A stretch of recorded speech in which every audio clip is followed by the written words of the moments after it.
Captain's Log, June 2nd, 2836. After 27 years of war between the Degen Coomers and the Sainthood Slayers, a new hope arises. As the battlefield lay weaponized, locked and loaded for destruction, negotiations for a peace treaty are in transition. The moderator has arrived at Station 42. Can this war be ended? Will the Coomers and Slayers find a middle ground? Abort mission. I repeat, abort mission. Negotiation failure. Abort mission.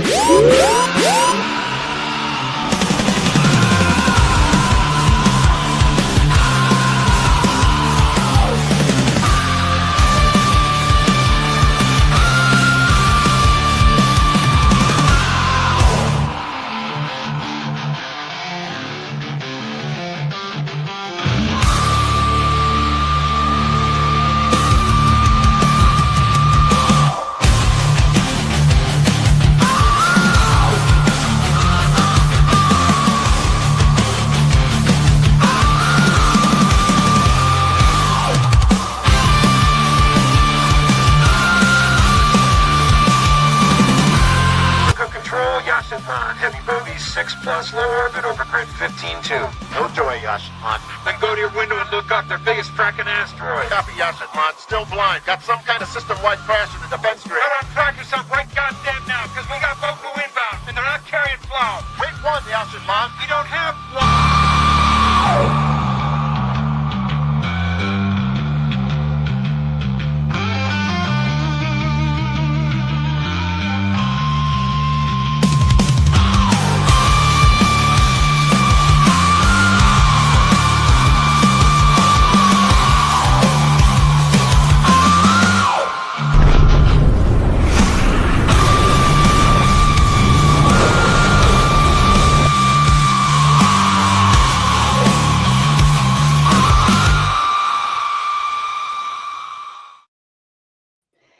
And good evening, ladies and gentlemen. Welcome back. I am Sarah the Raging Tomato, bringing to you live another Moderator Monday. I hope you all had a wonderful Memorial Day weekend, but we're going to talk about that freedom and reining it in terms of the prison system. The question this evening is the death penalty is not even a question, it's a statement. The death penalty is a deterrent for crime. I have Martae Ruelas. Right? Did you spell that differently? Ruelas? Oh, you're muted. You're muted. It's okay. It's so that way people can say it appropriately. So, oh, thank you. So I correct. have Martae Ruelas, Rachel Wilson, the Soy Pill, and Ryan the Radical Coder, all here to bring this wonderful debate to you. Shout out to everyone. And Martae, would you like to begin with your opening statement, please?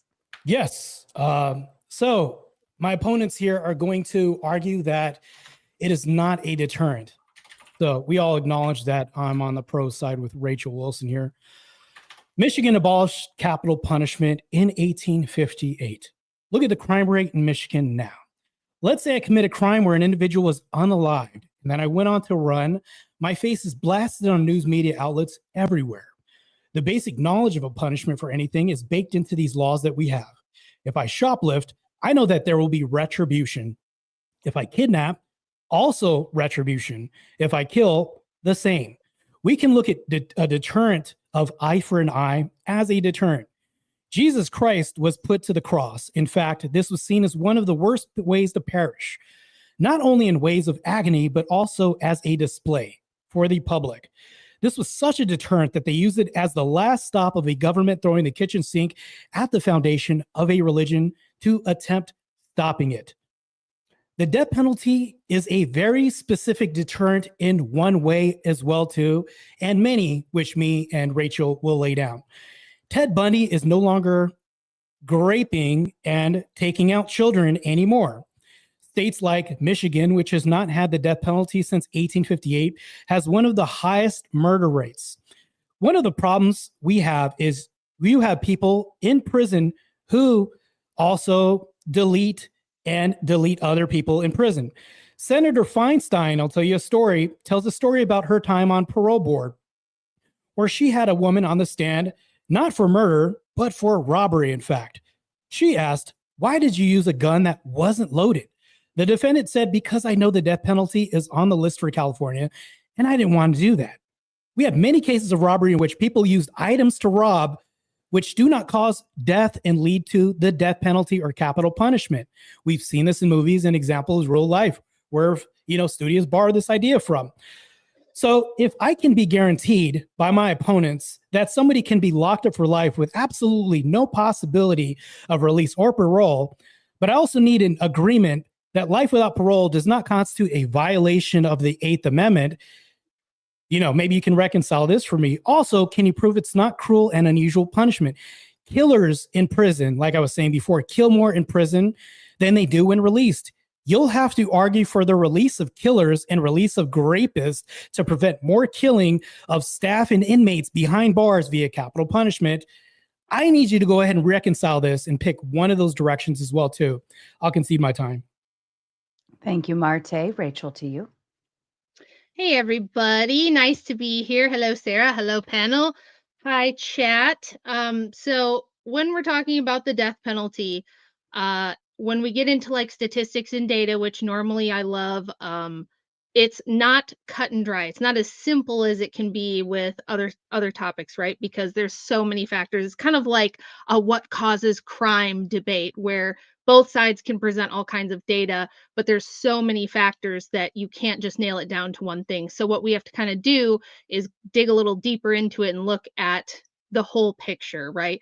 So you could take a big, wide historical lens where throughout all of human history, many cultures, probably most, have had some form of the death penalty for most of their existence, at least for some of their existence. Might be a reason for that, but let's just say they're all wrong. They were all just silly. It was just a really misguided thing that all of humanity did for all of history. We can look at places around the world right now, and if you look at the United States versus somewhere like Singapore, it's going to be completely different how the death penalty works. Why? Because the American justice system is this super slow moving, really inefficient machine, right? When we try someone for a serious crime and we put the death penalty on the table here, you have to have a massive preponderance of evidence. That person might get more than one trial if anything goes wrong. They have many chances to appeal the decision. It's long, it's expensive. It's a really difficult thing to do. And a lot of times people sit on death row for a decade or more before they ever get executed, if they do at all. Versus somewhere like Singapore, where the justice system there has an extremely high rate of convictions, arrests. It's very efficient. Its justice is pretty swift, and it's pretty certain there. And they have something called a really, really low corruption perception index, which means the general public there does not see their government as being overly corrupt. People have a lot of faith in their system there. So in a country like Singapore, the death penalty has been an amazing deterrent. They have practically no drug trafficking anymore because they have the death penalty for major drug traffickers. And so what happens is drug traffickers go, this is a really risky market for us. The stakes are super high. There's other places that are better that we can go. We're just going to go there. So in a place like Singapore, great deterrent, has one of the lowest rates of violent crime in the whole world, one of the lowest murder rates in the whole world. Similar situation in Japan, United Arab Emirates, Qatar, Oman, places where the justice system is swift and there's pretty good certainty that there will be punishment. It's a great deterrent. In places like the United States or Scandinavian countries where we err on the side of like the rights of the accused and it's this giant, slow moving, sluggish machine, it's not as effective. And there's a lot of variables that go into that. However, I would say, what does all this mean? All this means is that, yes, the death penalty is and can be a very effective deterrent, but it needs the right conditions. It's not going to be effective in all places, in all circumstances. So we'll just have to kind of get into some of the minutia. I'm sure that Soy Pill and Ryan are going to have a ton of data and stuff to talk about with us too. So that's my opening. Thank you, Rachel. Soy Pill to you. Yeah, can you hear me again? I'm muted. Mm-hmm. So I'm very sympathetic to killing people. I have not not had crimes. I've had crimes committed against me where I'm like, look, I think this person should die. I think that I have seen people do things to me that I think deserve killing. So I'm not going to come out here and make some soy argument that, killing people is barbaric. I think there are irredeemable people that probably deserve death, but I'm against the death penalty simply on the grounds of practicality. The first is that innocents are inevitably going to be wrapped up on this. I think 1 in 8 people on death row get exonerated only because of the super strenuous legal process. 2, because it's costly, and that super strenuous legal process, which we do to make sure we're killing the right person, which doesn't even always work out. But even when we do this, it's incredibly, incredibly expensive. It is more costly to have all of these judges and trials and appeals than it is to just keep someone in prison for the rest of their life. You can say that we should get rid of these appeals. That's kind of how it is in Singapore or the Philippines. But then you have to see that even more innocents are going to get wrapped up in this. Finally, 3, this doesn't seem to be a good deterrent for crime. In America, at the very least, countries with the death penalty, or counties with the death penalty, still have a higher rate of violent crime than those without it. And intuitively, if everyone knows that by getting arrested, they're going to go to jail and die, they will fight to the death with cops during these arrests. I don't want that. And I will see this. This is obvious. I mean, if this was the actual problem of the debate, like, can it deter anyone? Very much so. Of course, the death penalty can deter people. If you look at Singapore, when you start doing these very draconian laws and you say, well, actually, if you just smoke a little marijuana, we're going to kill you. Yeah, fewer people are probably going to smoke marijuana in that case. However, this is a much more draconian thing, and it's a much lower bar of who we can kill. A lot more innocent people are killed. I value freedom. I value liberty. I don't trust the state to determine whether or not I get to live or die based on some arbitrary drug criteria like that. And I just don't think that's the world we want to live in. So I'm against the death penalty, not because I don't think people deserve to die, but it just doesn't seem like a practical thing to do and maintain all of our freedoms. But I'm looking forward to hearing, from the people who don't necessarily want to look at all the stats. And Martae, we can talk about the Michigan crime rate too. Thank you, Soy Pill. Ryan, to you. Right. So the question tonight is simple. Does the death penalty deter crime? Not whether people deserve punishment, not whether some crimes are horrific, just does this policy work? And based on the best data we have, it doesn't seem to. The National Research Council reviewed decades of studies and found no credible evidence that the death penalty reduces homicide. FBI data shows death penalty states consistently have higher murder rates. And when police chiefs were surveyed, less than 1% said that it helps reduce violent crime. Some say it's just used in high crime states, but when states repealed the death penalty, murder rates did not go up. If it worked, we'd see the difference, and we simply don't. Meanwhile, over half of murders in the US go unsolved, so if you think you won't get caught, the punishment doesn't really matter. And many of the worst crimes, mass shootings, family killings, are committed in irrational, desperate, even suicidal states. They're not calculating their sentencing outcomes. So what are we doing? We're spending millions per case, coercing plea deals, and executing innocent people. Since 1976, there have been 1,550 executions and at least 200 exonerations from death row. That's 1 innocent for every 8 executions. Cameron Todd Willingham, Carlos de Luna, Troy Davis, these people were executed despite serious doubts or evidence of their innocence. Even if you want to believe this policy deters, there's no proof at the moment. And what we do have proof is that it kills the wrong people. And we know what works: solving more crimes, funding real defense, investing in prevention. This policy does not deter crime, and it doesn't protect people, and it doesn't belong in a system that calls itself just. Thank you so much, Ryan. And as a kind reminder to the viewers, audience, and future panelists, we will go through our debate, and then we will read and respond to your super chats and closing statements. And then, of course, as always, we will go into open panel dumpster fire. So get ready to hop on later and voice your opinions as well. Outside of that, I leave the floor open to you. All right. Well, let's dig into some of this. So Ryan did exactly what I told Martae when we were chatting earlier that I thought he would do. I could have practically said his opening for him. I know you, Ryan. The problem Well, you know that I was is going to research it, right? Well, I knew you were going to do surface level research on the United States only, and that's why my opening was tailored to kind of respond to what I knew you were going to say, which is like, sure, in the United States, where we have 50 different states that all have different laws and have, you can have a state like Michigan, like Martae was referencing, where terrible high rates of violent crime and homicide, but only in one city, and the entire rest of the state is nothing like that one city, right? So the United States is a pretty complex huge place. So we have to look at more data. We have to look at longer sets of data. We have to look at extenuating circumstances and the conditions under which the death penalty is being implemented.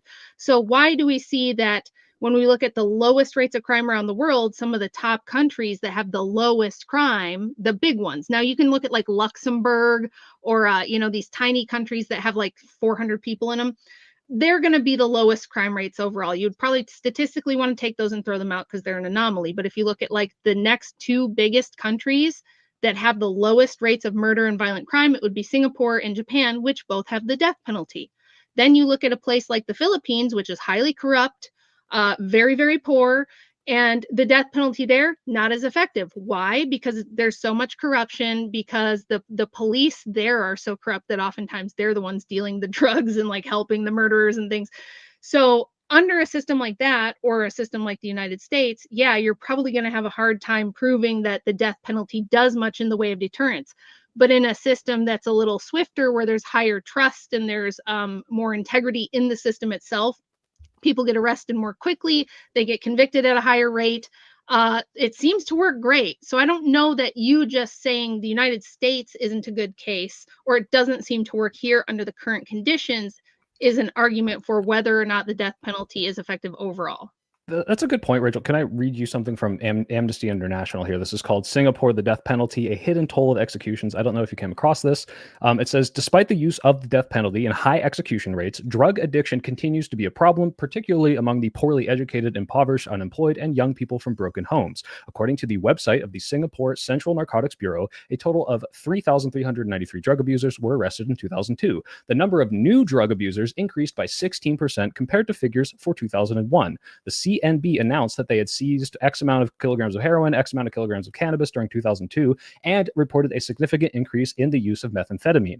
This is despite the fact that the scope of the death penalty was increased in 1998 to introduce a mandatory death sentence for importing, exporting, or trafficking in more than 250 grams of the drug. So it seems, especially in cases where addiction is a problem, people who already think they're going to die from it, it's not deterring them insofar as, let's be clear. If we wanted to say that every crime was punishable by death, it would be very hard pressed for me or Ryan to admit, like, yeah, of course, people are going to maybe hesitate now about stealing a candy bar from 7-Eleven if they think they're going to die as a result of that. But if we look at what actually happens when you practically implement this, especially in the country that you use as an example, this just doesn't seem to be working to the degree that we want. And when it is working, when it's like, hey, we have fewer crime overall, we can look at the crime rate. Well, guess what? We also kill a bunch of innocent people to get that result. And I guess my question to you would be, one, like how many innocent people need to die before you're okay with the crime rate being that low? But two, also, what do you have to say about the fact that the drug rate is just going up regardless, because addiction is a sickness that people get, pulled into? It's not like they don't want to quit, but they do it anyway, knowing that they might die as a result.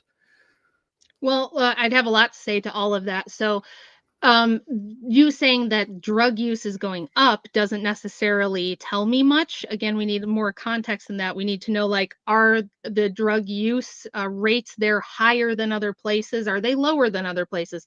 They might still be really, really low, even though they're going up, right? So, but and I'm conceding, Rachel.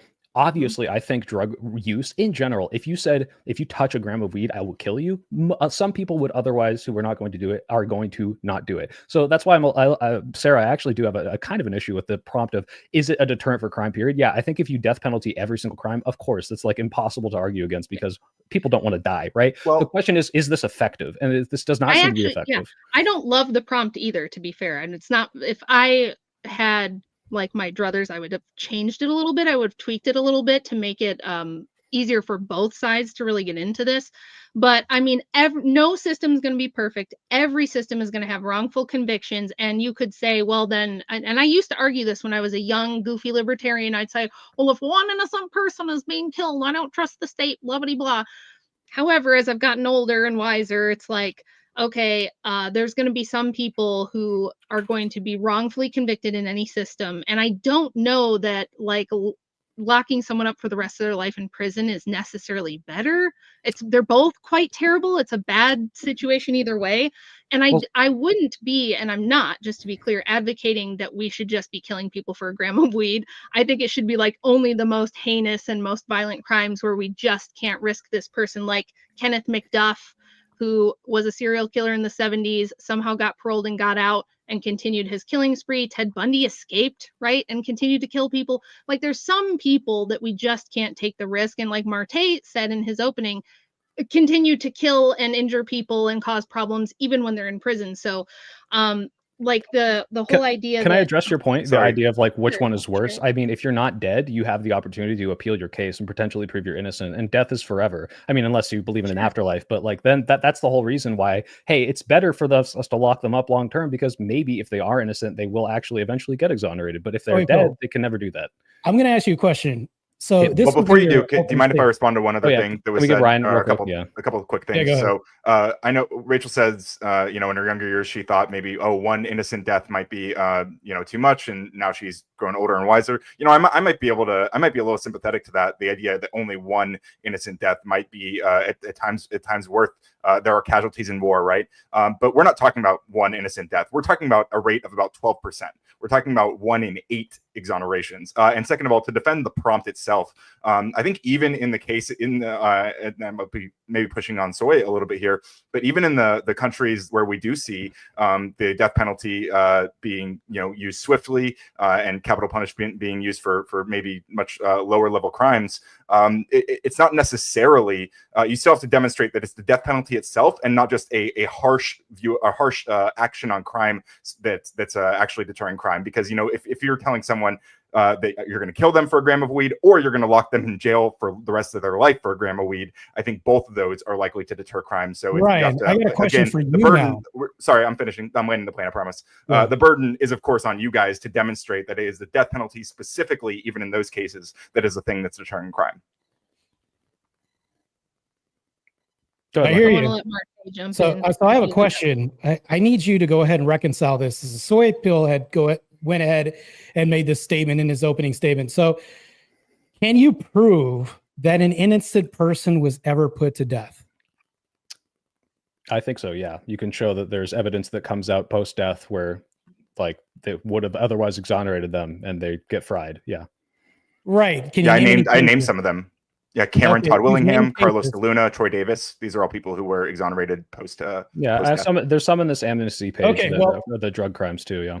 Well, that leads me to my next point as far as deterrence, right? This is why we're here on this topic.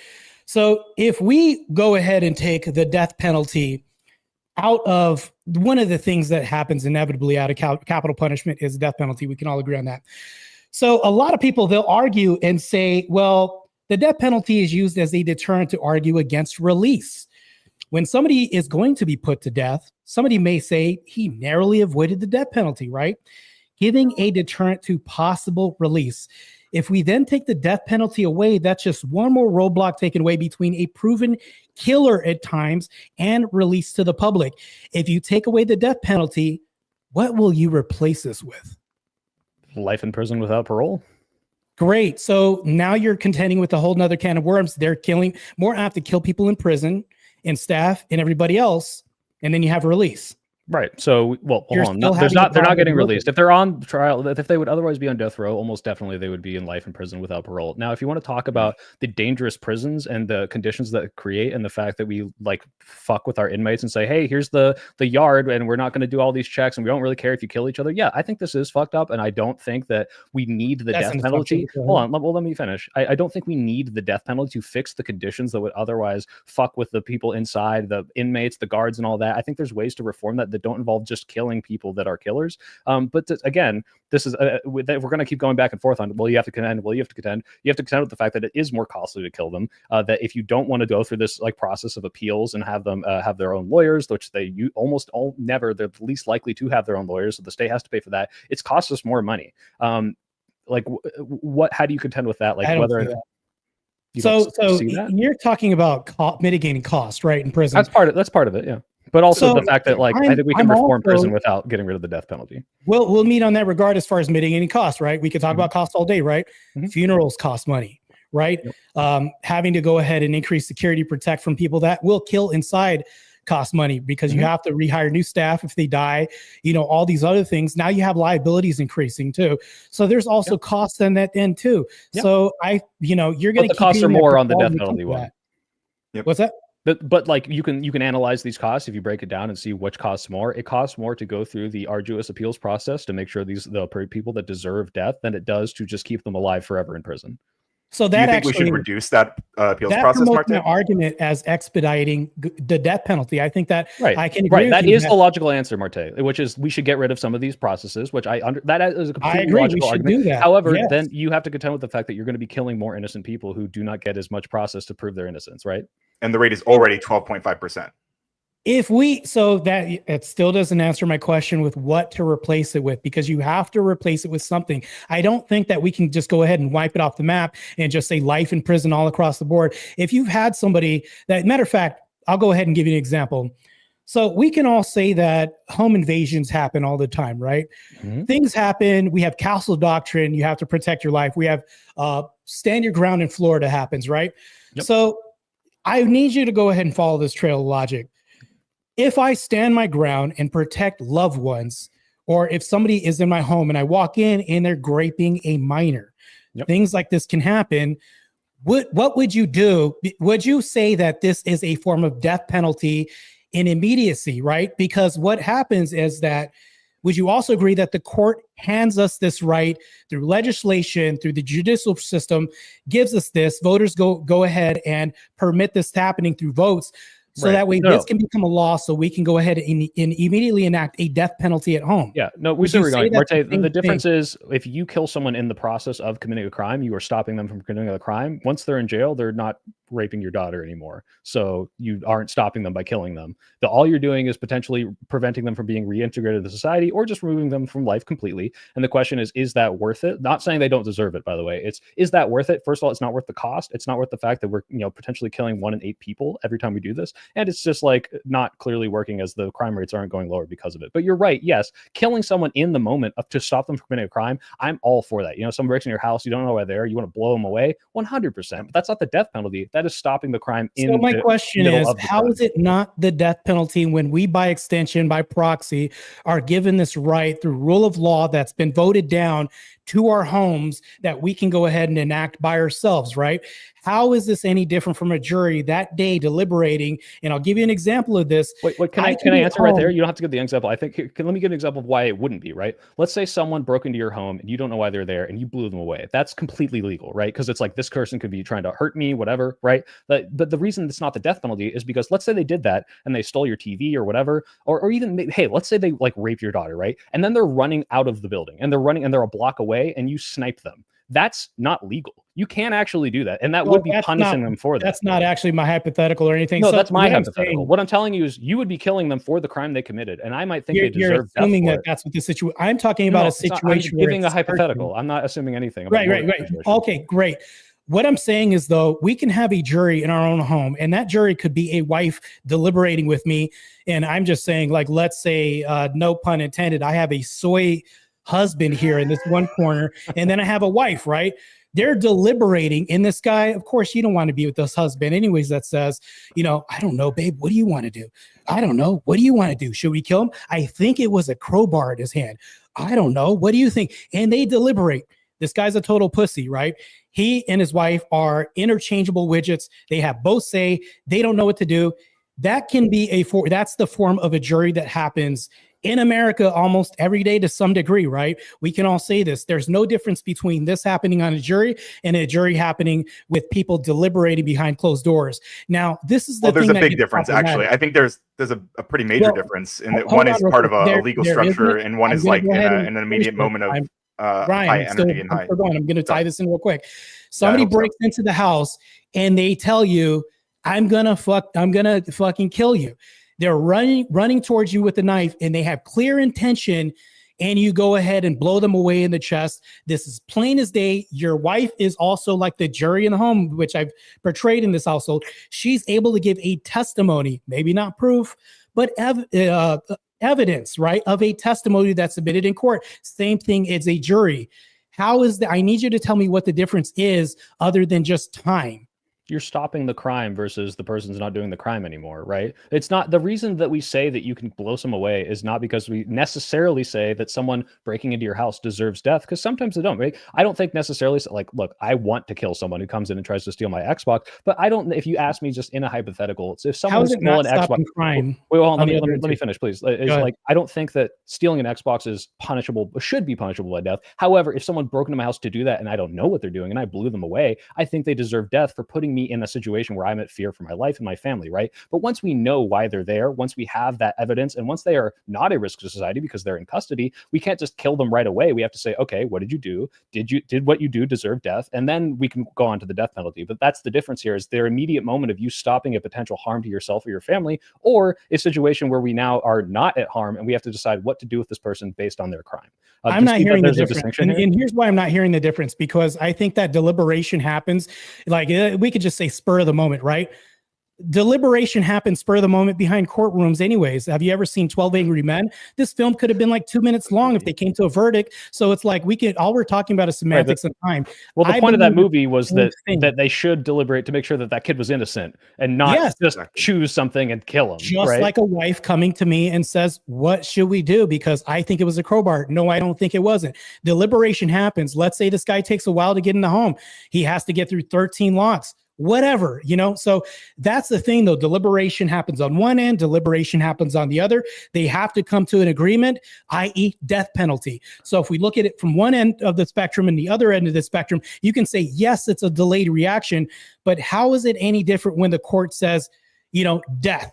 We assume death, right? Then your wife and you coming to agreement saying we assume death at that moment too. Martae, you proved your own point. You countered your own point, which is in the spur of the moment, we don't have 12 angry men deliberating whether or not this person is innocent breaking into our house. We have no idea why they're there. One angry wife can equal 12 angry men? No, this is exactly what I'm saying. I'm saying we have no idea why they're there, and that's why we are allowed to kill them, and why I think it should be okay when someone is in your house and putting you at danger. Yeah, blow them the fuck away. But once we know that they're not a danger, and we can deliberate behind closed doors and say, all right, let's figure out what this person did. Maybe they weren't trying to kill me. Maybe they were just trying to steal my Xbox. We can't just immediately decide, oh, well, let's kill them in this like short, spur of the moment thing, because that is what our court process is figuring out what this person did and what they deserve. That's why it's completely different. So breaking an entry is always spur of the moment. Sometimes it's a whole bunch of stuff. I've been very quiet. Yeah, go ahead and let Ryan add in to respond to what you said.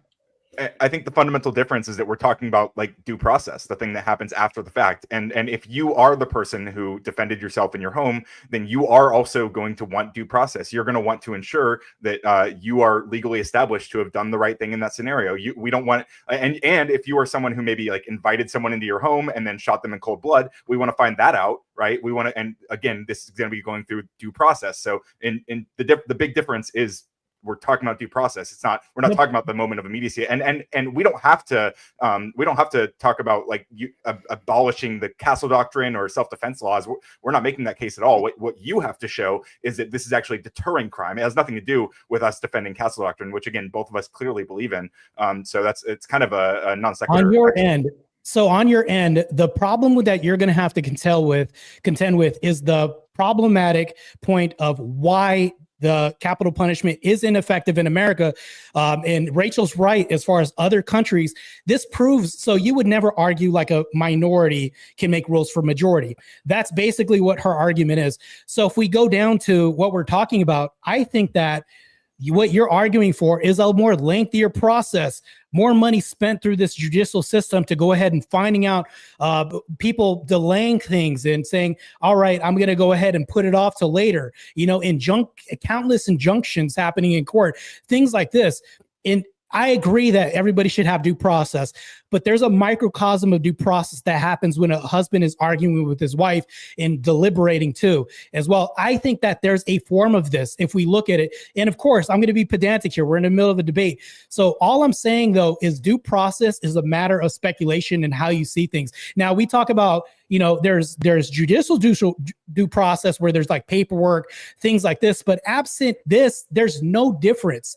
You know, oh, you could say, well, Well- this happened 20 minutes Yeah, ago, but- where this happened now. That's the only difference. Rob, Is that what you're saying? Martae, here's the difference. Let's say I invited you to dinner at my house, and me and my wife were like, "Hey, let's fucking kill this guy," and we just blow you the fuck away. And then I say, "Hey, he had a gun." All right, and like that due process is very different from a bunch of investigators coming in, people making their case for and against, investigating whether or not you had a gun, and going through the entire process to figure out, hey, is this guy just a fucking murderer who killed this guy in cold blood, or did Martae actually run at him with a gun and try to kill him? Like, I think it's a kind of scary that you're not really seeing how effective due process in the judicial system keeps innocent people from going Do to you jail not think when they that happens shouldn't. in a microcosm of houses when there's a break-in Of course it happening? does, when but they I would prepare? much rather my jury be a judge and, you know, people and like a legal process than two people deciding, you know, in their fucking spur of the moment in their bedroom. Yeah, they're well, analogous, actually, but they're not the same. And I do have a question for you, Martae. I mean, you say like, okay, if we get rid of the death penalty, there isn't a deterrent. But what about the fact that, like you said, these violent criminals now who aren't dead are going to be stabbing people in prison? Is that not a deterrent for other people to not go to jail so they won't get stabbed by the people that didn't get killed on death row? Well, the thing is, you're trying to eliminate the death penalty in this argument by saying it's ineffective. We'll go ahead and wipe it off the map. I'm not saying that that's the absolute claim that you're making, but what I'm saying is that's the side you're arguing, right? So you have to go ahead and replace it with some functional equivalent or something that's a deterrent, because you've heard of people in cases where they said, well, he narrowly avoided death, right? Well, it's a good thing that was there, because what are the steps to release? That's one step towards release from us letting them. Could you elaborate? Are these people that were on death row and then get released out of prison? Is that what you're talking about? Well, this is anybody that's in there for just, you know, murder, right?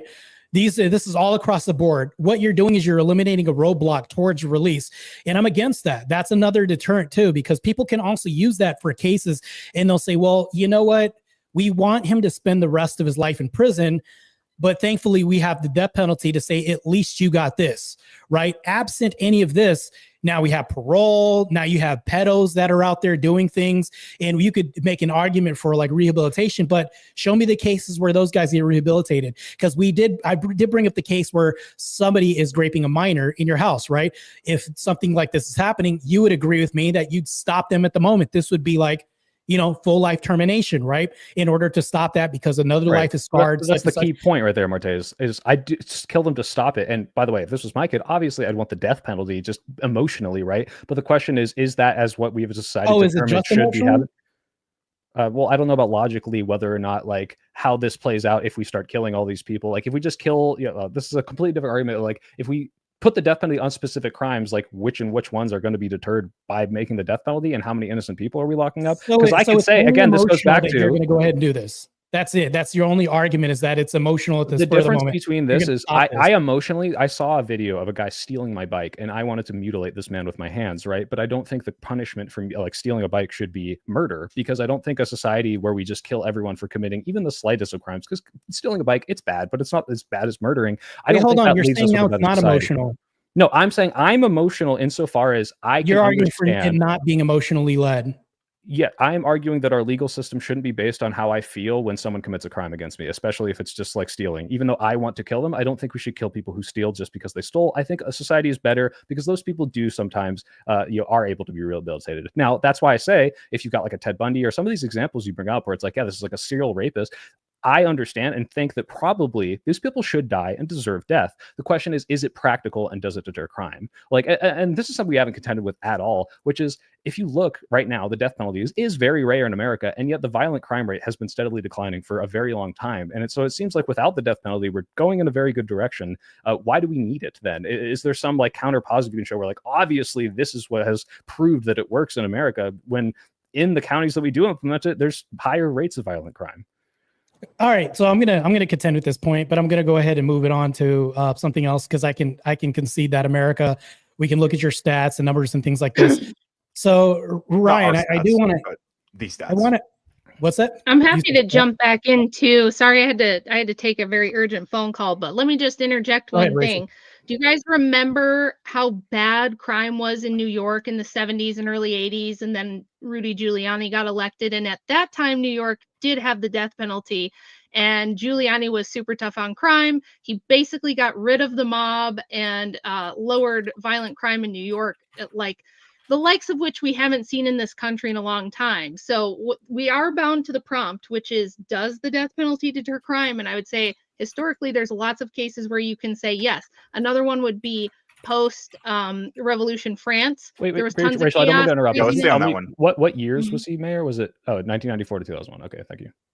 So go ahead. Also, Sorry, I didn't mean to. do you have evidence Yeah. that it was specifically the death penalty that was deterring crime, or were there other factors that played into Well, that? 'Cause I'm sure there's as I said in my writing about opening, this, right? there's as I said in my opening, there's always going to be other factors. You can't separate the death penalty from the other factors, and that's why I framed it as it does depend on the situation. So if it's in a situation like New York under Rudy Giuliani, where everybody kind of knew there's swift justice and it's going to come down hard, and they're very serious, right? He had a very tough on crime attitude. He had a very public campaign that he was going to clean up the streets. He's going to get rid of the mob. He's going to get rid of these violent criminals. And there's a death penalty there, and people see that, yes, you're going to get arrested. You're going to go straight to trial. You're probably going to get convicted. Yes, it's very effective in those cases. So another one, Rachel, like a if you look at the historical if you look one, at the actual crime rate in New York from about 1990 to 2005, so the death penalty came back in, I want to say 1994, but during Rudy Giuliani's tenureship, it was on a sharp decline all the way up until 1994. It continued to sharply decline as Rudy Giuliani got into mayorship, and then in 2004 they got rid of it, and it still declined. So the idea that you can somehow attribute this to the death penalty and say the death penalty is the reason why crime goes down, I just don't see that. I'm I- saying No, the that death makes sense. penalty. I'm saying Hold the on. death penalty Rachel was combined interrupted. with I these- want to hand it back to her. Go Go ahead. ahead. I'm saying that the death penalty combined with these other factors is extremely effective. And we can see it in other, it would be something if it was just one isolated case. You'd say, I don't know how you could correlate that. But like another really popular example, like I said, post-Revolution France, total chaos, craziness in the streets. They start guillotining people and suddenly everybody starts behaving better.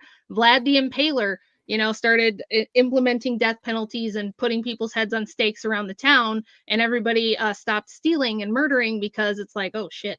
The same thing with post-World War II Japan. Very, very tough penalties, swift justice, and the death penalty there too. So it has to be under certain circumstances, but yes, it can be for sure a very effective deterrent. It just isn't a good deterrent when you're kind of waffling about on it and it takes 30 years for you to get executed and you get 7 different appeals. Then no, of course it's not going to be a deterrent. So Okay, so I don't even necessarily disagree with some of the examples you put in the end there. So I guess my question to you is two-part. One is, what is the least bad crime that you think should be punishable by death? Because I'm arguing that in the state that we're currently have the death penalty, or at least the way it's kind of argued in the Overton window in America, is for like the most horrible serial murderers, right? So if you're saying we should be more like Singapore and we should start killing drug offenders, I want to hear that, if that is what you think. And then we have to contend with how many innocent people are you okay with if we're going to get rid of all these restrictions dying, insofar as this death penalty is going to reduce the crime rate if we start putting it on these very not so heinous crimes, nonviolent drug offenders. How many innocents are you okay with dying to make this crime rate lower? Which I do. Again, we've conceded. If you start saying that every crime is punishable by death, crime will go down, obviously, because people are going to be like, I don't want to fucking steal candy. I'm going to die. But the question is, are you okay with that? Killing people who may or may not have stolen candy? And are you okay with killing innocent people who get accused of stealing candy? Like, that's where we then have to have the debate. Yeah, I get your question, and I could answer your question, but it would have absolutely no bearing on my position or my argument whatsoever. So like, me saying what things I think should be, what we ought punish by death, what the smallest crime should be, has no bearing on whether or not I'm correct about my position and whether I'm correct about the prompt, right? So, I mean, I could tell you what I think, but my personal opinion on the lowest common denominator of what should be punishable by death has no bearing on my argument, and it has no It's bearing more on about what are you your argument advocating back to for? me. Well, my argument I'm not back to you, advocating for anything, so I'm well, going to okay, well, debate Rachel, bro let me you. clarify, I'm going to right? debate bro you No, here. I got you. Can't I get got me you. with that. No, You I can't got get you. me I with got you. You learned it from Andrew. I got you. But the problem is that I'm not contending that smart lady.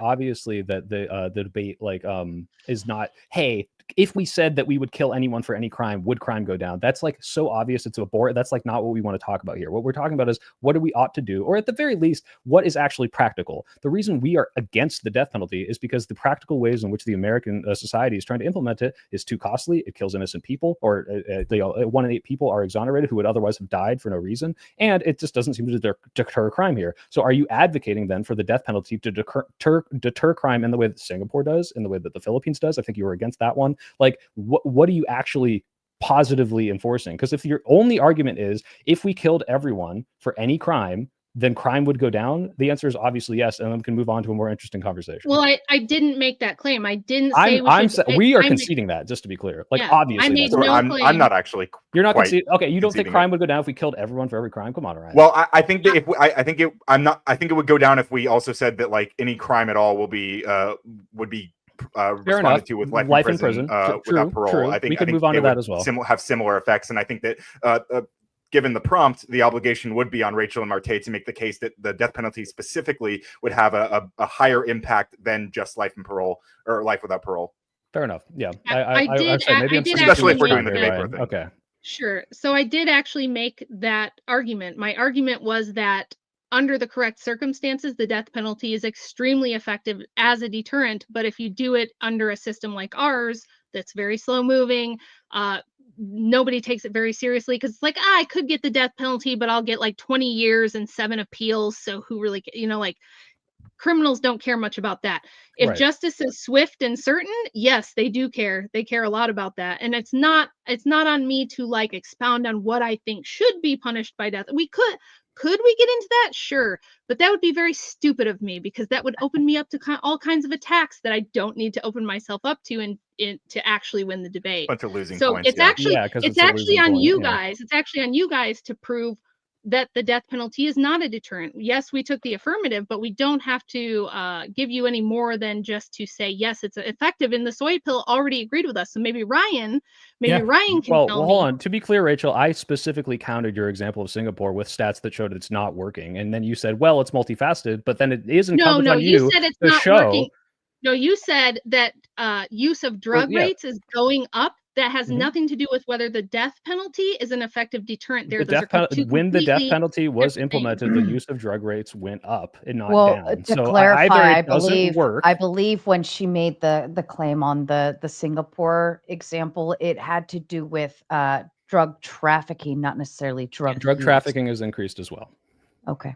Yeah. Oh, I haven't seen that. Actually, the data I was looking at said it's one of the lowest in the world. Well, I might have lowest in the Rachel, lowest in the world is different from going up from when you implemented the death penalty, which is why you have to prove that the death penalty is a deterrent and not, hey, if we have a lower crime rate here, for example, Japan has very, very rare death penalties and they have very rare crime and they have a very cohesive society that just doesn't commit a crime like in general. So you have to prove the death penalty is the thing that is deterring people and not the fact that it is a society that is already not committing crime.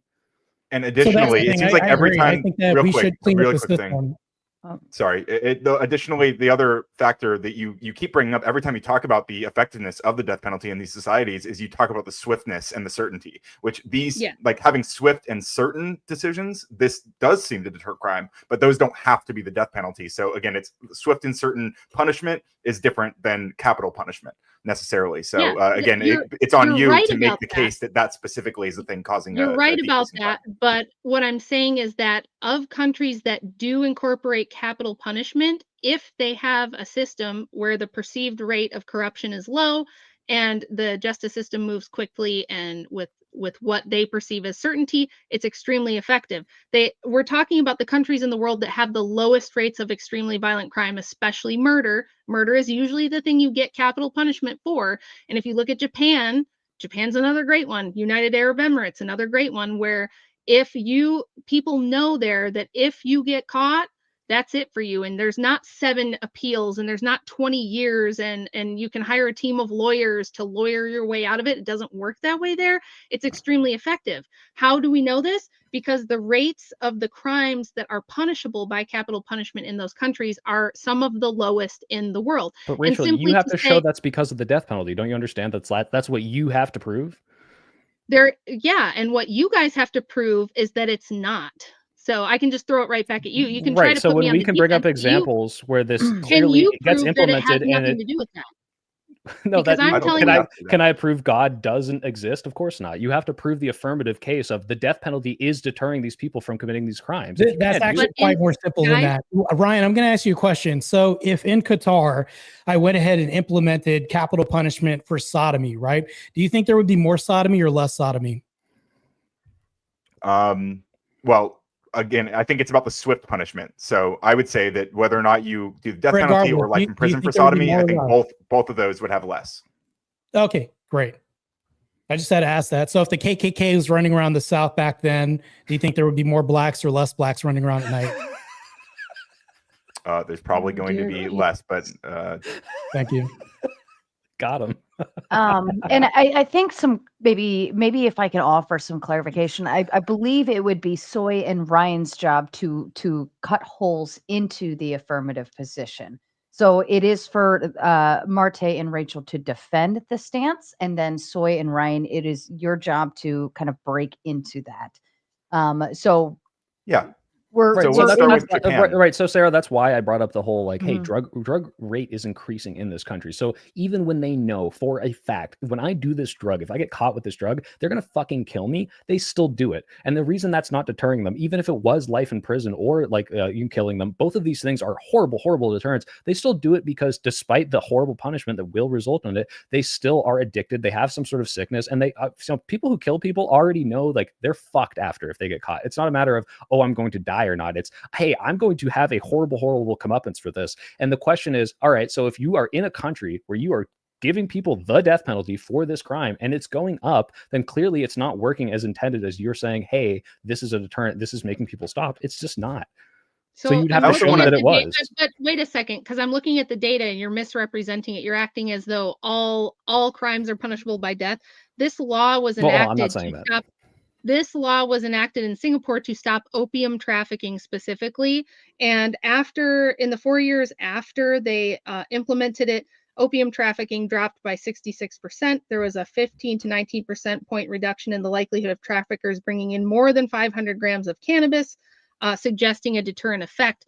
And now, even if you say, oh, it's gone up a little bit, the use of drugs there has gone up a little bit. We're talking about 20%, the crime punishable by death, which is drug trafficking. And again, one of the Well, lowest I might in be the wrong on world. this, Rachel. They Is saw- possession and usage not punishable by death in Singapore? I don't believe it's usage. It has to be over a certain amount. It targets drug traffickers. We would have to get into like the. I'll look that up. Ryan, take over from me because I could be Yeah. wrong. Yeah, and I I wanted will to poke, concede that might not be the case. Yeah, I wanted to The poke at number the of Japan drug example. abusers arrested has halved since the 90s, despite population growth, which the government attributes to its tough policy. So, like, Okay, wait, Rachel, just to be clear, Mhm. the death penalty is for 15. Well, so I don't know. I'm assuming you don't do drugs, but 500 grams of cannabis, that's half a kilo of cannabis, which is not that much, unfortunately. That's kind of a lot. You're It selling depends. it. If You're if probably you're not selling it or using. you're hoarding it or you're growing it, right? So this is like anyone in this country. Yeah, if you have a gram, it might not just be killing someone who's like smoking a doobie, but this is like we are killing people for 30 grams of coke. Like that's not an insane amount of coke. So okay, I will concede though, this is not just you did a line, you're going to die. However, the Right. drug use is going up, and the drugs are coming from somewhere. So I have a study here, and Wait, sorry, I was going to bring up the Japan thing before we go into that. Because you mentioned Japan as an example of death penalty, but my understanding is that Japan only very rarely use a death penalty. It's like only 2 to 3 executions a year, and they're done in secret, sometimes years or decades after sentencing. And there's actually no evidence tying Japan's crime decline to executions either. Well, that's again another situation where in Japan there's another thing is like the social tolerance for this and the stigma. And part of the reason I think the death penalty is so effective in these types of societies is because it puts a massive stigma on this kind of crime. It's like very not tolerated. They don't do what we do here, which is like, oh, he was raised in poor socioeconomic conditions, so he couldn't help it. He just had to kill people. Blah, blah, blah, blah. We just need to rehab them because rehab rates of violent offenders is extremely low. We've been trying to rehab violent offenders forever in this country. It's been a miserable failure. Everybody knows that. And countries like Japan or Qatar or Oman or the UAE don't fuck around with that shit. Right? So socially, there's a massive intolerance and they're fine with the government prosecuting it. So you probably don't have to kill a lot of people. This is one of the beautiful things about it. If it's a good enough deterrent, you probably don't have to use it that often. So you think would they not be using capital punishment probably for most violent criminals? If there's only 2 to 3, I assume there's more than 2 to 3 violent murders in Japan per year. But if there's only 2 to 3, there must be a very high bar. the second lowest murder rate of any large populous country in the world. It's Yeah, but extremely that's not what stigmatized I to do asked, that right? here.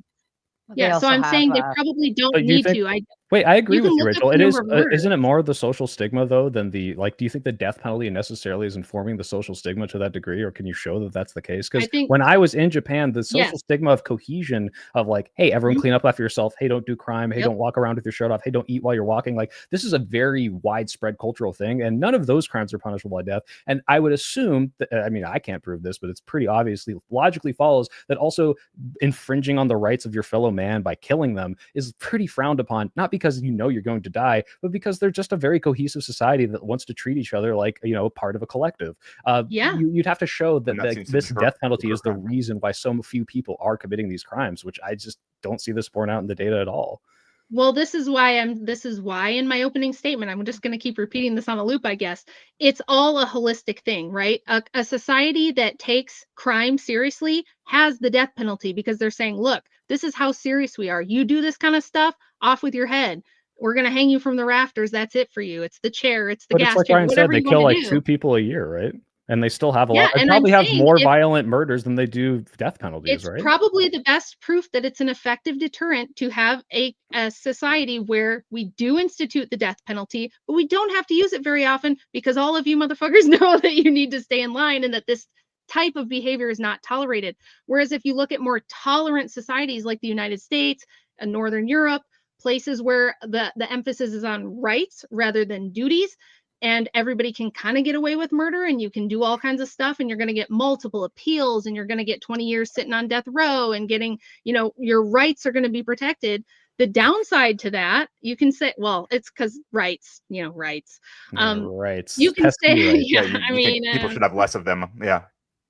I'm not So saying I have people a should have less of them, but Well, you kind of are. I am saying that rights without responsibilities and duties attached are extremely bad. It's a bad thing to do to give people only rights and no responsibilities, no duties. And as Soy Pill just said, lack of social cohesion, right? Look at the United States. We have riots every damn summer because some idiot, yeah. screws up he gets pulled over and starts acting like a fool and gets shot because he's threatening cops.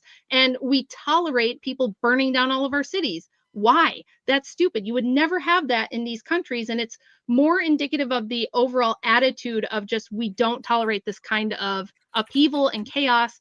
And so I think that's why I'm making the argument that it's a holistic thing. It's part and parcel. If you have the death penalty as part of a high trust society that doesn't tolerate nonsense and where justice is swift and certain, it's going to be a very effective deterrent. Now, Ryan, do you have anything to counter that claim? Ryan, think about it for 10 seconds. I just want to point out that we do have riots in Singapore. There was the 2013 Little India riot. This absolutely happens in these countries with these very strict and social cohesion things. And it's not just because we have rights with no responsibilities. It's because sometimes people get very upset with the state of things. And like this is just going to happen in lots of societies. Well, It's kind of can a you give me silly the thing to say. context of that riot? Can you tell me what that was about? It's not like I Yeah, didn't I'd like just to hear. look it up. I totally understood this before. No, Yeah. yeah, there was a fatal accident that occurred at the junction of a race course and Hampshire Road in Little India, Singapore, causing angry mobs of migrant laborers, probably from Malaysia, to attack the bus involved in emergency vehicles, but then had arrived at the situation. 300 migrant laborers were involved in the riot, which lasted for over 2 hours, and 64 people were injured. Oh, 62. 2 hours. Look at that. They squash a riot Sounds there pretty in 2 isolated. hours instead of letting it go for months, letting it go for the whole damn summer and Oh, letting you're people. talking about I George want to push Floyd back on stuff? the summer Break riot down the stuff law real and quick. everything else. Because you Yes. did say every summer. So we've had You asked the very few question George Floyd to riots me, since right? 2020, but go ahead, Ryan. I think Yeah, I we just wanted have to them mention, like, in- this is a in common parts of the tactic country that the every right summer. uses to talk about BLM quote unquote riots. What they're actually talking about is the largest civil rights protests in American history that led to a massive police reforms. And they want to downplay it because they don't want you to protest. They don't want you to go out and protest, police violence, because they know it's effective Ryan, and they are want you to really deter going to people from sit doing here and that. try to But defend besides the Black point, Lives Matter? you can go in a minute. But Wild besides that, I wanted to bring up, countries like Norway, who abolished the death penalty in 1979, and they have an extremely low homicide rate. Iceland abolished it almost 100 years ago in 1928, and they have an even lower. It's one of the safest countries in the Oh, world. wait. Okay, Denmark. let's stop there because Sure. you're shotgunning a bunch of shit. Iceland, social cohesion, yes, massive amounts of social cohesion. First of all, a small population, Agreed. ethnically Yeah. homogenous.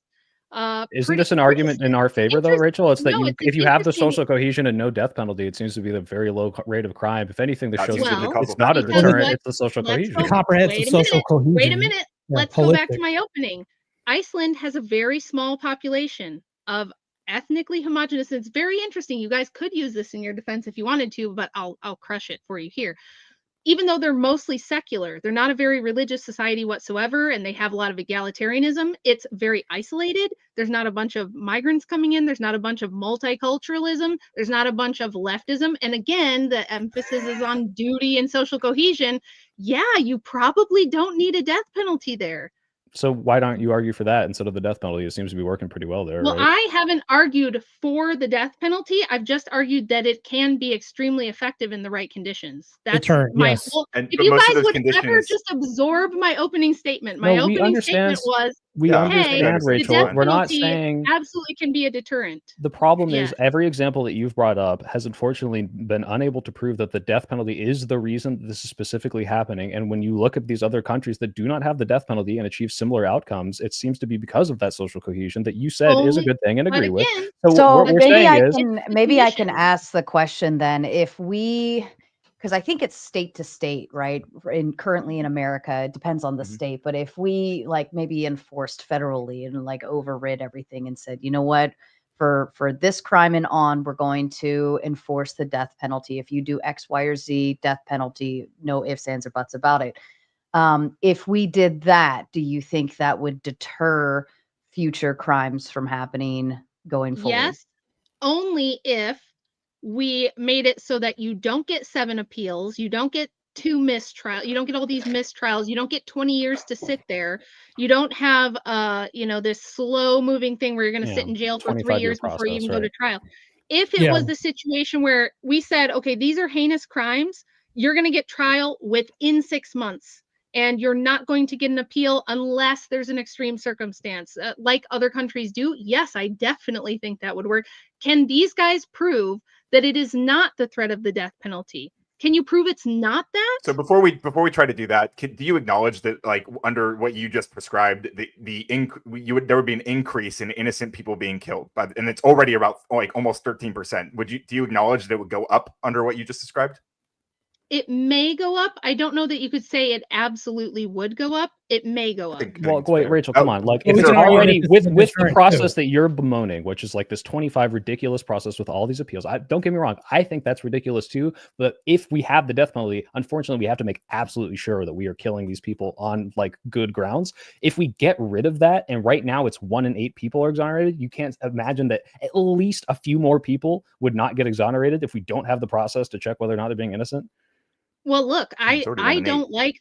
I don't like the U.S. justice system at all. I think there's a ton of problems Well, with it. I hold on. think That's a pivot, everyone, though. Rachel, do you think no, that it's more not a people pivot would because die you're innocently?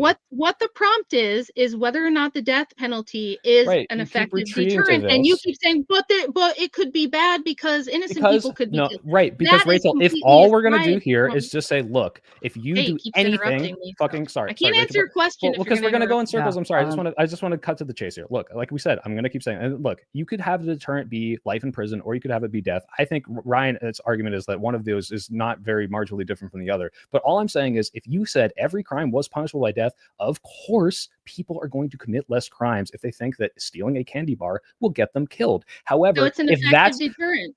Yes. and that effective is the key word there, because effective meaning, oh, crime goes down, sure, but that's why I need you to positively affirm why you want to live in this society where more innocent people are being killed to get this lower rate of crime. Is that worth it to you? Because if you don't want to defend that because you know it's a harder position to defend, I understand, like, that is a valid debate tactic. But the problem is, if you're saying, hey, the death penalty is a deterrent, I can take that to the logical conclusion. It's like, yeah, we should just kill everyone for every fucking crime. And then is that the world you want to live in, where suddenly we're just killing fucking everyone, and I can accuse you of something and you get very little due process and you die? Well, if you're I talking think about this, already- we can talk about less people being killed as well too, because those people are not killing. So I went ahead and sent a Stanford law review over to Sarah, and what it shows is that a study by Joanna Shepard, based on the data from all states, right, finds that each death sentence deters 4.5 murders, and that execution deters 3 additional murders. Her study also investigates that the contested Sarah, can you question post that in whether the private execution chat? deters crime by passion, murders Wait, by Nathan, everybody else. Yeah, Marta, can you throw that in the private chat so we can do it too? And I- maybe I- you said it a little fast. Can you say it again? So a study by Joanna. Hold on. Let me. Or maybe if I have it in front of me. I'm Sarah, I'm gonna send because it's a picture. I'm gonna send them to you guys directly. yeah, it was a PDF, so I couldn't it wouldn't let me send a link, right? What's it? So What's it called again? You said it's a Stanford study. Yeah, so this is it's a Stanford Law Review. It's called "Is Capital Punishment Morally Required?" This is kind of like something that's been famously done. I'm going to go ahead and read it off. A study by Joanna Shepard, based on data from all states, finds that each death sentence deters 4.5 murders, and an execution deters 3 additional murders. Her study also investigates the contested question whether execution deters crimes of passion and murders by inmates. So we can also see this as well too. So it does deter by this study as well too. So we can also look at this as a deterrent by this Stanford study. So I think that would also just to go ahead and bounce off of what Rachel was talking about, this not only stops at one person, but would you also agree with me that if I have a worldview and I'm arguing for that in this debate, and I never change your mind, but the 10,000 people watching this debate, it changes their mind, would that be a deterrent? And that's what she's talking about. I think that overall in the premise, what you're arguing for is like, oh, this is one innocent life or that. You're arguing for that. But this person continuously killing in most cases, this is, you could say crimes of passion, things like that, or even people that are rapists. Are they able to be rehabilitated? Would this stop them? Do you want those people to be released in society or kill more in prison? This is something that we have not have an answer for ever since the beginning of this debate. Even in my opening statement, I still don't have an answer for this. Can I ask? Can I kind of prompt a thought process within that? Because we're saying, is it a deterrent for crime? We already have sentencing and laws out there right now that would presumably deter crime to begin with, even at life in prison, or things of that nature. So, if we already have laws in place to deter crime, would we? Could we conclude that those are working, or are people still, committing crimes and so on and so forth with the chance or hope that they don't get caught or things of that nature? Well, I would like them to answer Martae's question first, but Yep. the thing about that is that a lot of people who are violent criminals don't give a fuck about being in prison. They love prison. They can run their crime networks from prison. Prison is not a deterrent for them. Death might be, because you can't keep doing your crime, and you can't, be a crime boss or whatever from, the beyond. So.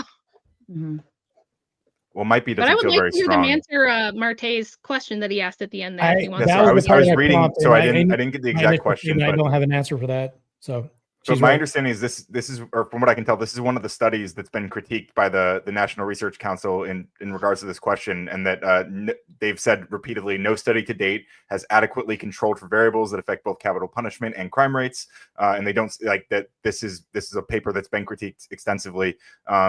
Again, at best, there's no conclusive evidence that this is that it deters. And even that paper, I was kind of skimming through the conclusion. It suggests there may be deterrent, and it should be like further investigated. But that's certainly not a causal link. That's kind of a let's do more research, which I'm not opposed to, as it definitely still exists. Ryan, so you don't have any reputations, what you just said. Well, hold on. First of all, he did say this is a very questioned as to whether or not the methods of these studies is actually like effectively showing what they're claiming to show. But regardless, like let me cede you this point. If this study showed, like without a doubt, like this was each capital punishment resulted in 3 innocent lives saved, I think obviously that's a good thing. Like, how the fuck do you argue against that? The problem is if it can also show me, because we can talk about, like we said, obviously, if you make the harshest punishment for any crime, death, it's probably going to reduce at least to some degree. In the same way, when you make abortion illegal, some leftists might argue, people will still get back alley abortions, which is true, but abortion rates do go down. It's going to deter it at least a little bit. By the way, they're not punishing abortion by death there. It's just, hey, we made it a crime. Like, deterrent is the punishment, right? Now, the severity, we can argue, is the severity of death so much worse than the severity of life in prison that it's doing this, and it seems like that's not borne out. However, if this is true, let's just say every single time you kill a guy, you're saving 3 to 5 innocent people, and that's an obvious utilitarian argument there. You have to then show that you're not also killing 1 in 8 innocent people every single time, which is why we kept pushing back on that. And you'd have to show that this is not going to cost the state more. Now, if you don't give a shit about the cost, sure, like we're killing the people, we're saving the innocent lives, great. Now, how are we making it so that innocent people don't get killed? Because for every innocent person, 3 innocent people we save by killing 1, 1 in 8 people is going to die innocently, right? And then if you reduce the time, this long drawn out process, now that number is going to go up, just obviously. So that's why we can push it back there. Just conceded the whole debate, but now we're talking about just semantics of how bad. That's all we're doing is getting into the weeds of like how bad, is it a deterrent or less of a deterrent? So the whole that's why he's going, well, what's the least crime that you think we should punish by death? He wants to change the debate because he's already conceded that's why, again, I actually didn't read the prompt until I got in here. And if it's literally, can you deter people by saying, I'll kill you? It's so fucking obvious that it's a ridiculous premise. It's not my fault you don't do your homework. Well, can I say, I think this was the... Go ahead, Ryan. Yeah. I mean, I think that soy is getting us closer to a more interesting conversation for sure. But I still think that the life in prison without parole, like you guys, the obligation is always going to fall on you guys to demonstrate that there's a significant difference between crime deterrence of life in prison without parole and the death penalty specifically. That is on you guys to make that case. And you have because the debate could just as easily be, if I take away your fucking cookies for a crime, is it going to make less people do the crime? And the answer is obviously yes too. The question is, should we do the death penalty? Don't fucking touch my cookies. Could you fucking kill? If you threaten to kill someone, will at least some portion of the people you're threatening to kill not do the thing because you're threatening to kill them? It's so fucking obvious. It's I'll give you an example. Let's have a Nintendo at home. It's a PS5. Martae whatever you want to call the system. First of all, Martae already gave you a study that did demonstrate that, and I already gave you worldwide data that when we're talking about the more populous countries and not countries like Monaco that have 300 people in them, the countries that have capital punishment do have the lowest rates of serious crime in the world. And I did contextualize that by saying it's part of a broader system that works, and that the reason it doesn't work everywhere is because if you're not serious about it, it's not a good deterrent, which is another blatantly obvious thing, right? If you have the death penalty, but like nobody really uses it and they give you 20 years and 7 appeals, well, yeah, of course it's not going to be a deterrent. But in places where they're serious about it, it is a very good deterrent. We have provided evidence. What you haven't provided is evidence that to the contrary of that. Well, we have by showing that there are places where there's the death penalty there's death penalty for crimes and it doesn't necessarily deter them, like we showed in Singapore with the drug use. And we showed also that there are countries that don't have the death penalty. That fell flat on its face when we got into it, Soy Pill. No, we showed if you have some threshold, if you are using a very small amount, that's not deterring people, but the drug usage is going up overall. The drugs are coming from somewhere, and these people should otherwise be punishable by death. What's punishable by death is the trafficking, and that has decreased up to 500 grams of weed. Has the drug trafficking completely decreased? It's decreased 66% within the first 4 years of them implementing capital punishment for drug trafficking. Yes. Okay, and I do concede that point. That clearly is a deterrent at that point. Now, look, if you look at these other countries like Iceland, Austria, Ireland, New Zealand, and you look at their violent crime rate, and it says, okay, these people do not have the death penalty in these cases. You have to show that death penalty is at some point the reason why deterrent is working in these other countries with similar or even worse crime indexes. Like, wait, hold on, that makes no sense. If I don't have a punishment because there's nothing to punish, why would I need the death penalty? So that's like, it's irrelevant. So it's like, what you're talking about is like, so that makes no sense. You're talking about like countries where there's little to no crime. We're not going to have a death penalty. Thus, why have a deterrent if there's nothing to deter? That's basically what you're saying right now. So I think there's some amount of violent crime everywhere, and there's some level. And you brought up Singapore and Japan, which already had very low rates of crime. Murder or anything like that that's substantial that we integrate in China or Singapore. Anything that Rachel's talked about, like that's not been mentioned. So if you don't have this specific thing to deter, why have the thing there? Like that's almost a damn near non sequitur. Well, no, again, because you bring up countries that already had very low rates of violent crime, and then say the death penalty is the reason for this, right? Well, no. What she's saying is that what you're saying is that if there's no crime that's punishable by death, right?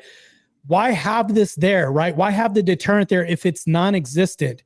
This is very simple shit. So all I'm saying is that what you're arguing for is like, let's have this thing. Why isn't it there? when the shit isn't even happening to Right. punish. And that brings us to the more interesting conversation, which is Yeah. if you do implement the death A penalty different for these debate. things, Let's if do you a do different implement, debate since I just does lost it this one. actually Yeah. deter the crime? And it's like, again, Rachel, if the conversation is, hey, if I threaten everyone with death, will they not do it? Obviously. And if that's the debate, then I don't understand why you thought that we were going to come in here and say, yeah, every single person, if you point a gun at their Ryan head did. and say, I'm going to, well, Ryan's saying, and which I is the haven't much more necessarily said that interesting either. conversation, because this is the dichotomy that you guys are kind of forced into is Oh, it's more either you interesting. do, So either let's you switch do the to a death different penalty. prompt that I haven't Miss, lost or hey, look, conceded to I yet know because that it's more you're not finish, allowed to please. interrupt your husband at home, so you're trying to get it all here, but please let me finish. Okay. Look, so you either have you're saying that it's the Oh, death he's so penalty or not funny. the death penalty, right?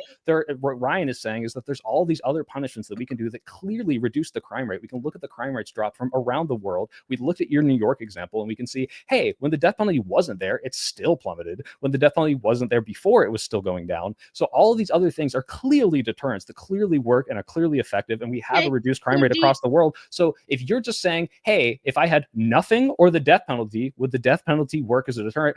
Obviously, that's such a boring fucking conversation. We're saying, is it worth Well, you implementing agreed the to it. fucking death Okay, penalty? you little prattle machine. Do you want to just concede this debate then and switch to a different debate? Rachel, I will say this so clearly, and you can clip this. If you're saying, do you want to concede that if you had said, hey, there is no punishment for this crime or we'll kill you, that obviously just saying we'll kill you will make them That's a do it false less? dichotomy. Fucking That's obvious. a I would false concede that one dichotomy. too.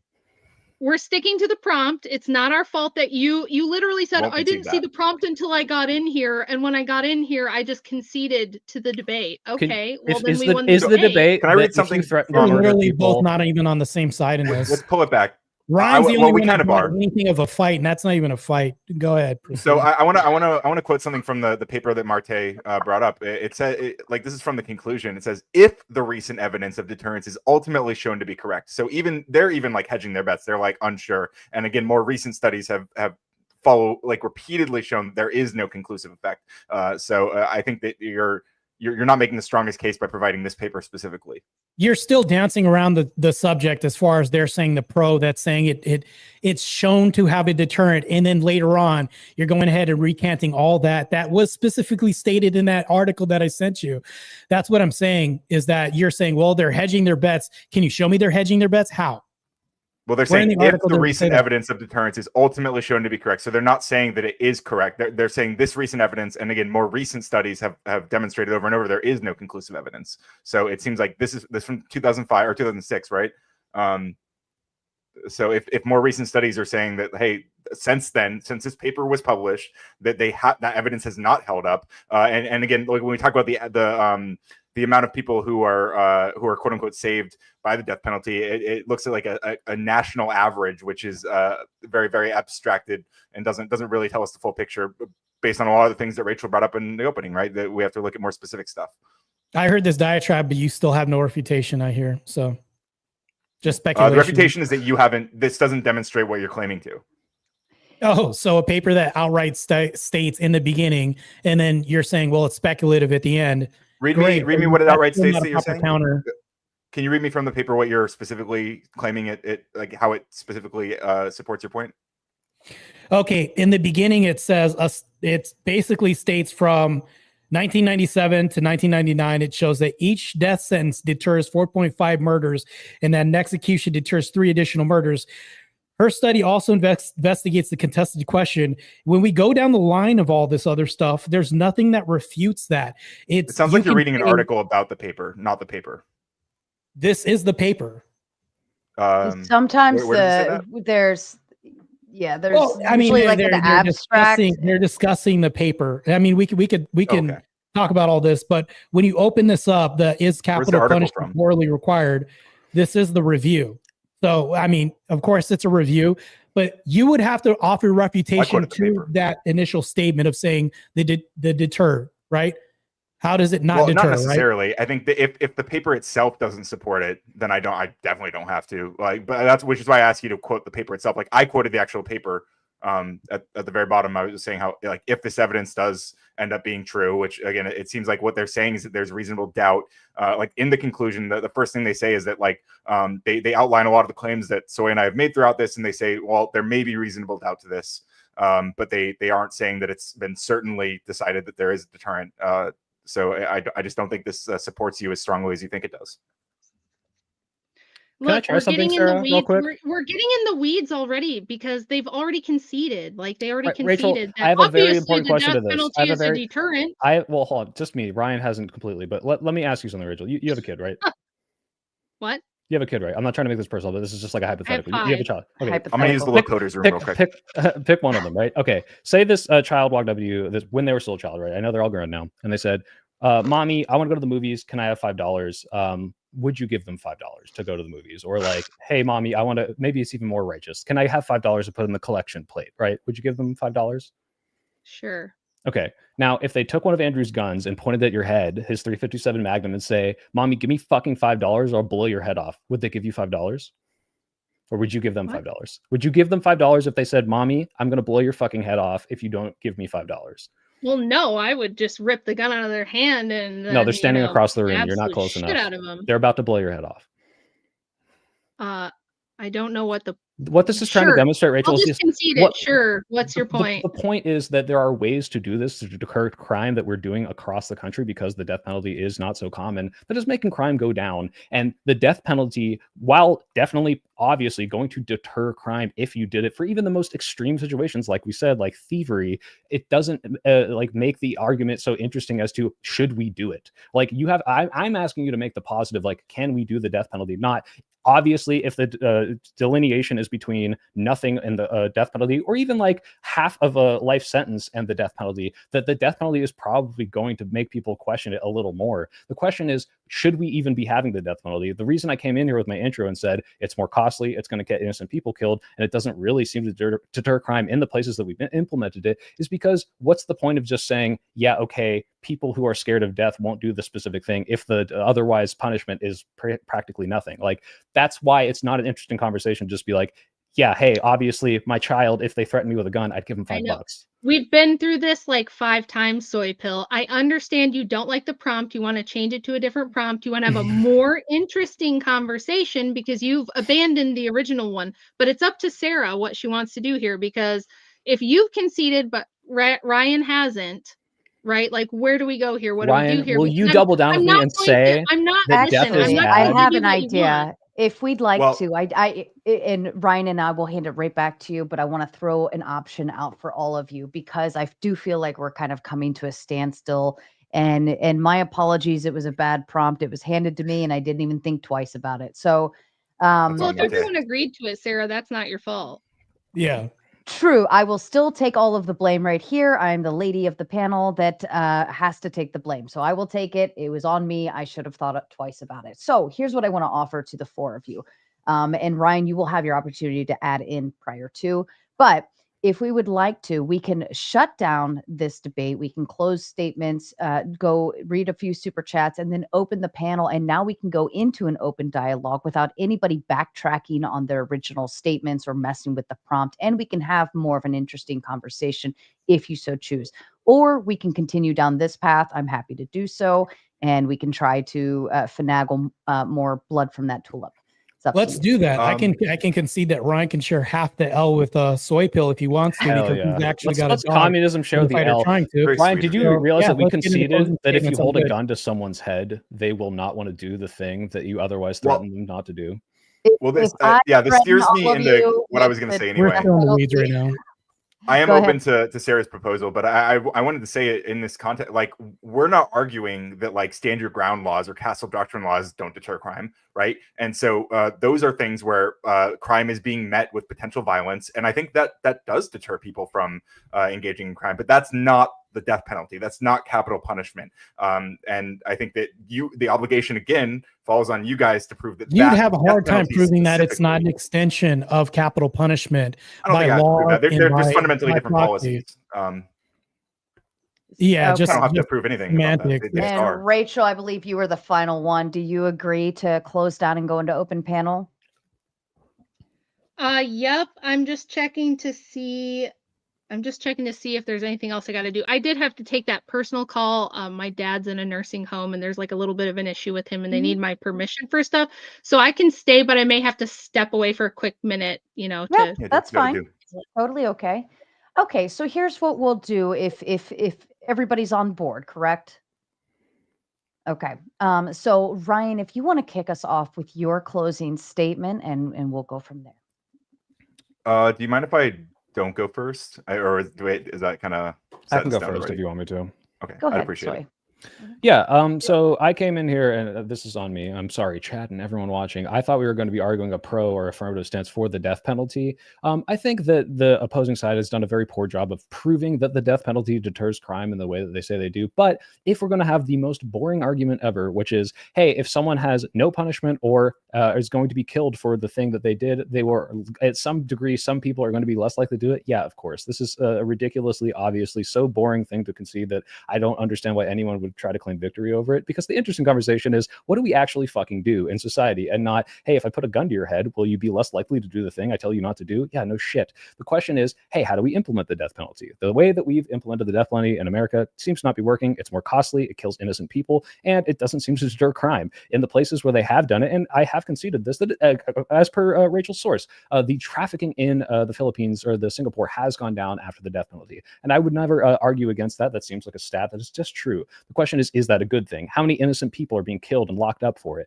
I don't think that's good. I think that we should do everything in our power to make sure that innocent people don't go to jail. And while I think that maybe one innocent person going to jail for 500,000 criminals is, actually maybe an okay trade-off, 1 in 8 is fucking insane, and which is obviously more in Singapore is way worse. So no, I don't think we should do the death penalty, not because I don't think anyone deserves death. There's plenty of people I want to fucking murder, and I just think that it's just not effective. So that's my argument. That's what I came here to argue. But yeah, we can have the boring conversation too.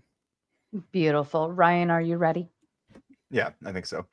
So even if we entertain the idea that the death penalty might deter someone, the evidence just isn't there to show it works better than the alternatives we already have, like life without parole.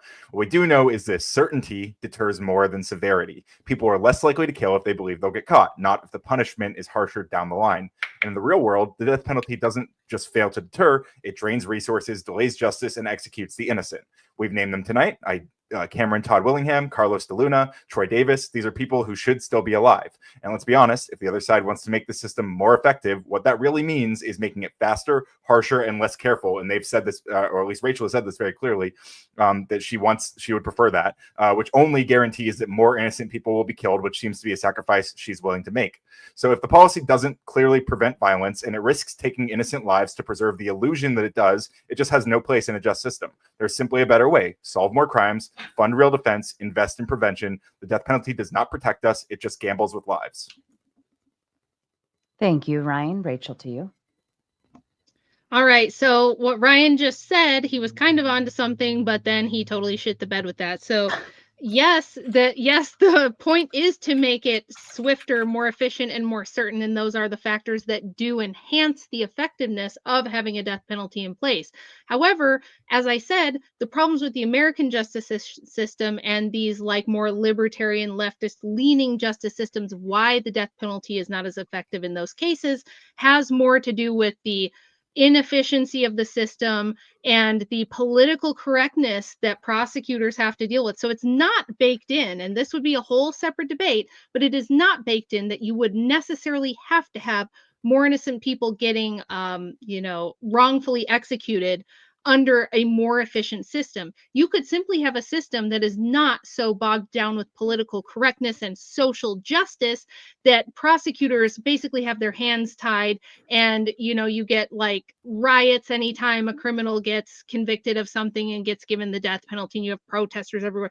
You could simply make it so that you didn't have all of that political baggage with the convicting these criminals, and you could theoretically and practically improve the efficiency of the system, make the death penalty more effective. And just like they have in Japan, Japan doesn't have a bunch of people being wrongfully executed. They only have to do it two or three times a year because their system is so much more efficient. There's social cohesion. They do not tolerate protests and riots and political correctness and all of this garbage that we deal with in the United States. You don't have George Floyd riots every time a criminal in Japan gets arrested and executed, right? And they don't have endless appeals and all this nonsense that we have here. And it works, right? So if you could have a system where you have more social cohesion, you have less corruption in the system, you don't have all this garbage political correctness going on, you could have a more efficient system where the death penalty is so effective that you barely have to use it. And I think we did a good job of demonstrating that this could be the case and that it's historically been the case, and that even the soy pill kind of just conceded to the prompt there, and I think we won. So big dub for me and Martae. Everybody go follow Martae. He's going to be the next best thing on the debate panels. So you go follow him on Instagram and YouTube and everywhere else that he is. Twitter X. Thank you, Rachel. And Martae, to you. It's funny. So I'm going to go ahead and just circle all back to this debate, for example. Soy Pill, if you knew you're going to take a fat ass L in this debate, would that have deterred you from doing this debate and actually doing homework? I would say yes, that might have done that. So you wouldn't say this whole thing is boring, right? So that in a sense is an example that I'm going to use for this. If we knew that we were going to take an L before we did a debate, we probably would have said, no, we're not going to do this because it's boring. I'm going to get life in prison with 4 people on a panel that I'm just going to have to suffer through litigation through. You went ahead and accepted this, but I would argue to say that if we knew we were going to take this L, you didn't do homework and you just said, you know what, I'm not going to do this. I'm going to avoid doing this because that is just a fat deterrent that I'm going to have to eat. Yeah, isn't that crazy? No one had to threaten to kill me. I'm showing you. Yeah, hold on. I'm still going. So that's a deterrent in itself that I'm presenting you. By admission, you went ahead and said, no, I didn't even really do research, didn't do anything. This is like the, example of us not knowing that there's death at the other end of this. We're walking in doing this, and you have just a free society of just boring outcomes and things that happen, right? By allowance, right? Absent a death penalty, what you do is you have more allowance of things happening. What you've also demonstrated that is if there's death for stealing candy bars and you've never reconciled this, if there's going to be a decrease of death or increase, right? You've actually went ahead and conceded the whole point and said that, you know what, if there's death all across the board, you know what, I'm going to go ahead and throw my hands up and say, yes, there's going to be less death, right? This is something you've said throughout the debate. Going back to this, and you've agreed on this, you conceded the debate in the beginning. If you knew that this whole debate was going to be boring, yet you still signed up for this debate, and I don't know why you would do that. This is showing that if I went ahead and said, hey, Soy Pill, I'm going to go ahead and tell you how boring this debate is. You don't want to do this. We would argue that that's a deterrent. But absent this deterrent of you knowing you're going to take this L, you went ahead and did this. That demonstrates the fact that you're walking into something because there was no deterrent present to do because you didn't do homework or do anything for this, right? You just walked into it. So I can see my time. Thank you, Martae. And again, I find that the fail is on me. Most of the time I read through the prompts very well and give it some thought, but this Sarah, time please don't, Sarah. It's not your fault. First of all, it's my fault for not reading the prompt. But second of all, it's also my fault because I thought there's no way we could possibly be so stupid as to hide behind the most obvious fucking question in the world, which is if someone threatens to kill you, will you not do the thing? But yeah, I guess that's what we're doing to declare victory. I forgot to declare victory in my closing, Sarah. Yeah. While we're declaring victory, I think I've successfully defeated all 3 of my fellow panelists tonight. And simply Rachel and Martae and Soy have all failed to demonstrate that the death penalty specifically deters crime any more than life in prison without parole or any other swift. Ryan, if I told you you'd die after this debate, would you have come? I think in my mind, though, perhaps. I was thinking the prompt would have gone further as well. So It's our fault for thinking past the words and reading between the lines. Sarah. I think it's really so dumb. I will take the L for the evening. You can all take your W's. You mean if you would have had a deterrent, you wouldn't have done this, Soy? No, see, if actually you proved my point, which is if you didn't have to threaten to kill me to get me not to come because I thought it would be so boring, that would also deter me. Well, no, that would be you not doing your research or doing due diligence. That's what that is. Not me threatening to kill you. No, the point is that death was not a necessary deterrent in this case to get me to not show up. That's on you still. So. Fair enough. So if you want to see the winner against all 3 panelists more, you should come check out Radical Coder, youtube.com/Radical Coder. Absolute W's all across the board. Sorry, Rachel. I mean, Andrew's whoever wife, declares sorry, Martae, victory last wins, all right? And I'm lastly declaring the W, all right? So... Well, I'll take the L. You can all take the W's, and it works out just fine there. All right. Guys, so yes. Sarah, I have good news. Well, first of all, I think it's funny that Ryan thought it was going to insult me if he calls me Andrew's wife. Like, that's awesome. That was me. I did that. Yes, I am Mrs. Andrew Wilson. You can just call me Mrs. Andrew Wilson, Andrew's wife, the Crucible's wife. whatever you want to, that's fine. It's like, I love I that. don't think it's don't take it as insulting, an insult. Rachel. I think it's playing into your ideology. Obviously, you like it. That's why I do it. I think it's interesting and kind of Yeah. funny. Yeah. Well, thank you. I appreciate it. That's so kind of you. But Yeah. Sarah, Andrew has told me to notify everyone that he has awoken from his slumber and he wishes to drink and join the panel and Hell give yeah. Soy Pill the interesting conversation that he's craving. Good. Yes, I Ooh. can't wait to have a really interesting conversation with Andrew. It'll Mr. be so Wilson, fun. the link is pinned at the top of the chat. I did just drop it. You're welcome to join, or your wife has the link as well if she's willing to share it with you. Also, to anyone else who would like to join the panel, the link is now pinned. You're welcome to start scuttling backstage while we read through super chats. Now is the time to do so. It does fill up back there, so hurry. All Can I say right. really quick, Sarah? I just Yeah, hit sure. 666 subs, which is the mark of the beast. So I think that's absolutely beautiful for this moment in time. But I would love to get that much higher. So please Like, send all I'm your gonna- followers over. I'm gonna go unsub. Wait, are you opening just- the panel right now? Can I use the restroom? Is that a thing? Yeah, you. No, I'm not bringing the panel on yet. We're gonna read through super chat. So if you got to pee, you got to tinkle, Okay, just go in tinkle. case. Save the ones for me. Do you need mommy's permission? Okay, we'll read a few of these. And the backstage is already filling up. All right. Firm Audits with a big 5 says, first, I agree with Mrs. Wilson. Come on, everyone, and donate. Thank you, Firm. I appreciate that. The J Man with the big 10, shout out to Martae and Rachel. Christ is risen. Kick these soy boy betas to the curb. Also, my first son will be born on Wednesday. Glory to God. You guys rule. Congratulations, J Man. Yeah. Tomatoes in the chat. Congrats, J-Man. May Christ keep He's you. doing his part. That's beautiful. I love that. I love baby Me too. conversations.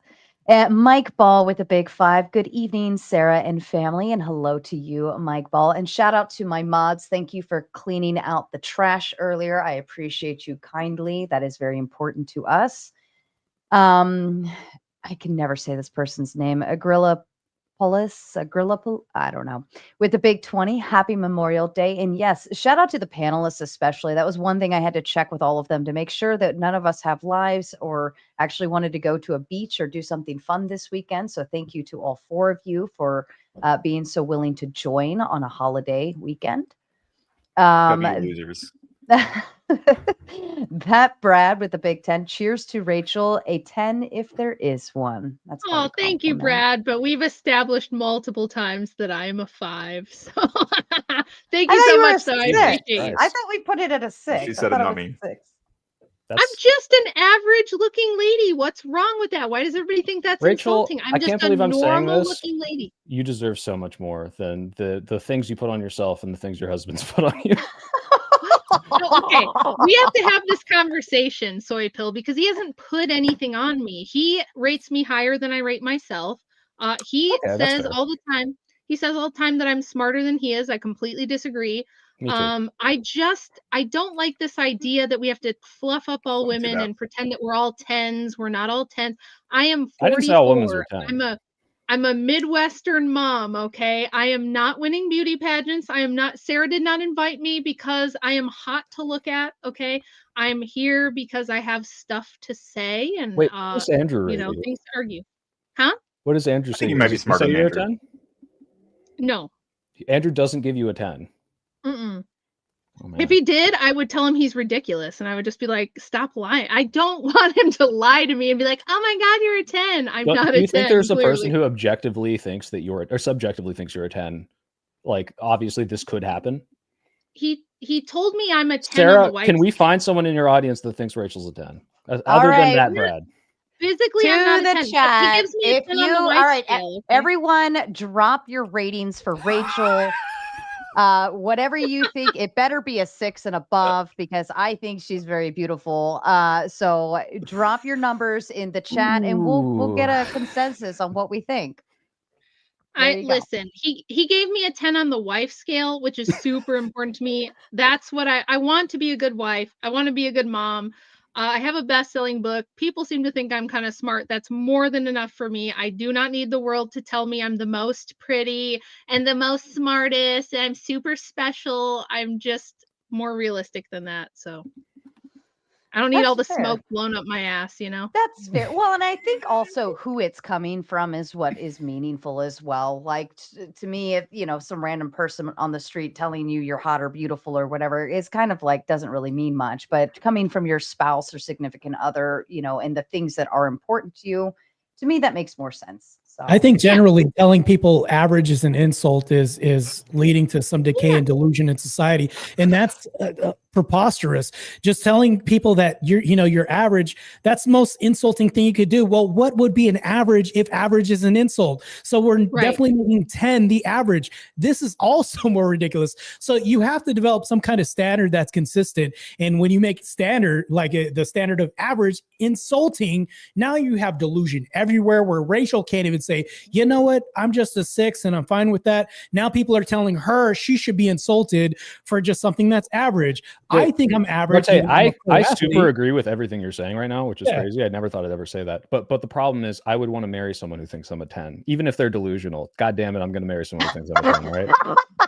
But you don't want somebody lying to you every single day. No, they're not lying. Either I am a 10 in their eyes, mapping that or on. at the very least, they're so delusional that no matter how ugly I ever am, they think I'm a 10. That's what I want, right? They're just constantly. I'm changing the debate prompt. It's official. Is Rachel Wilson a 10, or is it justified to say that Rachel is a 10? Hold on, I don't think any of us agree with that. No offense, Rachel. No, I'm not. See, that's the thing. I'm not offended. I did not. I actually count myself very lucky because I didn't grow up in the digital age. Look, guys, I'm going to be 44 or 45 in 2 months. Okay. First of all, when I was 19, I was probably a 7. Okay. I was probably a 7 back then. Isn't Andrew's metric you're the most hot when you're 20 or something? I'd say like most of us peak somewhere between 18 and 27, right? I would say. But I had my first baby at 20 and then I had 4 more. So it's like, I mean, that changes you, right? So like at 19, I was probably at my peak. I was probably like a 7, maybe a 7.5 on a really good day. I was pretty fit and I looked pretty good. But the life changes and things change, and I'm 45 years old, and for me to run around saying I'm a 10 is just ridiculous. It's just not reality whatsoever. And luckily, does Andrew say you're as beautiful as you are as the day you met, though? Well, he says he loves me more than when he met me, and that he thinks I'm cool. Oh, wait, stop there. I just want to imagine happiness. Okay, we can. That's all I need to know. Well, you can imagine happiness because we're super happy. Like we just took a little vacation together, and Andrew came back and was talking about how great of a time we had. We get along. We're super best friends. We love each other. The chemistry's always been there. It's never, there's never been a problem with that. But neither of us are going to sit here and gaslight each other and be like, you're a 10. No, you're a 10. It's like, we're both kind of average-ish. I think he's very attractive. If he told you to tell him he's a 10, would you do it? Huh? If he told you, if he instructed you to tell him that he's a 10, would you do it? Would you submit? No, I would. Would you submit to the will of the husband? I'd probably be like, really? You want me to tell you you're a 10? Okay. Like, do you need therapy? Like, what's going on with you? This sounds a little intransigent. This sounds a little rebellious. Very feminist of you, Rachel. Right. Yeah, Leave it's the very lady alone. independent. This is not. We've entertained this, and I love the fact that we're all having. I'm ready for the panel to open up. This is the conversation. I'm getting there. Cleaner with the big 5 says Rachel had the burden of proof as the affirmative until Soy literally conceded the prompt. Any further refutation, Soy and Ryan will have to prove. Well, can I respond to that? Yeah. Since I never conceded the prompt, I repeatedly affirmed that the burden of proof remained on them, and they absolutely never even came close to overcoming that. So That's fair. Vordum with the big 10. So Ryan, are you suggesting that 2020 protests were just that? You mean the fiery but mostly peaceful destruction that cost $2 billion? They stopped tracking this number during that time also. So I'm absolutely not denying that there was violence. What I am saying is that it was, again, the largest civil rights protest in American history, and that the protests specifically did result in police reforms, and that people who paint them as just riots, they are intentionally doing so because they understand. Well, some of them understand it. Some of them are just stupid. But I assume Rachel's intelligent enough to understand that the protest probably worked, and that's why she's the kind of person who will just blanket them as fiery riots and whatever, because she doesn't want to see those police reforms. Oh yeah, listen, when toddlers throw temper tantrums, more often than not, the parents give in. Didn't say that the riots didn't work. Sure, they worked. Doesn't mean that we should have a society that tolerates that kind of garbage. Should we She kill did it the right there. She flipped it protesters? again. Fair enough. Robert with the big five. The leftist soy just conceded the entire debate, admitting that crimes which have death penalty attached will see lower crime output rates. Well, first of all, I've conceded not that in general this always happens. I gave specific examples that counties in America where we do this, it actually doesn't have a lower rate. However, I do concede that the very basic, obvious question, which is in a vacuum, if you say, hey, otherwise we're increasing this deterrent or this punishment to death, yeah, of course, people are going to do something less if you kill them. The question is more interesting and actually much more relevant is how do we do that? Should we do that? And does it actually fucking work? And the answer is it doesn't really seem to in the way that we want to. That's why it's like, hey, if you want to look at the country like Singapore and say we should be more like that and say, all right, how many innocents are you willing to kill? That's the more like, is that worth it to you? Because it's not worth it to me. That's why I don't want to do it. But if you're just saying, hey, the crime went down in this specific area, yeah, maybe sometimes that does work. And can I just add one quick thing to that? Also, that I agree with most of that, but also that's why like things like castle doctrine and self-defense laws are effective at deterring crime more than just like capital punishment specifically. If you Are agree, you they're pro different gun things, rights, Ryan. Ryan? What Ryan, was that, are Rachel? you? How do you feel about gun rights? I like guns. Great. I'm pro gun rights. So, like, We are all love you guns pro here. Second Amendment, or do you want to like limit it a lot? Are you like, oh, the school shootings? I mean, we're going way off topic here. I'm generally in favor of laws that make it harder for certain people to get guns, but I'm never in favor, or almost never in favor of like actually like taking guns away from people. And most restrictions, I'm not necessarily in favor of. Reasonable gun control potentially. You'd have to be more specific. Surprisingly based. I wasn't expecting that. Soy Pill, you're going to be so shocked to learn that Rachel is a firearms instructor. No, you told us about it when you said that women were bad at Oh, firearms there was and a you're super chat, chat. actually. That's Yeah. right. No, I knew that. That's right. I Powder thought that dust. you thought I was some sort of like, Trad scared wife little. who can't leave the Yeah, house or whatever. No, I'm sure Andrew let you be a firearms instructor. he did. Thank Andrew for that. Yeah. Powder Andrew. Dusty with the Big Ten. A prison is a deterrent. Nobody likes prison, but the degree of dislike varies greatly by facility and sentence. Yeah. True. That's like a kind of to Ryan's point, which I'll say, Ryan, I apologize because I didn't fight as hard in this area. I think there's a very strong argument to show that, like, yeah, life in prison is a pretty big fucking deal. Some people don't care, and that's true. You can give examples of people that just say, well, whatever, I can run my, mafia business outside of here. But most people don't want to go to crime for prison. It's a very, really good deterrent. And if you did that, the same reason I say, hey, if you would kill everyone for every crime, if you said, hey, you get life in prison for every single crime, if you get life in prison for speeding, you're going to see it go down. Whether or not we should do that is the interesting conversation. Not obviously, sure. Would people speed less if you got life in prison for going 66 in a 65 zone? Yeah, don't let it happen again, motherfucker. Vordum says with a Big Ten to the anti-death penalty group, if convicted child SA predators have high recidivism rates with no possibility of rehabilitation, what should be done? Also, was Rittenhouse justified or a murderer?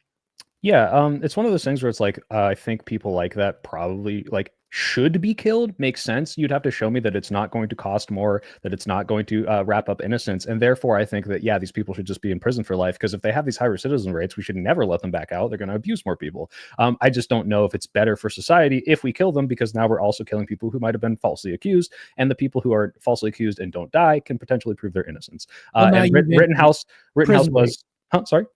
Now you've increased prison rate because no. Child sexual assault. Oh, excuse me. Unless there's a baby in this child or some child in this prison, I think they're not going to be abusing them. If they have a proclivity to do this to children, do you think they would do this to adults just the same? Only ones that look like hot children.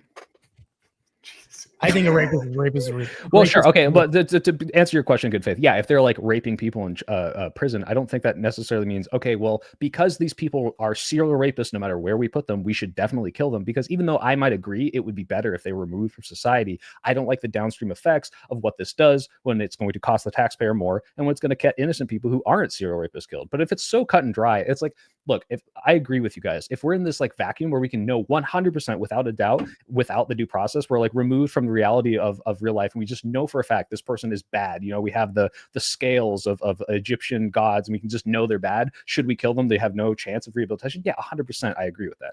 Also, yeah, Rittenhouse was 100% self-defense. Yeah, I would. Nice. Sorry, can I add to that Yeah, as well? go ahead. I think I would agree with most of what Soy said there. But as for the Rittenhouse thing, I also agree. He had due process, and it was ruled to be self-defense, and which is why I think it's really sad to see that he has demanded that like Carmelo Anthony should have life in prison, like well before his trial. I think it was a very disgusting thing to see from Kyle Rittenhouse, someone who was assumed guilty in the court of public opinion and should empathize with Carmelo, but instead he's been calling for him to have life in prison before his trial, which is really disgusting behavior. To your point, Ryan, I would be very upset if Kyle Rittenhouse was murdered because he killed 2 people, when it turns out by having this extenuous, expensive process, we were able to prove his innocence. That would really actually upset me, because I think it was the most cut and dry thing of, hey, this guy was running away and he killed people. And yet everyone said, oh, he's a murderer. He fired into a crowd of protesters. He tried to kill black people. Like all of this just lies came out. And that's why the world that you kind of are pushing towards with this death penalty stuff does result in stuff, people like that getting killed, which I don't want. I think he should be let off for that. All right. And Powder Dusty with a big 10. It's not Sarah's fault. It's Ryan's. Do better, Ryan. Yes, Ryan. We're all going to I will now not be pin this all apologizing. I on agree you. with our different. I think Ryan did amazing tonight. I'm so proud of him. Just Gerald with the big 10. Gerald appreciates big brain panel. Gerald is learning. Gerald, big dumb, but one day small smart. Are you And- training We AIs? love Just for Gerald. super chats? Learning is radical. I love Just Gerald. He's funny. Powder Dusty in with last and final one for now, and told I'll get you. through the rest We later. find one. 10s for Rachel. And actually, I will say there was even some 11s and 12s in there, Rachel, just for the record, Wow. just so you know it. All It's right. you know why? It's because they're incorporating my winning personality. They think that I'm so cool and so funny, and they're like, she's a 10 because she's so Yeah. cool and funny. There you Wait, go. so Rick, wait, Andrew proud of says you, you're a Rick. 10 wife. Are you implying if you were a worse wife, you would also be like a 4? Probably, yeah. But I'm a And great he's wife. consistent, I'm a so- great wife.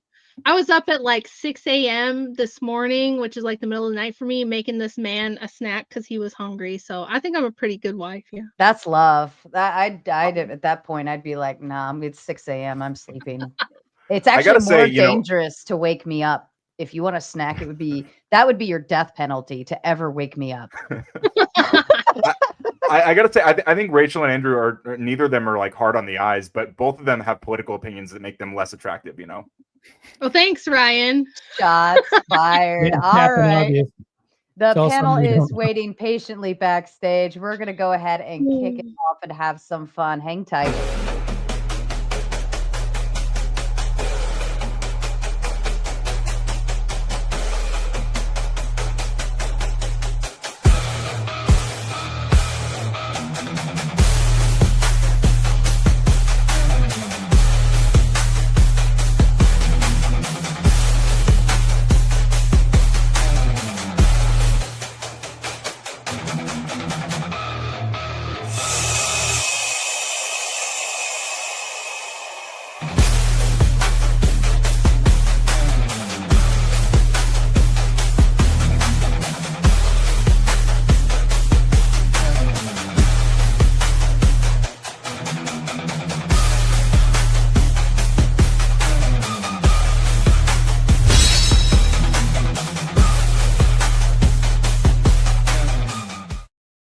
Theme, but okay.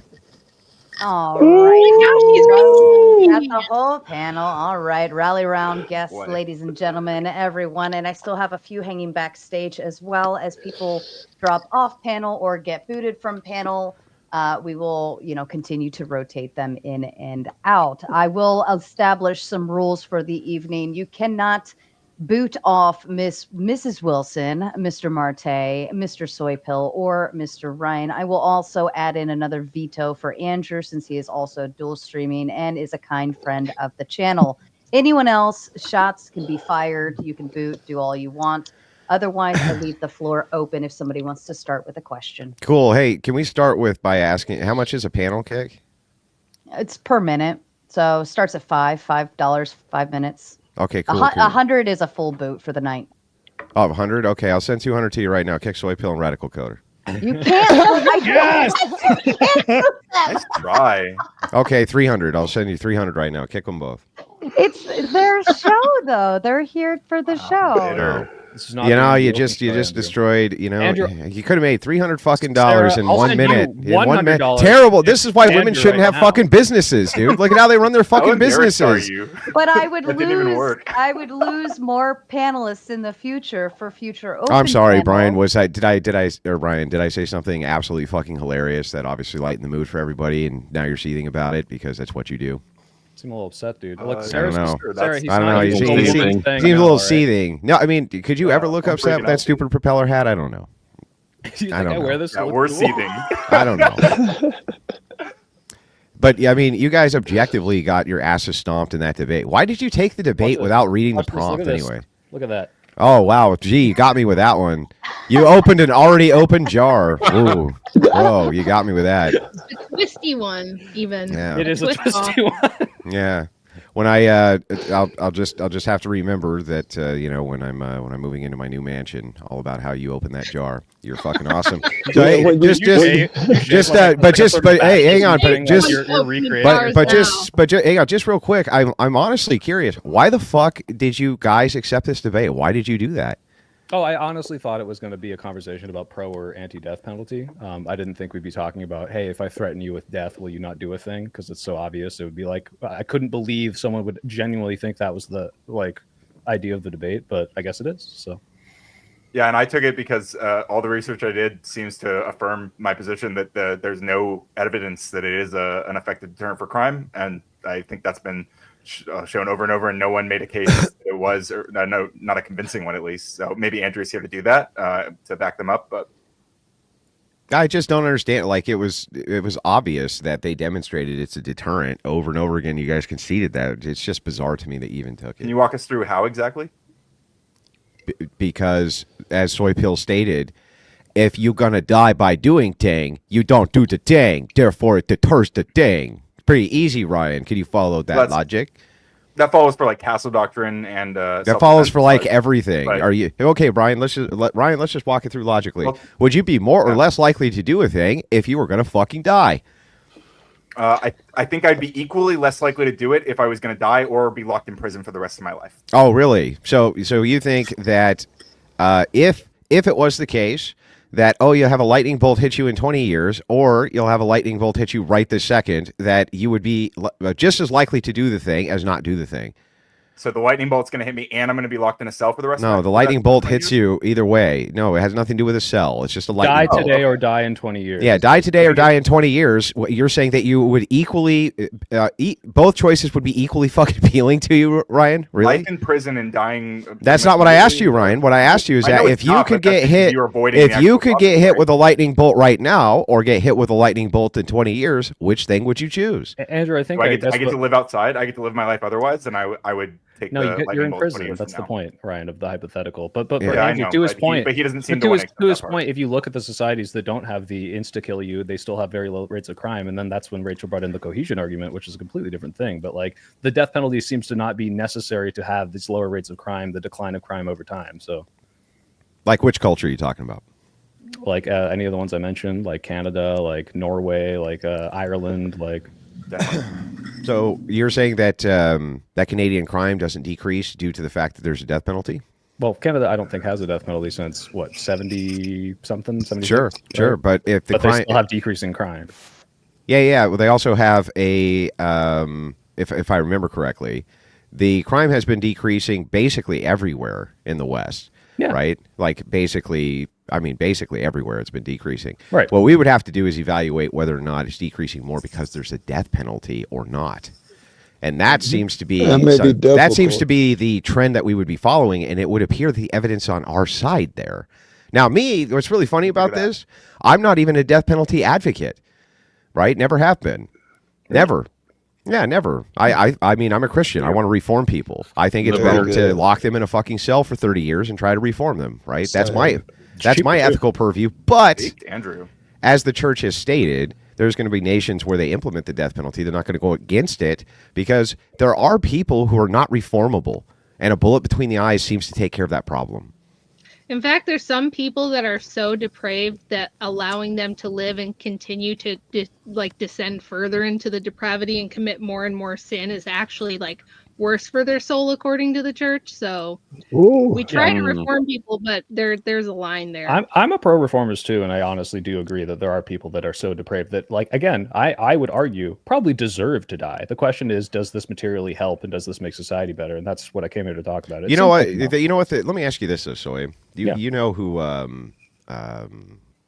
Not Jeffrey Dahmer. Who was the other fucking Ted Bundy? Ted Bundy. Yeah. He was pulled over by a cop. I was reading a book where they got the cop's account, and the cop let him go because he was charismatic and this and that. And he went on the next week. He broke into a little co-ed house and he beat 4 of them to death. Right. And they said, "What's your biggest regret in life?" He said that when I pulled that car over, I didn't pull out my sidearm and shoot this guy while he was in the driver's side. Right. Yeah. And I'm pretty sure that is got to be the worst, most torturous thing that's ever happened to a human. Absolutely. To note that they had the power to just end this right then and there. And I would basically hold myself responsible like the cop did, even though I would agree he didn't actually do anything wrong, right? Right. You would feel guilt the rest of your life. Of course. And that's totally reasonable. But I'm just asking this.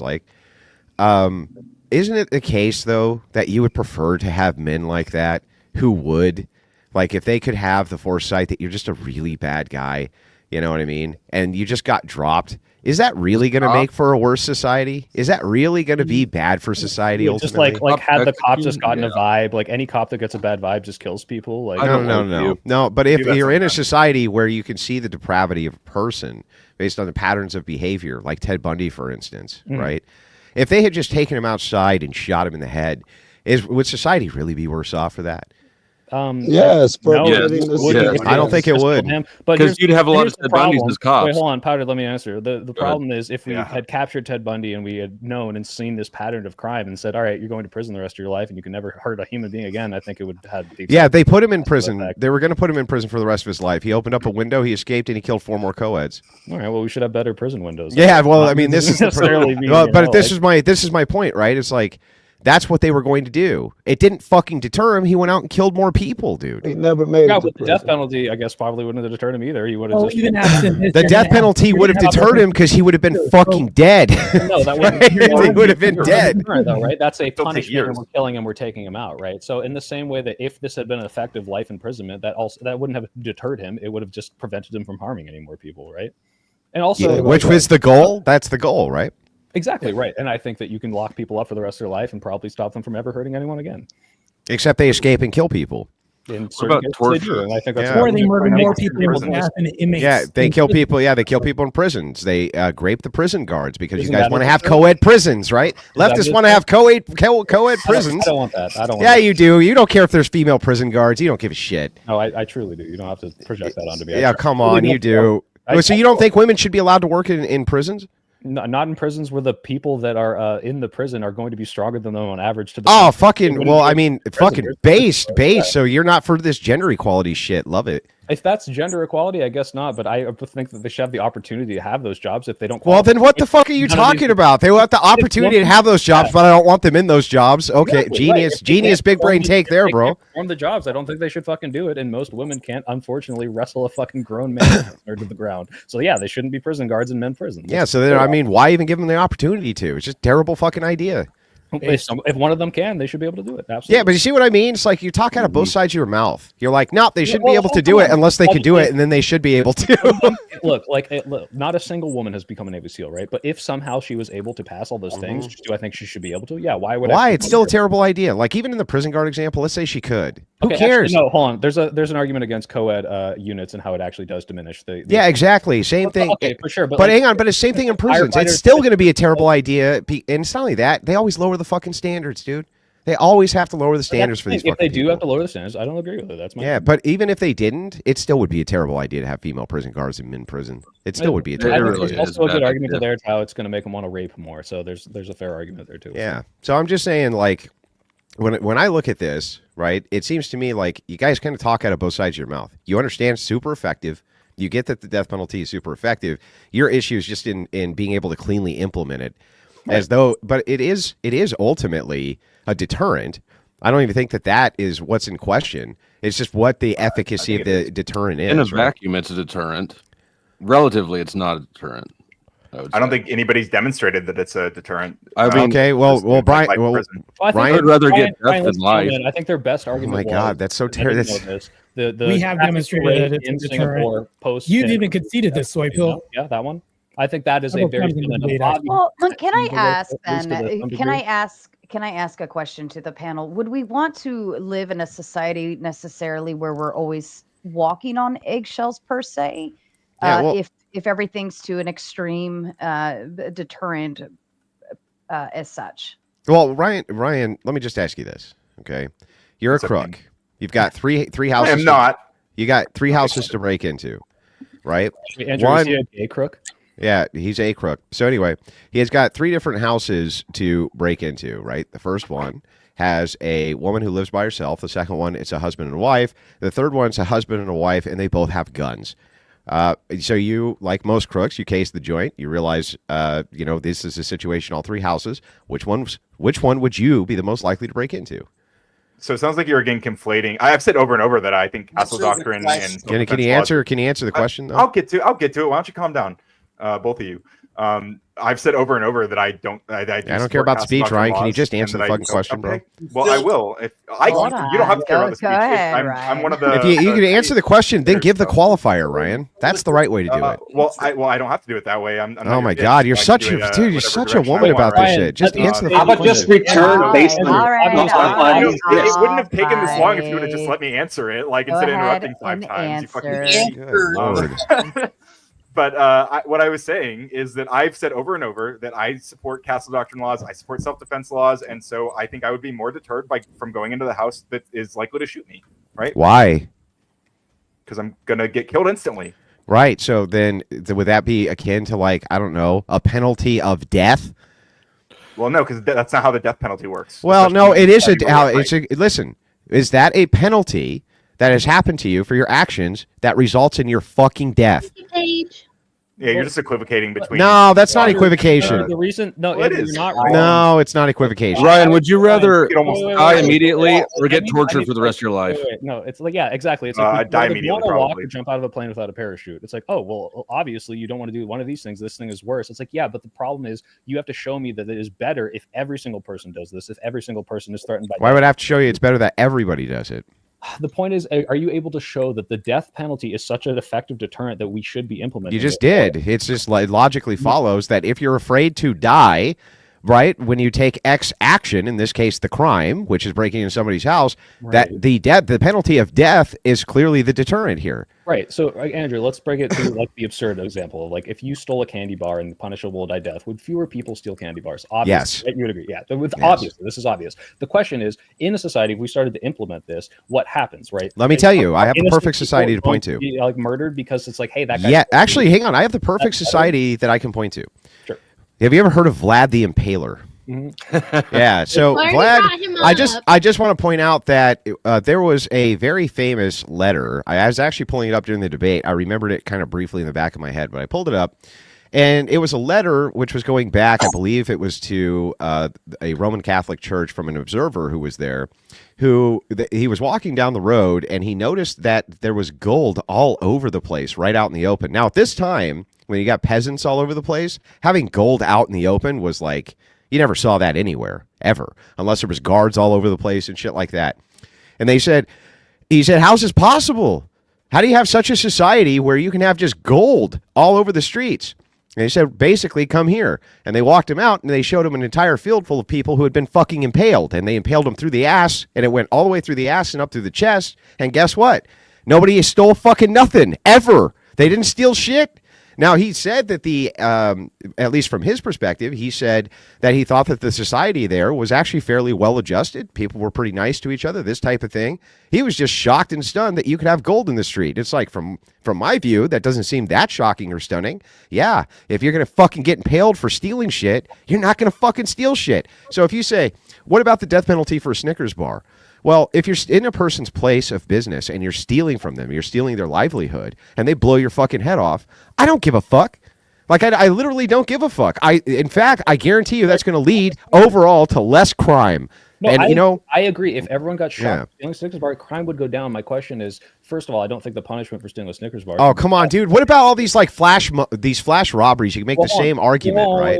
Wait. Like, I know people who were like very good people that when they were 12 were like, damn, I want a Snickers bar, I don't have money, and they stole. And that's bad, right? I don't like that. I don't think they should be gunned down in the store, right? And I think that you would agree that these people can at the very least become better people, and I don't want to like be killing everything. Yeah. So this would be the same thing if like a 10-year-old breaks into your house, right? You make the contention of agency, and I think that that's fine.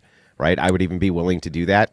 But if you take a look at what happened in California with flash mobs, I was talking to a gun store owner when I was in California. Now, this is anecdotal, but it follows. Okay, I said, why is it that Santa Barbara, California, of all places, most of the people I'm talking to sound like they're way more conservative than liberal? And he was like, actually, in the recent votes, we saw this come up, and here's what happened. Store owners were just sick of having to fucking lock everything up. They were sick of having to lock up fucking everything because these flash mobs would come in, clean them out. They weren't even allowed to do a thing about it. Now, let me ask you this. Is it preferable to have the society where flash mobs can come in and clean your entire business out? Or is it preferable to have a society where they try to do that, you open fire, a couple of them die, and it never fucking happens again? So in that dichotomy, obviously the second one. However, the reason that's happening now is because of the stupid California laws that say, hey, you can't even pursue someone unless they steal up to X amount of money, which is ridiculous and I think is stupid. And the easy answer is, so what's the threshold we put a person's life at if it's not 50 cents? Well, we don't $10, we don't have $200. You have to threaten them with death to have these things go away. The reason they spiked during that time was because they got rid of those restrictions and cops weren't pursuing them. And as soon as cops start enforcing the law, Well, I mean, I actually answered my question. It should, if somebody steals $1,000 TV from your business, should you be able to open fire?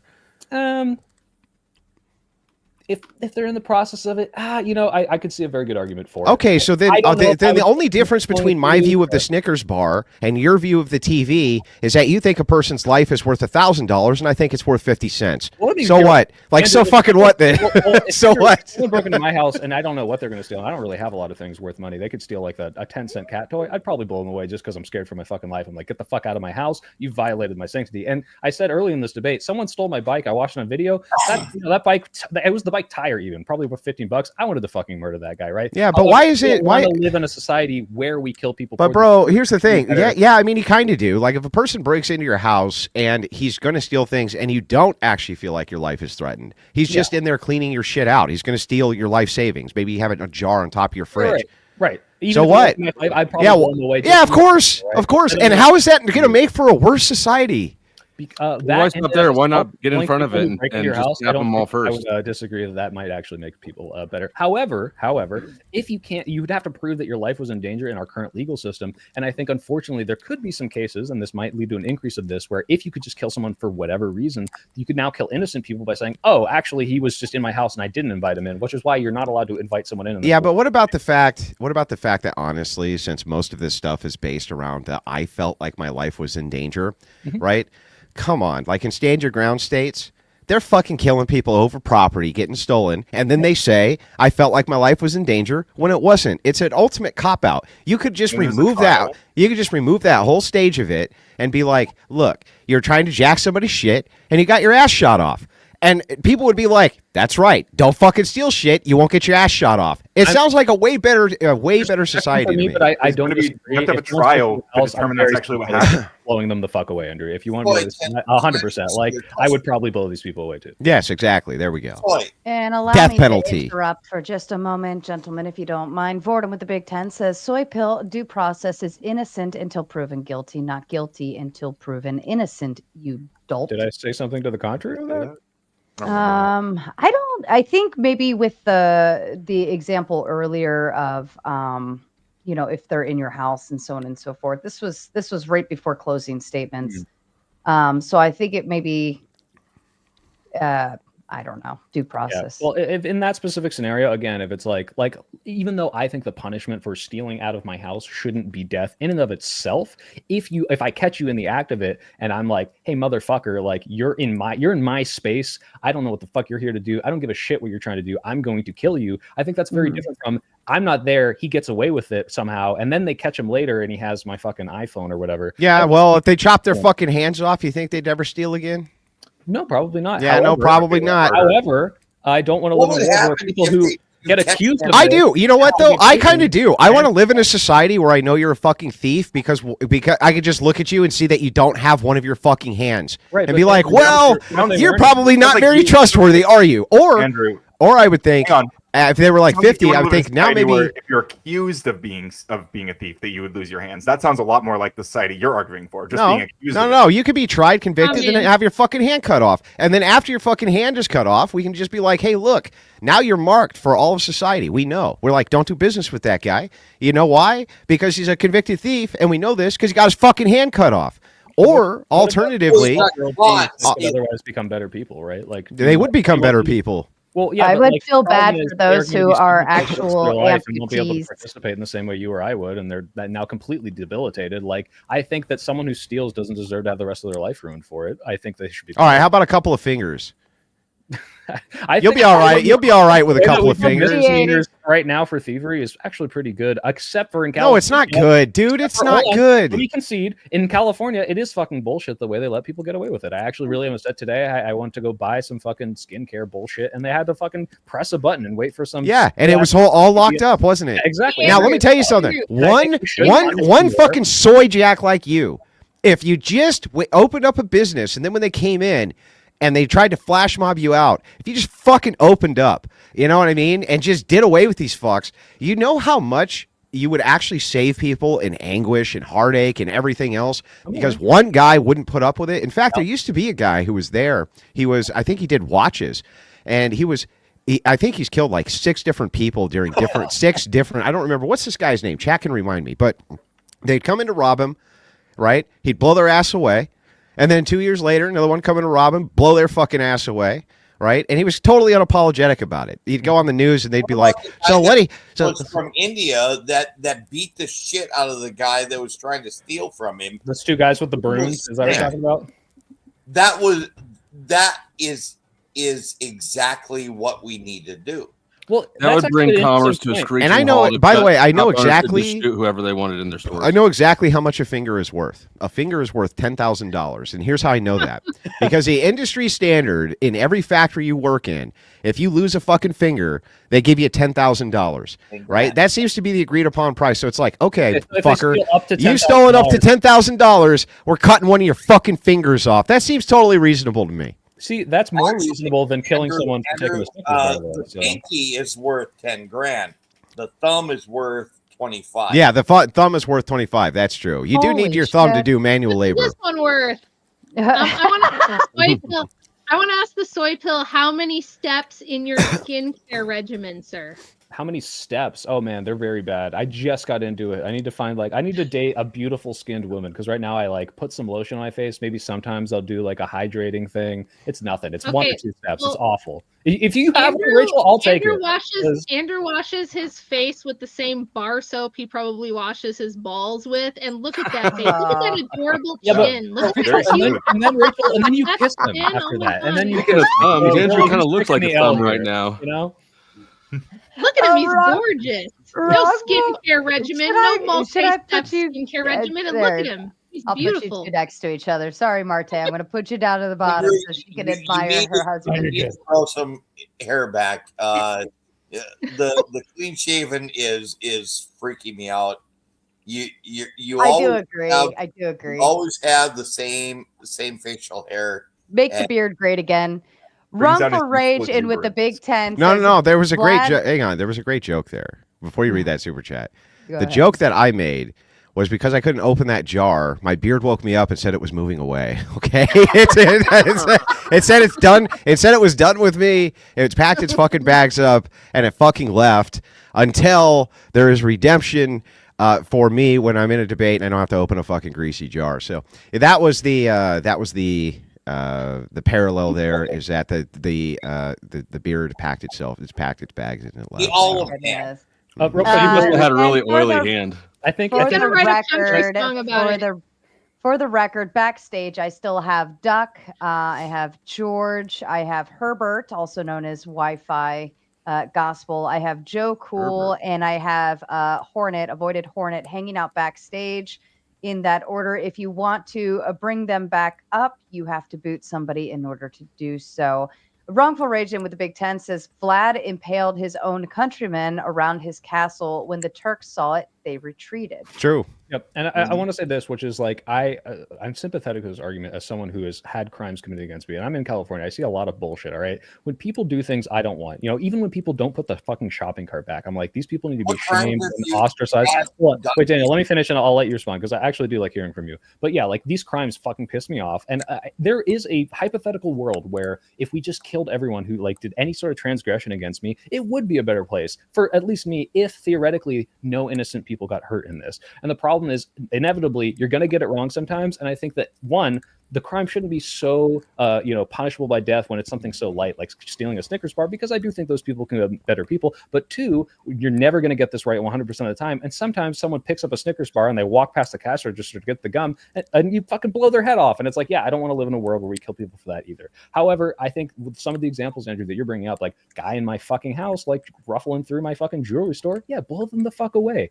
They're very obvious examples. And there's very like, hey, I don't know examples. And that's why I'm happy the justice system says, let's make sure that we're punishing people the right way, even though they get it wrong. I'd rather them get it wrong a little bit than people get it wrong but killing 1 in 8 people. But hang on, there's one concession there that I kind of need you to make, which is that knowing how it is in California when you got to push a button next to a fucking, next to a thing, right? If you lived in a and they would open it immediately, I would do that. Yeah, if it is the case that I can show you like that is not the case in Midwestern states because you have the right. I'm aware. Yeah, you have the right to defend your business. Well, you have the right to do that. Reason, right? Because it didn't used to be this way in California. They didn't have that right. However, they did go after people for these like little misdemeanor like things, and then they stopped. And that's it's been like that in California since I was a kid.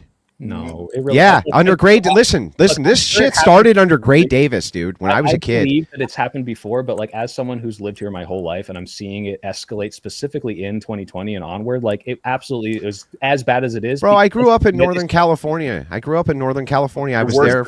I was there for years. I'm in the Bay Area, and I was in the Bay Area too. Sorry, Andrew, the Bay Area gets the most crime. All right, we are the highest crime. Yeah, and listen, it was like that. Not only there, it was like that in Southern California as well, in especially around the Morongo Valley, right? The thing is like, look, it has been this way for a long time because in the Midwestern areas where people are armed, they have guns, shotguns in their gas stations, things like that.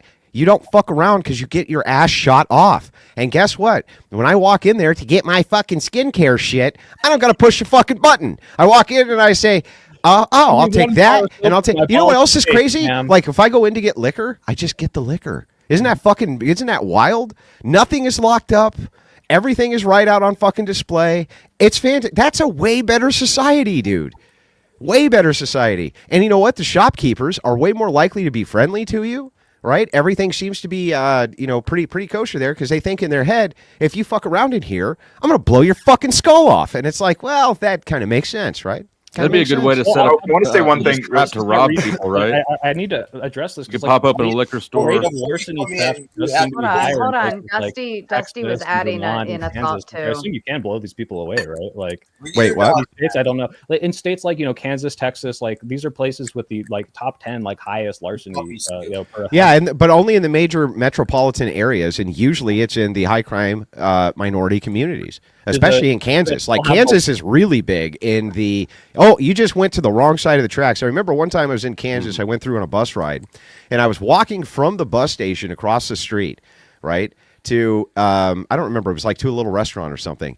This fucking piece of shit car came flying up, stops next to me, 2 undercover cops like, do not cross the street, sir. I was like, are you fucking serious? He said, do not cross the street, sir. He's like, order food, whatever it is you need to do, stay in that fucking bus depot. I was like, okay, man, no problem. Was it? So I was in the cities. Do they still have the like you can blow people away in your store for stealing, or do they not have that rule? Well, no, that's the problem, right? Most of these cities are run by progressives, and they actually make examples of people because what happens is leftist lynch mobs get together, and they're like, my God, you killed this poor guy who stabbed the dude in the chest 50 times. I can't fucking believe that you did that. oh my God. And then they start fucking rioting and causing all sorts of problems. So it's like, no, you can be made an example of by these leftist DAs, these leftist district attorneys inside these major metropolitan areas. It happens constantly. But what's really funny, you go 50 miles outside the major city, and what happens? You can buy whatever the fuck you want. Nothing's locked up. It's a fucking free for. You don't even have to lock your fucking doors. Why? Because it's like a trap, right? You come in here, it's like a roach motel. You come in, you don't fucking leave. That's how it fucking works, right? You come in, you don't leave. It's like, how is that not preferable, dude? Well, like I said, in certain cases for thievery, I'm totally sympathetic to blowing people away. I just don't think you should blow everyone away, because I think there are plenty of people who steal very small, insignificant things that should be punished, that should be encouraged to stop. However, I don't think they deserve to die for it. Look, sorry. even we're not going for it. If we add up, like, even let's say, even if it's just a candy bar, right? But everyone around the world goes and steals a candy bar. Like that one little insignificant thing adds up very quickly to where it then, like, it seems silly, but it all adds of those up. people, that adds up more. But if we killed the first 10, if we trolley killed the first problem 10, one innocent little Being trolley the boy, dynamic, hold 10 on. million If we candy killed- bars, I'd pick the boy to not die. If we killed okay? the first 10 after they did it, then there probably won't Well, be it's any the more problem after is the problem is that here's what the lawyers will argue. They'll be like, if you just the same way that I did with you, if it's $10,000 or 50 cents, why is this a difference on a person's life? And this is what they'll argue in court. You know what I mean? So what happens is you take away people's ability to defend themselves and their businesses, and that's the problem. That's why if you go into a major metropolitan area, right, you walk in and it's fucking everything's behind glass. You can't touch anything, nothing. You will literally 30 miles west, and now you can do whatever you want. It's not just because of the death, right? Because in California, you'll see this. What they stopped, or that they implemented this law, which I think is bullshit, is that the people, the security guards there, or the employees aren't allowed to stop them. And that's sometimes actually because of the private institution that says you're going to cost us more, like liability in a lawsuit than we will from the like 10 cents of the shit. And wait, hold on, let me finish. I think that's fucking stupid. Well, that's because of the loss in California again, though. Right, again, and yeah, hold on. I'm giving you ground to the Republican argument here. I think you should be able to beat the shit out of shoplifters, right? I think you should be able to physically stop them. But that's such a far cry away from murdering them on site that I think that also is a deterrent, because people also are like, wait a minute, I don't want that fucking 400-pound security guard next to the metal detector to beat the fuck out of me. And I think he should be able to if you're walking out with a bunch of shit you stole. And if they get it wrong, they're still alive. Do you know why? Hang on, Soy Pill. Do you know why it was? I've been very quiet for a while. Hang on, we're almost done, and then I'll cede the floor, Ryan. I promise. Shoplifter. But yeah, let me just say this one thing, and then I'll cede the floor. If somebody stops a shoplifter, David, Daniel, hang on. Yeah, just one thing. I'll cede the floor. So, do you know why it is, Soy Pill, that it used to be in Western towns that bank robberies would brazenly happen in broad fucking daylight? Why that was the case? Why like the James Younger gang and guys like this and Bonnie and Clyde would be able to get out with just so much fucking money? It's because all of that money is insured, right? It was all insured. And the reason it was insured is because banks went to the government and said, we're not going to loan you any more fucking money unless you insure this if it gets stolen, right? We want you to pay for our losses. And the government was like, well, fine, I guess we'll fucking do that, right? Well, the side effect is that the banks instituted a policy where it was like for their employees, if somebody comes in and robs you, who gives a shit? It ain't our fucking money. Don't do anything, right? So these guys were brazenly able to just rob them fucking blind. And so here's what happened. An interesting thing happened, right? Private banks, which began to open out west, right, who couldn't get any of that insurance money from the government. When these fucking gangs would come in, guess what they instructed their security guards to do? Shoot them. Blow their fucking asses away. And guess what happened? All of these fucking criminal gangs that were running around, right, started getting their fucking asses shot off, and bank robberies started to go out by the wayside, right? Same thing you'll see when the FBI started going after Bonnie and Clyde and things like this. You started to see a shift in policy for defense, which used to be retreat first, fight later. Then it became stand your ground. Every place stand your ground's put in place, every place where people are allowed to defend their property seems to be a much better fucking place. Right. Okay, so this Andrew, leads again, perfectly into what I was going to say, and then I want to let Daniel. Andrew, again, respond look, to. it's like, yeah, obviously, if they the option is do absolutely nothing because your stuff is insured, or blow them the fuck away, that's going to reduce the crime, definitely. The problem is if you do this for shoplifting, and I don't know if this has ever happened to you, but you walk through the metal detector and it beeps because it's like, ah, fuck, like this thing didn't get scanned properly, and then the security guard whips out his gun and blows your fucking head off. Like, I don't want to live in that world. I don't want to live in a world where the mistakes cause people to die. I just want to live in a world where the crime goes down. I think there's plenty of ways to do that that don't involve blowing them promise I'm going to let you go, But Daniel. I will say, say obviously, if the Hold on, punishment for all these hold on. crimes is death, yeah, the crime's going to go down. This is just like apparent. You're not wrong. I'm But saying what one if paragraph it's and then I'm done. And then really Daniel, hard? it's all yours. I promise. I promise. Go it's ahead, yours. Ryan. Hold on, Ryan. Hold on, Daniel. He's one of the main panelists. It's his floor. All right. So I Go just wanted ahead, to defend Ryan. because earlier I accused Andrew of equivocating, and I just wanted to defend this. So I wanted to get my thoughts together, and I did. So using castle doctrine or self-defense laws to prove the death penalty deters crime is equivocation because it confuses two very different types of deterrence. That's not what equivocation You means. just said one paragraph. And started It a is whole new actually. discussion. No, it's not. I'm Equivocation is using ambiguity in language. After Daniel responds, you can go. Okay, you can chill, Andrew.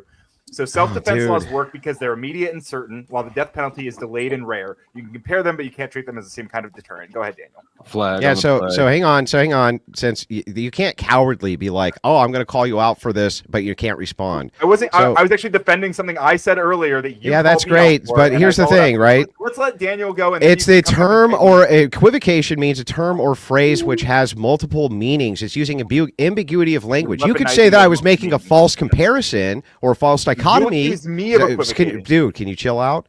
No, the opposite I'm is sorry. true. No, you're right. You're right. Yeah. You accused me of equivocation. That means ambiguity in language.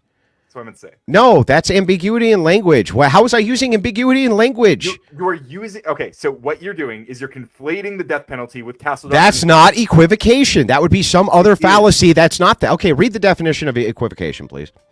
Yeah, let's do it. Do it. Equivocation. The use of ambiguous language. Ryan. Oh, the use of ambiguous language. I didn't use ambiguous. Using ambiguous What language did I use which was ambiguous?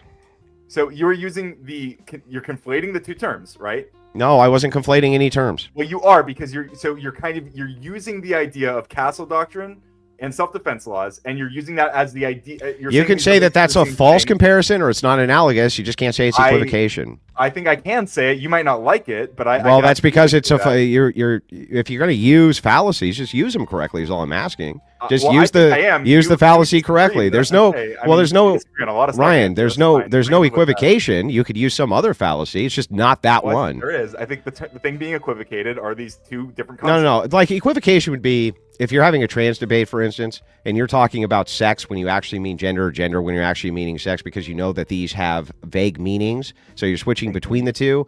That would be equivocation, right? Me saying that a deterrent of death, right, tends to work, whether it's by the state or not by the state. You could say that that's not analogous, but I'm not equivocating about terms. We know what death means here, right? We both know what death means, right? By trying to use the argument that self-defense and castle doctrine laws do deter crime, which I agree They do. with. Yeah. You're equivocating on the death penalty term. No. What I was doing was drawing an analogy on deterrence itself and death. Not saying that the like term death penalty from the position of the state is gonna equal the same thing. So you could say that's not analogous. You can say that, but you can't say that I'm equivocating. What's the equivocation? The equivocation is between self-defense laws and. Well, I'm not using ambiguous language for the demonstration here. You are using ambiguous. Okay, which word are you confused about? Death? Are we confused about death? Not because I'm confused. Well, then there's no ambiguity in the language. Then the ambiguity lies within the way you're using the argument about self-defense laws. Like you're using. That's not equivocation. That would be something else. False analogy, false dichotomy. You could use all sorts of things. It falls things. under the umbrella. But again, we can disagree on that. But I think it falls under it. You don't. Then I guess at the end of the day, I'm just pointing this out. Like this will actually be helpful for you in the future. Like equivocation. Equivocation is the most common fallacy used in a debate. Equivocation is the most common. And there are different kinds of equivocation. Well, yeah, but that's true. You can equivocate in multiple ways, but it's always under the concept of ambiguous, non-definable language, which is then used to shift back and forth between positions. That's what an equivocation is. What we were doing was giving was the use of ambiguous language to conceal the truth. Yeah, so you're switching back. That's exactly right. So you're switching back and forth generally between positions, like you would. If I said, you're switching back and forth between two different ideas to try to argue for one idea. No. What language was ambiguous here? I think that you're using the ambiguity between these two different things. What language is ambiguous that I'm using? You're using, so the ambiguity lies in you using the word death penalty, or you implying that death penalty is is described by both of these things. That's where the ambiguity is. No, there's no ambiguity there, right? Yes, there is ambiguity. No. If I'm drawing a parallel between the comparison of death being a deterrence, right? Well, death penalty is using death as a deterrence. We agree with that, right? Yes. Okay, then there's no ambiguity here, Ryan. Well, I think that I still think it is. I still think it's. You still think it is anyway, even though I just demonstrated it's not, bro. You don't have to use fallacious. You don't have to use fallacies you don't understand. You don't need to do that. Andrew, Ryan, I think the reason it's ambiguous is not just the way it's the way you're describing and saying, look, it is the exact same to punish someone by death when they're in your house and you shoot them as it is to punish someone with death by putting them through the legal system. These things are very not. That wouldn't be equivocation, though. You could argue that there's some other false analogy or something, but that's not equivocating. What language is being used which is ambiguous by there? calling them both death penalty or punished by death, right? No, not if if the comparison is death as a deterrence, the state's going to issue death as a deterrence, or I'm drawing an analogy that death can be used in other ways as deterrence. If you can show me where I'm ambiguous with death, deterrence, anything like that, or using that language ambiguously, that would be equivocation. One of them is stopping a crime, and the other is a punishable thing after 30 years of going through. That's not no, but the language is not ambiguous there. You would just have an issue with the comparison. Okay, I guess it's semantics, but I really do think semantics are super important. That's what equivocation is trying to do away with is semantic understandings, right? So the idea that if you're in a trans debate, for instance, this happens often, where people will equivocate in the ambiguity of the word sex or the ambiguity of the word gender in order to move between sex and gender to make their points, that would be equivocation. But vaguely describing killing someone in your house as the death penalty, do you not think that is ambiguous as to what you mean by that when these things are very No, not if we're talking about it in the context of a deterrence of death. It's a deterrence of death from you, the person. By the way, we fleshed that entire idea out, and both of you agreed. You both agreed with these ideas that death can be a deterrence inside of the house. Death can be a deterrence from the state. That's the analogy that's being used. If I was using death ambiguously or something like that, that would be equivocation. You're implying that means that the death penalty itself is also a deterrent, but it doesn't follow. Well, that may not follow, but that still wouldn't be fucking equivocation, bro. Don't you get it? That's still not equivocation. I think there's just different kinds of equivocation, and you're focused on one. I know. There's the kind that is actually true, and then there's the kind that you fucking make up. I know. Well, I mean, there's two different types: the kind that there actually is, and then the kind that you fucking make up because you used it and you don't want to double down for reasons nobody understands. I'm being a firearm instructor in English instructor. Let's teach everyone the meaning of the word. Gentlemen. Andrew's doing just fine. I want need my help.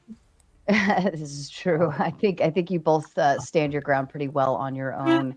I want to go ahead and remind the chat over on my end that I am going to shut down the tomato side and we're moving over to the gauntlet. I've dropped the link in the chat several times. If you don't go ahead and just follow over through the link, the raid will send you regardless. So just stay tuned. I will be shutting that down here momentarily. Evan, I know you're a panel squatter, so I want to give you the opportunity to ask your question, and then we can bring somebody else up in your place since you're usually pretty quick. And Flow State, you're going to the back for 5. All right. I think with the problem with the death penalty itself is there's a lot of places where there's a lot of people that don't believe in the state killing people or killing people in general. So they'll go and they'll willingly make a guilty person be innocent just so that they don't get that punishment. And I feel like the problem with that is with these cases where they're so few in number and they're more willing to let them go because of personal beliefs. I feel like it'd be better to just hit them with a lesser crime or give them a lobotomy or something where they will tolerate that more, but it's still something. No idea what you're talking about, bro. Yeah. No idea what you're talking about. I've been trying to follow it, and what's your point? All right. The death penalty is a problem because there are certain subsects of Christians that think the state cannot kill, or that. How is it a problem? Murderers or people who would be qualified for the death penalty. they'll be released.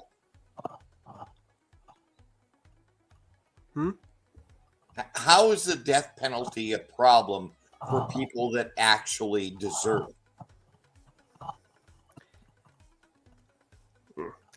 I guess I don't have a problem with it personally, but I feel like it being applied locally, that's where people you don't have a problem with it, but you're arguing it. I just know like a lot of personal family members, like they're avidly against it to the point where they're willing to let a guilty person walk free to avoid them being killed. They don't have the power to do that, though. Right? You haven't explained it. How is the death penalty a problem for people that actually deserve it because they've done serious atrocities to the public? How is that a problem? I guess I would say it causes like some societal dissent because of it. Because sorry. Sorry. I couldn't help myself. Rachel got me giggling. I'm lost as well, Evan. Can we start it over again? For like the case of a serial killer, there can be a lot of fear, and killing people is bad. And when they're getting put on trial and killed, hold on, Daniel. I just told him to start over. What the fuck is wrong with you? I'm sorry, Sarah. Thank you. Sorry. God damn it, Daniel. I may be a little too polite when it comes to if I hear someone talk, I stop. But when it comes to like a problem that I see is like people think murder is bad, and they see the government do it, like murdering a murderer, and it goes and it makes them outraged. And I think that the outrage against like the government is a problem, and that problem could be mitigated for punishments that are still severe. That's what I hear. I hear. So he's saying words. You're saying it has to do with like how we handle it with the government, like our outreach to the government in terms How of the fuck am I the mean one? How am I the mean one? How is it fucking Andrew Wilson so mean? He's so fucking mean. It's like, fuck you people. Like, I'm the nicest person fucking ever, dude. Like, you fucking people. How am I the fucking mean one? All right, I'm getting another drink. This is ridiculous. And a drink. Thank you, so, Andrew. Evan, I want to make sure so you're saying like that the outreach to the government is it not enough, or is it too much, or is it helping? Is it hurting? I think the contention, like there's people that feel, I'd say the outrage from the general population about people getting, I'd say like the negative reaction to public executions or like or just executions generally by the government. That's the problem. And you're saying you think that the general population probably doesn't agree with the death penalty, and we see that in the protesting and so on, or the appeals process towards a scheduled death, right? I think I'm catching what you're putting down here. So you're saying the outcries that say we don't want this should be enough for us to deter the death penalty based on the amount of protesting and people that don't agree with it, correct? Right. Okay. Yep. So, I think that, obviously it varies state to state, but I think in essence, those states have voted in whether they want it or not. And that's what we've seen happen. That's why it's regulated to the states and allowed to the states, because we as an entire nation couldn't necessarily come to an agreement on that overall. And I think that if you put it back to the states and let them figure it out, then that general population has voted something in or will protest enough and lobby enough to vote it back out. So I don't know if it's necessarily an argument you're coming in with, or maybe just a thought process to that. Yeah. I could definitely see where where I thought it was an argument, but I realized that it's not as solid to probably be vocalized. So thank you all for kind of like humoring me with that. And sorry if that was... Sarah, I have an interesting thing here. And again, I don't really have a huge stake in this, but because especially when we talk about this, I don't even necessarily agree with Ryan in the long run. But I just looked up equivocation on like Grammarly, and so like the example they give is soil is natural. Natural things are good for you, so it's okay to ingest soil. AKA, if X is Y and Y is Z, then Z must be X. That's the fallacy. And I think what Ryan is saying you're doing, Andrew, is saying that castle doctrine results in death. The castle doctrine deters people, therefore death deters people. And because the death penalty is death, therefore it must be a deterrent. When it doesn't logically follow, you would have to show specifically that the death penalty deters. No, that's incorrect. So Before, even gentlemen, if I may, before Evan's going to say goodbye. Well, bye, Evan. Thank you, Evan. everyone. Come on, Evan, you don't have to leave. Come on. So what you're using is formal logic structure. The fallacy here would be in ambiguity, but the second you move into if X then Y or if Y then X, et cetera, you're leaving out the ambiguity position, and that's the position which is problematic. So in this case, what's ambiguous in the language there? What is the ambiguity portion? It's just saying like they're the same because they're both death involved, right? That's the ambiguity. Even though you can explicitly there's no ambiguity there. What both of those is, the ambiguity is saying, well, even though there's a very specific different process in both of these things, they're the same because death. That's ambiguous. No. There's no ambiguity there unless we have a problem with what death means. Well, okay, right. Like, would you say, does it follow then that sickness is a deterrent because you die from it? Or does sickness is just a thing that happens to someone? It has nothing to do with I would say that right? sickness would be a deterrent if, like, you did X thing and then got sick. It would probably deter you from doing X thing. Case, but just like the concept. Yeah, but see how there's no sickness. But there's no equivocation there, right? We're talking about the same thing. I'm doing an equivocation right now when I'm saying, look, if you ambiguously like say, hey, you know, like people can die from sickness, and the castle doctrine is also a thing you can die from, and the castle doctrine definitely deters people. I think that sickness is a deterrent is not the same as, hey, well, if I were to give this person AIDS if they broke into my house, that would be a deterrent, right? That's the ambiguity there. If you I actually don't see even in that equivocation. That just wouldn't follow. I'm not an equivocation expert. That's just what I read. But yeah, that just wouldn't follow. That I don't. Now, if you were to, if we had an issue in the ambiguity of what any of those terms meant, and you were using those terms in a way to move back and forth between a single position, right? That no, it means this. No, it actually means that. Depending on which position it was most helpful in, then you would be equivocating. Okay, well, that's just what I was reading online. Maybe I have the complete wrong source, but it was just. I wanted to hand it over to our darling Herbert, also known as Wi-Fi Gospel, who has another question. Well, I don't know who this Wi-Fi Gospel fella is you keep talking about, Sarah. My name is Herbert. I just wanted to say I love those soy boys up in the corner. I really like your hat. You're a little bit too old for me, but I agree. I don't think there should be a death penalty for anything. I think you guys are Team PDF, and if you want to go into politics, you got my vote. And Herbert, I would say that's a great joke, but minus points for using the voice changer. I think you got to do the impression yourself. True. Fail. Bye, Herbert. It's a paperboy coming to bring me the good news. Oh, you got to do the whistle. Some good news. Yeah, there you go. That's better. You get your fat ass back here. That sounds. Yeah. See, you got that down too good though. Too good. Ooh. Too good. Uh-oh. I can do other characters that aren't. It with the big pen says, "Bring back Evan Lord. He was crushing this debate." We love Evan. He's our local panel squatter, and he'll sit up here until I prompt him to ask his question. So I've learned to try to get him to get his question in quickly, just because I know he has one, but we also want to move on with other folks too. All right, Mr. Jason, I know you're another one. Question. Yeah. This is the infamous Castle Doctrine, Jason Castle. Thank you for joining us. It was named after me. It's very clever. Very killed clever. 17 thieves. Ryan, what about if we had the death penalty? What about the if you let it up to the victim's family? Let them decide. So actually, we didn't really get to this, but it's an interesting thing.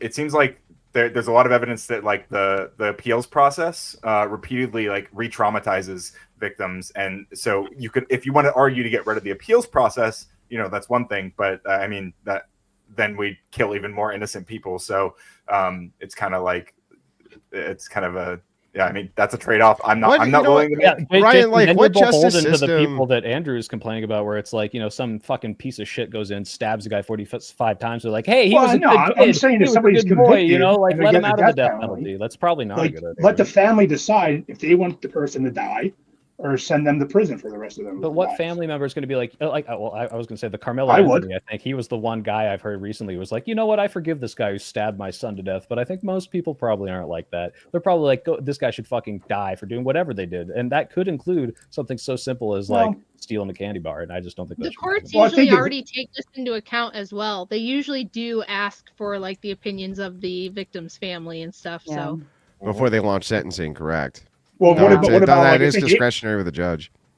Andrew, I think you brought this up one time. Like, what happened if you actually led it to a family member to actually do the actual execution itself?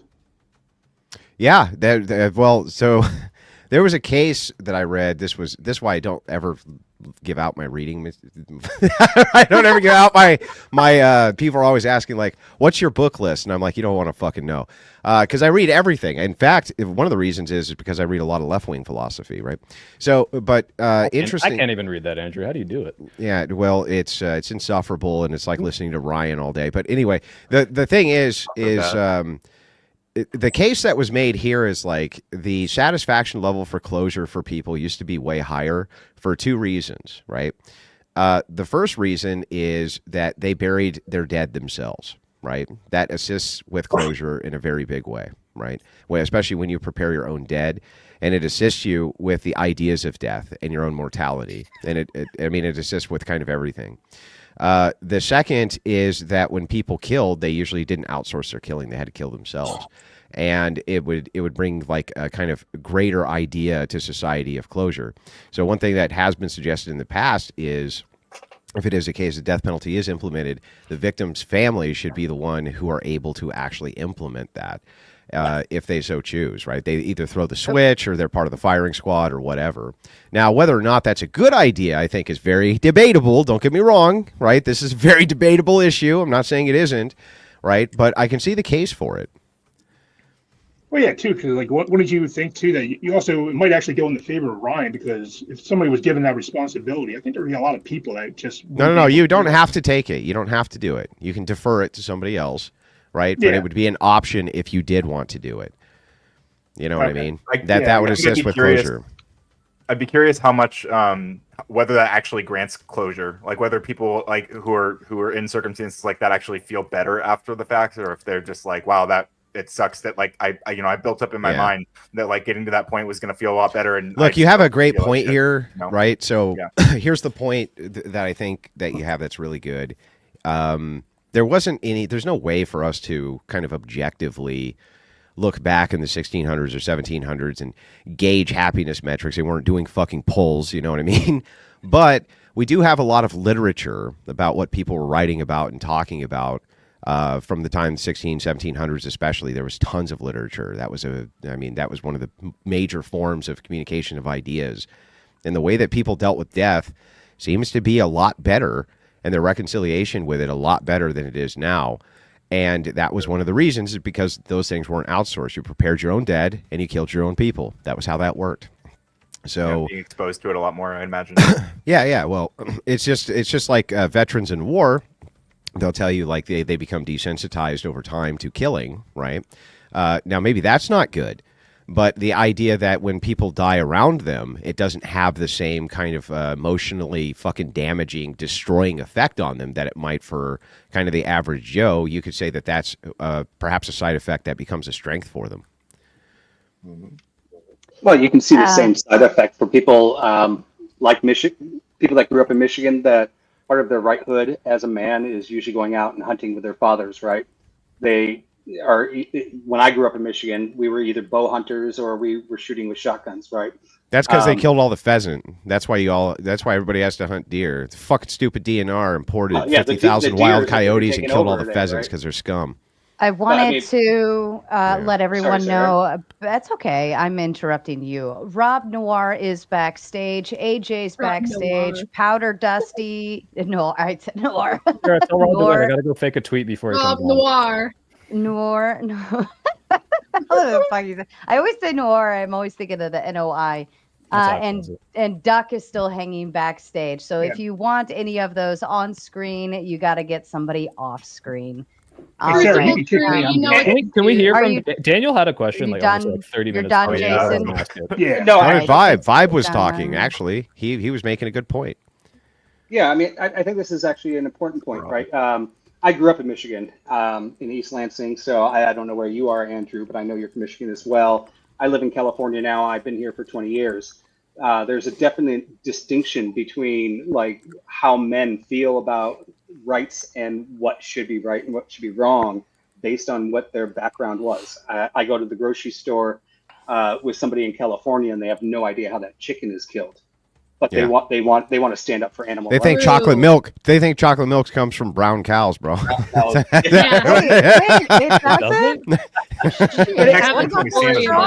Shit. Yeah, I can tell you this crazy thing. So, like, we actually opened a company in the Philippines, and I moved to the Philippines. I have a house there in the Philippines as well, which actually kind of goes into these rights.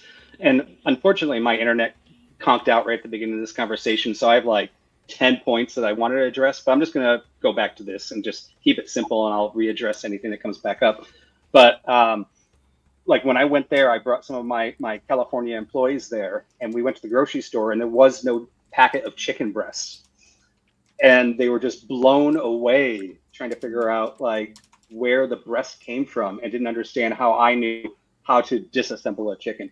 And it seems off point, but it actually is very on point on how we actually look at our moral views about killing even a human, right? Yeah. I don't want to kill a human, but having killed something and knowing where your food comes, and maybe there's some vegetarians on here, maybe there's some meat eaters that have never killed something. I almost would love to say that, you know what, let's not allow anybody to eat meat unless you've actually killed something once. Yeah. You know, I mean, Well, I understand what you're saying. You're talking about the idea of how it is that people actually deal with death when they're completely displaced from it. That's the case with hunters, right? There is definitely a distinction that I would see at funerals from guys who are hunters or guys who are veterans and how they would deal with it than people who were just completely displaced from it. And it's like, but it's such a part of the world. I don't even think it's healthy that people are as displaced from death as they are. I don't even think that that's fucking good for society, ultimately. I think it's terrible for society. I would Andrew, agree I with have you a there, and I question. would even argue that that struggle going overseas and having to kill people probably are the ones that weren't hunters in the first place. Andrew, I have a question. I don't know. That might be a claim Ryan- too far. that might be a claim too far, bro. I don't know. Andrew, Go ahead, Rachel. should Ryan ahead, get the death penalty for his hairdo? Only I on guess Wednesday. Mean. Coming into that a I little told bit you ago. she's the fucking mean one, dude. I told you. Evan I never Moore disagreed in with that. Big Ten. I think he's following up from his brief appearance here. Says, I was just trying to argue from utilitarianism. Lobotomization is more accepted socially than executions, and both punishments stop criminals from reoffending. The death penalty isn't always necessary. I mean, I could agree. I want a lobotomization after every panel, but you know.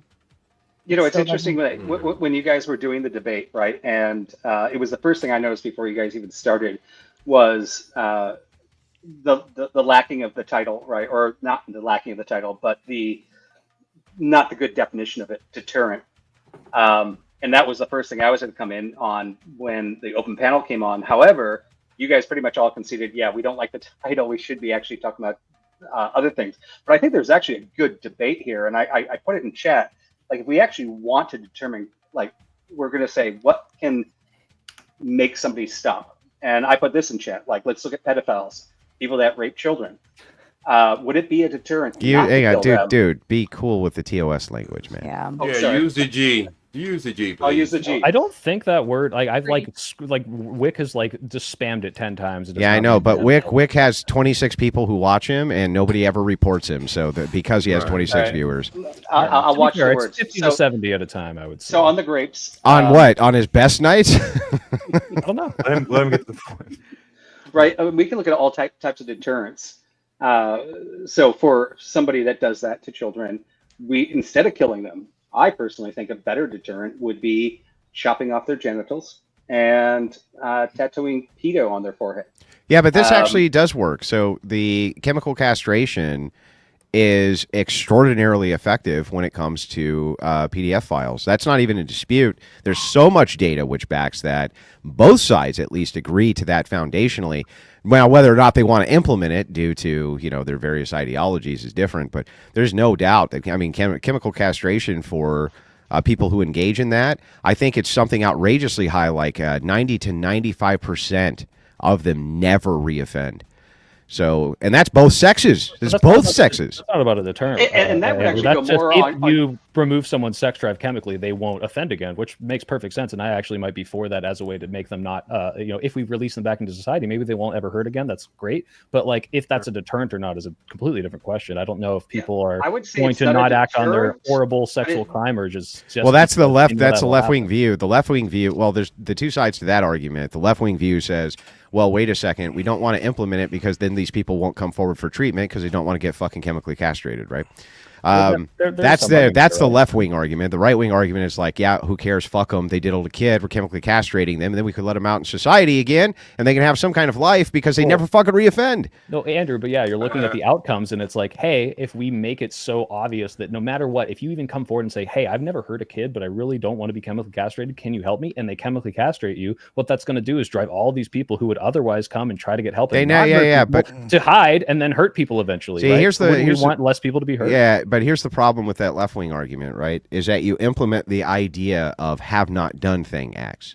So chemical castration has never been proposed for non-offending, right? So if somebody says, if somebody says that they're attracted to, people in that age demographic, right, that chemical castration has never been proposed anywhere I've ever looked. For those people, it's only proposed for offenders. Then I'm fine with that. And here's the thing: is the problem with I think a lot of people like to virtue signal on this, right? Because it's like one of the worst things you can be is a pedophile, right? If you're going to say like, "Hey, what do I want?" Can you just say PDF, dude, please? Yeah, I thought it was in terms of PDF, whatever. I hate using that stupid self-censor. I do too, dude. But I don't make the fucking rules on these stupid ass platforms. But the problem is everyone's like, "Oh, kill your local PDF, like do all this thing." It's like, look, yeah, everyone thinks these people are bad. Although obviously we're going to find some fringe awful people who are like, yeah, maps or whatever. But the point is, would it be better if we just killed these people if they're one, offending, or two, just, you know, like you said, they're not offending and they're coming forward like, I want help. The problem is this rhetoric is like not necessarily causing fewer children to get harmed, as far as I can tell, and that's why people are against that. Not because it's like, oh, like those poor people. Yeah, look, and on this we have like common ground, right? So there are men and women. One of the most common fantasies for both are grape fantasies, right? Obviously, we're not going to chemically castrate them because they have fantasies about this, right? Or they're going to their shrink in order to get help to not have those fantasies if they're having them or whatever, right? But it's the most common one. Well, actually, it's more common for women than men, which is fucking crazy. But it is actually, like, I think it's their number one. Their number one reported fantasy is forced submission. But obviously nobody's proposing chemical castration there. You haven't done anything wrong. Right. Obviously, the proposal is always if you have offended, right? Yeah. And we want to actually move you back into society where you can, like, I don't know, lift heavy things so that I don't have to. And you should, because you're a PDF. You diddled a kid, you fuck. So you get to go lift heavy shit all fucking day. And I need to know that you're not going to diddle kids. I think chemical castration sounds pretty fucking good, right? I think that sounds great. I still think there is I want to know if you guys know, does the chemical castration work on female offenders? Because I don't know if you guys have been keeping track, but we have a serious problem with female teachers and underage boys. Yeah, so the data sample was way lower for the women who had chemical castration done to them, but it did appear to that it eliminated also a lot of their motivation. But the reoffense rate was actually surprisingly higher than it was for the men. So, because perhaps power control, something like that. Maybe it's like a Japan situation. You got to hit them twice or something. I don't know. Well, let me like to get it back to the topic. Because that's not a good. Yeah, I just want to ask a question. Then I'll leave. Never mind. And then I'll leave. I just want to ask a question. Sure, go ahead. Let's do that. Since it's like rapid fire driving to New York in this conversation, Andrew, I would trust you on writing 87 episode of South Park. I wouldn't want your ass nowhere around the law book. Reason why, I'm just being serious. Reason why is because you forget about the other part of the story. When I came up, stealing the car was called joyriding. You know what happened once they made it a felony? Carjacking. You act as if when people do things and you make a deterrent or you think you're making a deterrent, everybody who breaks in your house don't want to become a killer. That means that means you could kill them and they could kill you.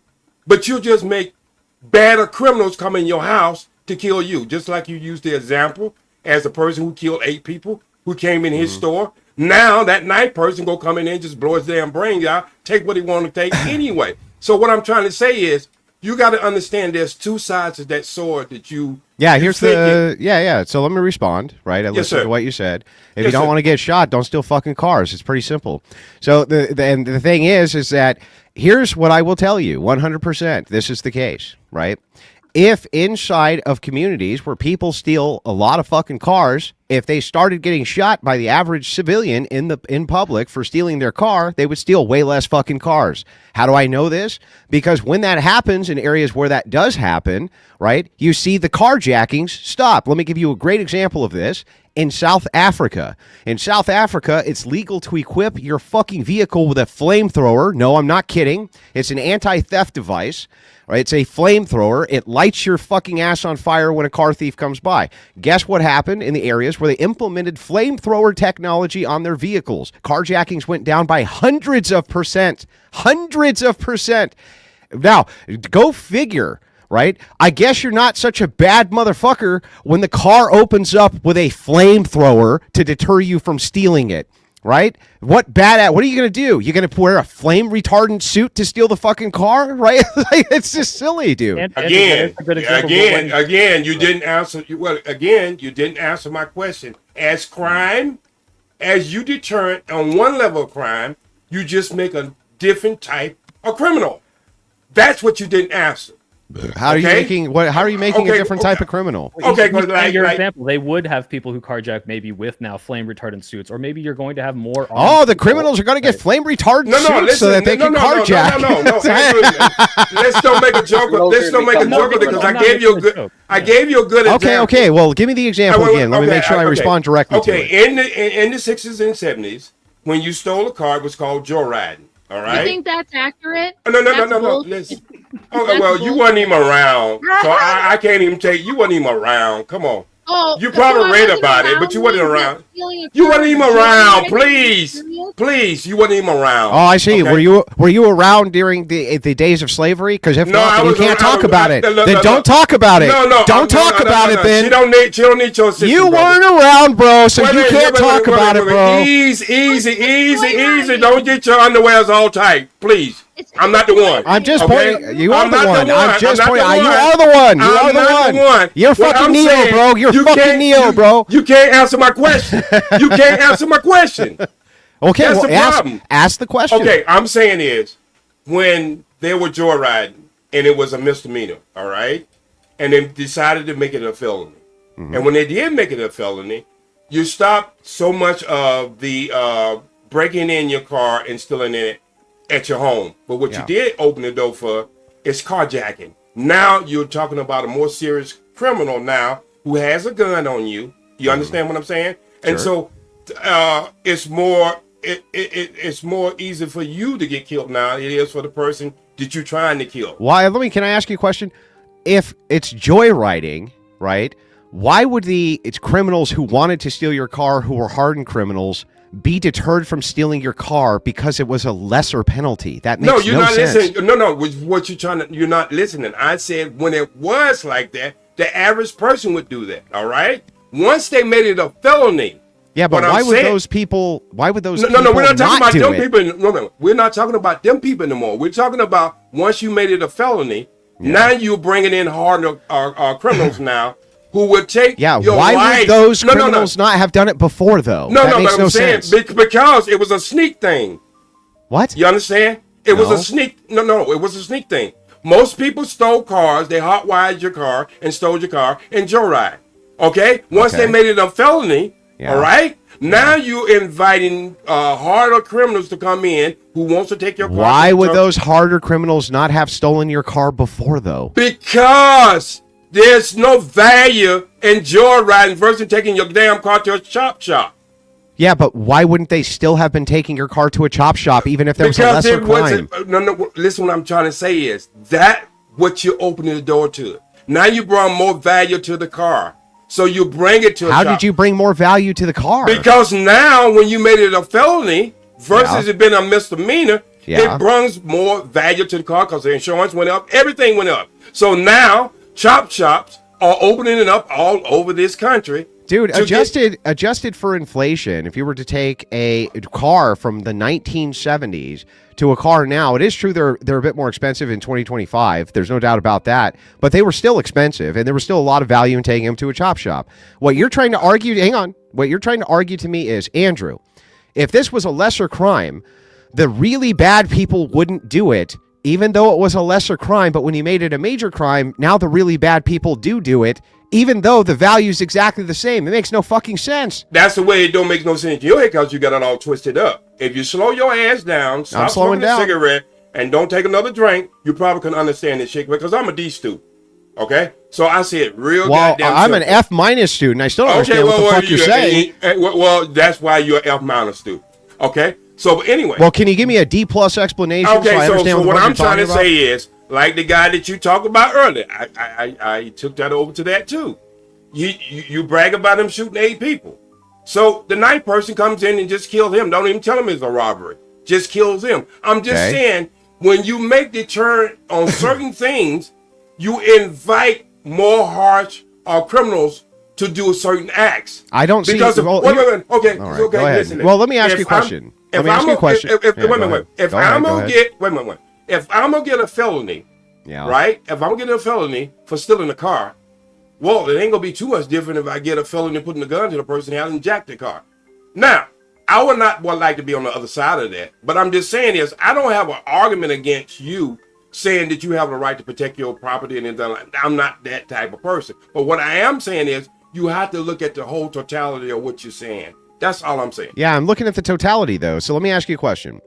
Let's pretend that there's a target, a soft target, a house or something that has $1,000 in it, and hardened criminals know it has $1,000 in it, and non-hardened criminals know it has $1,000 in it.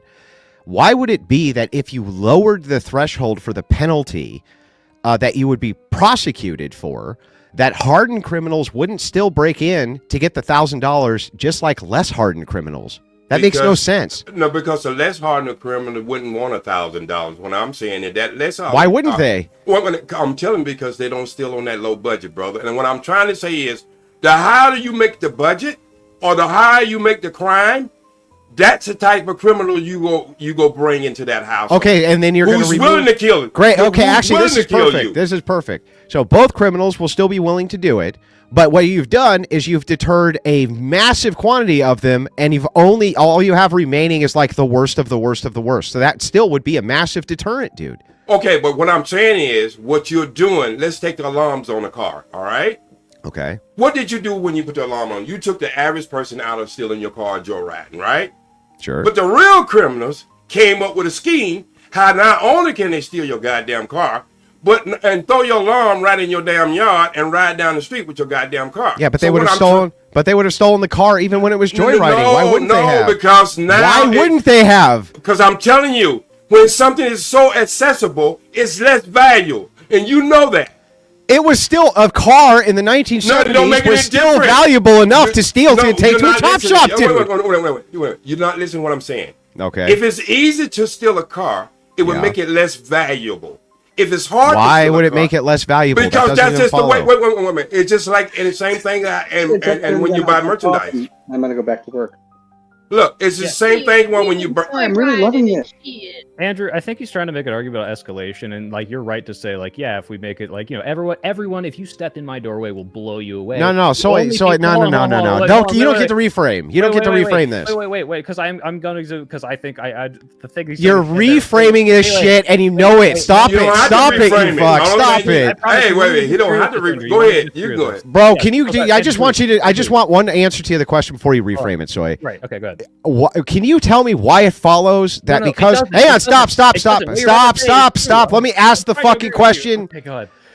How does it follow that because hardened criminals will steal your fucking car? And not hardened criminals will steal your car. That if now not hardened criminals don't steal your car, that's not better than if both will steal your car. That makes no fucking sense. Wait. If you slow down. Let me ask OG, the please. super chat. And for the record, OG is getting canned. I'm just allowing the rest of this conversation to finish. I think there would be more fucking demand. What do you mean? Not less. There would be more demand.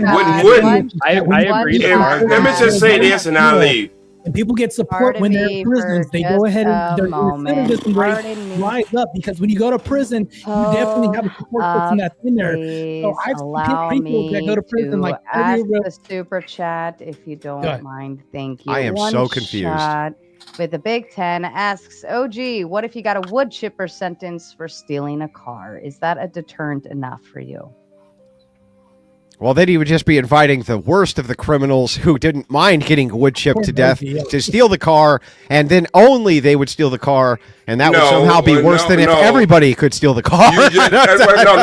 You'll have a person who would say, no, I wouldn't steal that car. But then you have the other person who comes in and say, I would kill the person who's running that wood chipper, and then I would steal the car. Mm-hmm. And you have people who would say, I'm gonna frame a car theft so that I can use this wood chipper. If you make it too easy to defend property, then that becomes offensive. But what I'm just saying, Dusty, what I'm just saying is, we know when we have things in demand and it's less of what you want versus you having a multitude of it, it brings a better price. And what I'm saying is, when kids was joyriding, they was just joyriding, all right? When they made it a felony, they opened the door for people to go out there actually to steal cars and carry them to Chop Shop.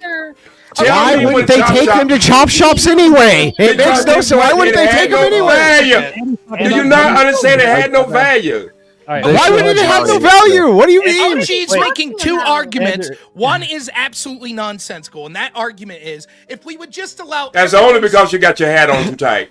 He was joyriding. If you're D plus, maybe you should listen to a C minus. Right? The argument that OG's in effect making is if we just allowed every car to be stolen, then the value of cars would go down, which is a stupid, nonsensical argument that Andrew's connecting on. The argument that he's trying to make that makes a little more sense is if you put some form of deterrent, then the people that do it will understand that if they get punished, it'll be a severe punishment. Therefore, they're more likely to use more severe violence. Right. It's an argument about it's just as simple. It's just as simple. And I don't know why y'all can't get it. It's just as goddamn simple. Okay. It's not. It is. It's simple. It's wait. Listen. When he said three people breaking in the house, right? He gave a guy a choice right here. I forget it, Ryan. He gave a guy a choice. If you was to break in a house and you know there was people there with a gun, all right? Well, the average person is not going in that house. That's an escalation argument. That doesn't make no. He made this as an example. And look, he made this as an example, so I was using his own example. Okay, well, cool out. Bump your brakes. I hope you're not a school bus driver. Bump your brakes a minute, okay? What I'm saying is the person who would go in that house would be a killer. That's an argument for escalation. You're making two separate arguments. The first argument you're making is if the person who go in that house would be a killer. He wouldn't have no problem. I think I found the problem with your stupidity, and that's you're incapable of listening. Right? So you're making two separate arguments. Did somebody tell you that? Or you read it? No, I have trouble reading, but I'm still smarter than you. The first argument on what day? Wednesday or Thursday? Would you like to set up a debate with me one-on-one and find out? You know what? Topic of your choice? Look, let me just put it this way. Let me just put it this way. Your wisdom is so overflowing. Let me just put it this way. I only debate people who are equal to everybody else I teach. Okay, so you're where you fit in at? Where you fit in at? I will tell you this: you would have to teach me because there's no world that you're my fucking equal. That's okay. For sure. That's what you think. Right. That's so what you think. Now, if you shut up That's and what you listen to think. me, you're making no, if you ask me to be quiet, I will be quiet. But you can't tell me to shut up, bro. I will tell you to shut the fuck up. You can say whatever you want to say, but that ain't gonna make me do it. I know you won't do it because damn right I won't do it. That's right. That's right. Because you clearly no, you have a problem trying to understand what I'm saying, and it's making you upset. I understand that. How do you know that I don't understand what you're saying when you refuse to listen to me? So how? Because you try to explain yourself twice. No, I did. I tried to explain myself, and you instantly cut twice and said I was wrong. You're twice. making two arguments because twice. You haven't listened either time. Even the lefties on the panel realize what you're saying is a fucking joke. There is literally okay. No it might be a joke to whatever you say. Whatever you say, it might be a joke. No, but I live in wait a minute. But I live in the reality of it in California. No, you don't. Yes, I do. Don't live in I live in the reality of it. Use the example you just said. I said you're making two. So breaking into the house, you're making two arguments. The first argument is an argument. I only use the example. Please. The first argument is an argument of escalation. You're saying if you increase the punishment, then the people that do these actions will be more hardened. Because before, if you got a slap on the wrist for breaking into someone's house, then you're not going to pull a gun to do it because you take your slap on the wrist, you go back to another house the next day. But if you say that it's like the death penalty to break into someone's house, now you're going to take a gun and make sure there's no witnesses, right? That's part of your argument. That part of the argument at least logically follows through. The other part of the argument you're making, if we take this example, is the shit you would steal from that house. Diamonds, TVs, computers, firearms. Now it's worth less money because more people are breaking in, stealing the shit so that the demand is lower. But if you stop people from breaking into houses, now the values of diamonds, televisions, computers, firearms, whatever you would steal from a house shoots through the roof. That's fucking stupid. Okay, so that's the way you explain it. And what I tried to explain, now I didn't interrupt you. What I said is, if you got valuables in that house, all right, you only deter a person who's not willing to go through the crime. But if you got real values in the house, like art pieces, diamonds and stuff like that, that person who comes in your house is willing to kill you. Not the person who just, wait. Okay, let me finish. Not the person who just break your window and absolutely get you not home or think you're not home, who's just in there to rob your refrigerator, drink your beer, drink your booze. You're talking about two different kinds of criminals. And what I'm saying is, when you make things harsher, you bring in harsher criminals because they go elevate their mindset. That's all I'm saying. You just reiterated exactly what I said, that you're making this deterrence argument and escalation argument. That's part one. Then you're making this absurd economic argument that no one on the world agrees with. And that's why we're laughing at you. And that's good. That's you know not why? good. It's very bad. I'm telling you why it's not good. Because with all your brain power, you ain't been able to solve it yourself. What do you mean by pointing out that it's nonsense? I'm going to use Emperor Rob has not been able to solve the problem. I suppose. Of his mic level being way too low. Turn your mic up, Rob. I'm going to utilize my power to boot OG to stay, but somebody donated 20 earlier to boot him. He actually said to boot Martae, but Martae cannot be booted. He's protected for the evening, so the full 20 goes to OG Ghost. So you would require, and somebody else sent another 5, so it would require 15 more if you want a full boot, or I'm sorry, if you want OG to stay. So did you upgrade your equipment, Martae? I fixed it. So very good, man. And hey guys, I do want to propose a new question to the panel based on that last debate, right? Which was something I'd love to talk about what I called it. Rob, I know that probably raised your blood pressure, so I put a little apology fake tweet in the private chat for faking the first tweet. And you know what? That's okay, Sarah. I'm sorry. My apologies. Before we kick off, and I can hand it back to Rob, and then we'll kick over to Vibe after that. Bobby Ballbags with a big 10 said we was just joy. Yeah, what a great profile picture that guy has there. Very absolutely show the like swastika Jew hater guy on your fucking stream. But don't say PDF. Ooh.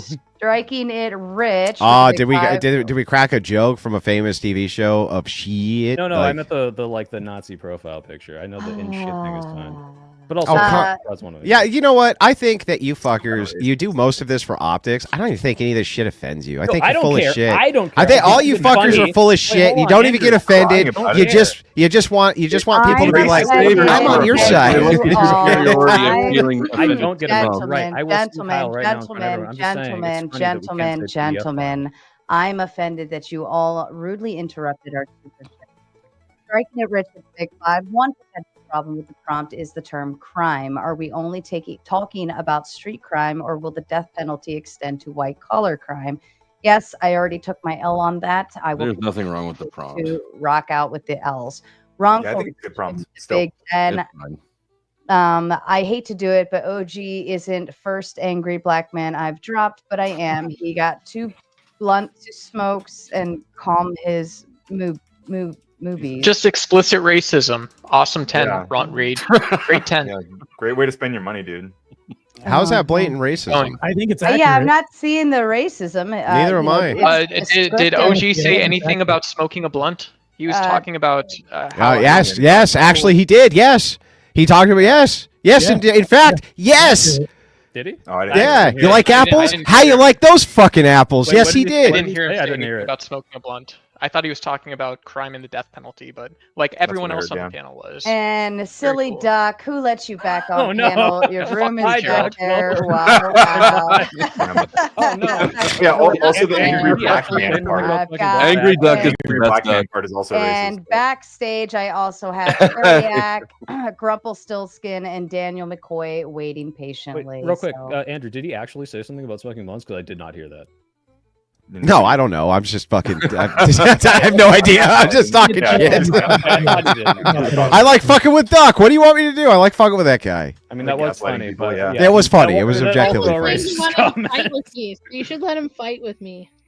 Oh, you want to fight So with it was OG? so it was racist then, right? So it Rachel. was Oh, actually a racist I would love to comment. see a It Rachel No. Wilson. It was, I don't yeah, think bro. Come on. Thank But you. come on. Oh, you can't like, describe get him racism Ryan, the on black- it. Yeah. Okay, Ryan. Here, let me ask you a question. If someone was like, "Hey, Karen," to Rachel, why don't you go get yourself a fucking latte mocha or whatever? You wouldn't say that was racist, but saying the same I fucking wouldn't say shit, it it's a should, stereotype. That is racist, actually. Just not as bad. Ryan wouldn't say so. Ryan, would that be racist? Ryan, would that be racist? I wouldn't call it racist. Yeah, of course not, Ryan. Of course not. Well, this But is that's the. 'cause It's never Wow, racist I when it's figured white out this people, way. Ryan. Never I racist think when it it's is white racist, people. All right, white people can be the victims too. I'll say that. Yeah, whatever. Well, not Ryan. Not according to Ryan. That wouldn't be I just racist. know Not Ryan, that. right? That's against a white person. That's totally acceptable. It's defend only my if it's rights towards a now. I black think guy it's- that's bad. I think it's worse for a downplays black guy. the meaning of racism if we. Yeah, I know, because it has to be systemic power and institutional power plus prejudice. Sort of. Otherwise, it's not real racism. It's just some kind of prejudice, which has the moral equivalency of the Shut up, exact same Cracker. thing. You're being too loud. Well, are we Dude, going to where I think the dude. comic's still You living can't for say his that turn? shit on YouTube, bro. You can't say that shit. Cracker? You can't say it on YouTube. Not kidding. Way, seriously? No way. Wow. You can say cracker on YouTube. Yes, Bro, all right, I got No, to you bail. can't. I got to bail. No, it's a I'm stop. serious. I got a bill. I can't. You can't say that shit. You get I fucking. won't It's say an it instant anymore if ban. that's true, but yeah. It is fucking true. Okay. Is it really? Yeah. Yes. Wow. Well, ladies You and know what? gentlemen, You know what? And by the way, not. leftists like you do this all the time. You know what the TOS is, and you I swear TOS. to God, You I swear fucking to God, TOS I don't bomb wanna all do the it fucking myself. time. You I don't wanna TOS bomb do it all the myself, time, I would dude. not do that. Are Karens? Is Karen also not allowed? Can we call people Karens? Yeah, you can say Karen. That's not against the TOS. But what you guys do is you TOS bomb on purpose because you want to see right wing channels get banned. People, promise you I motherfuckers don't like do you do this shit constantly. I promise you I would never do that because Yeah, it's whatever. I don't also fucking my believe any revenue. of you. Half of my content. Hassan Piker got fucking banned. It was a famous ban for saying that fucking word, dude. He got it was a famous ban, and suddenly it's like, oh, really? You can? I didn't know about. I bet you fucking tweeted about it. I bet I could go back and find you tweeting about the Hassan Piker fucking C word controversy, but suddenly you didn't fucking know, right? You didn't know. I didn't know. Dude, I've been saying PDF file, been saying grape on these shows Yeah, all the whatever, time because dude. I thought it was okay. I wouldn't try to fucking bomb you for your monetary value. I Was actually care about that was shit, the so. tooth fund handed We're over? working on it. Andrew was. I messaged Andrew about it, and he asked me how much the tooth would cost. I don't have a good answer yet because I have to go to the dentist and find out. Oh, so you mean Andrew kept his word? Oh yeah, it seems like he probably will. Yeah. Yeah. Well, isn't that crazy? Like, I've been saying that every time people have asked me about it since I messaged you. I've been saying that. So yeah, nice try, Daniel. Seriously, I don't know how much more I have to say. how come the left wingers didn't fix your tooth anyway? How come it's the Christian right that ends up fixing your tooth because they don't want to see you all fucked up on these panels and making a fool out of yourself? You know, that's a good question. And you know what I think we should say to that point is, hey, leftists, if you're out there, if you're watching on Soy Pill's channel or whatever, you should come subscribe to my channel. Help me out. I'm a small creator starting to get into the game, and I think I have a lot of potential. There is. Do you agree with me that the some of the most with my shill, I was almost done with my grift. Ryan? There's major left-wing streamers everywhere. How come they won't help you with your fucking tooth? You're on their panels all the time. That's pretty easy. That's pretty easy. The Christians are out there without government trying to help everybody. Everybody. Messing everything up. Yeah. Hey, Ryan, just suck off Destiny and he'll pay for that too. I'll pay for you could probably fit it right between the gaps, homie. Lady and gentlemen, Daniel, let me elaborate this one more time. I don't know how many more times I can say this, but you cannot boot any of the original panelists. That's Ryan, that's Soy, that's Rachel, that's Martae, and I'm also including Andrew into this realm because he's here to support his lovely wife. So please pick somebody else to boot. And no, it's because we bring in major numbers and you make a bunch of money. Let's be real. Let's just be real. Well, the grift needs to pick up. Yeah, the grift has to pick up. That's fair.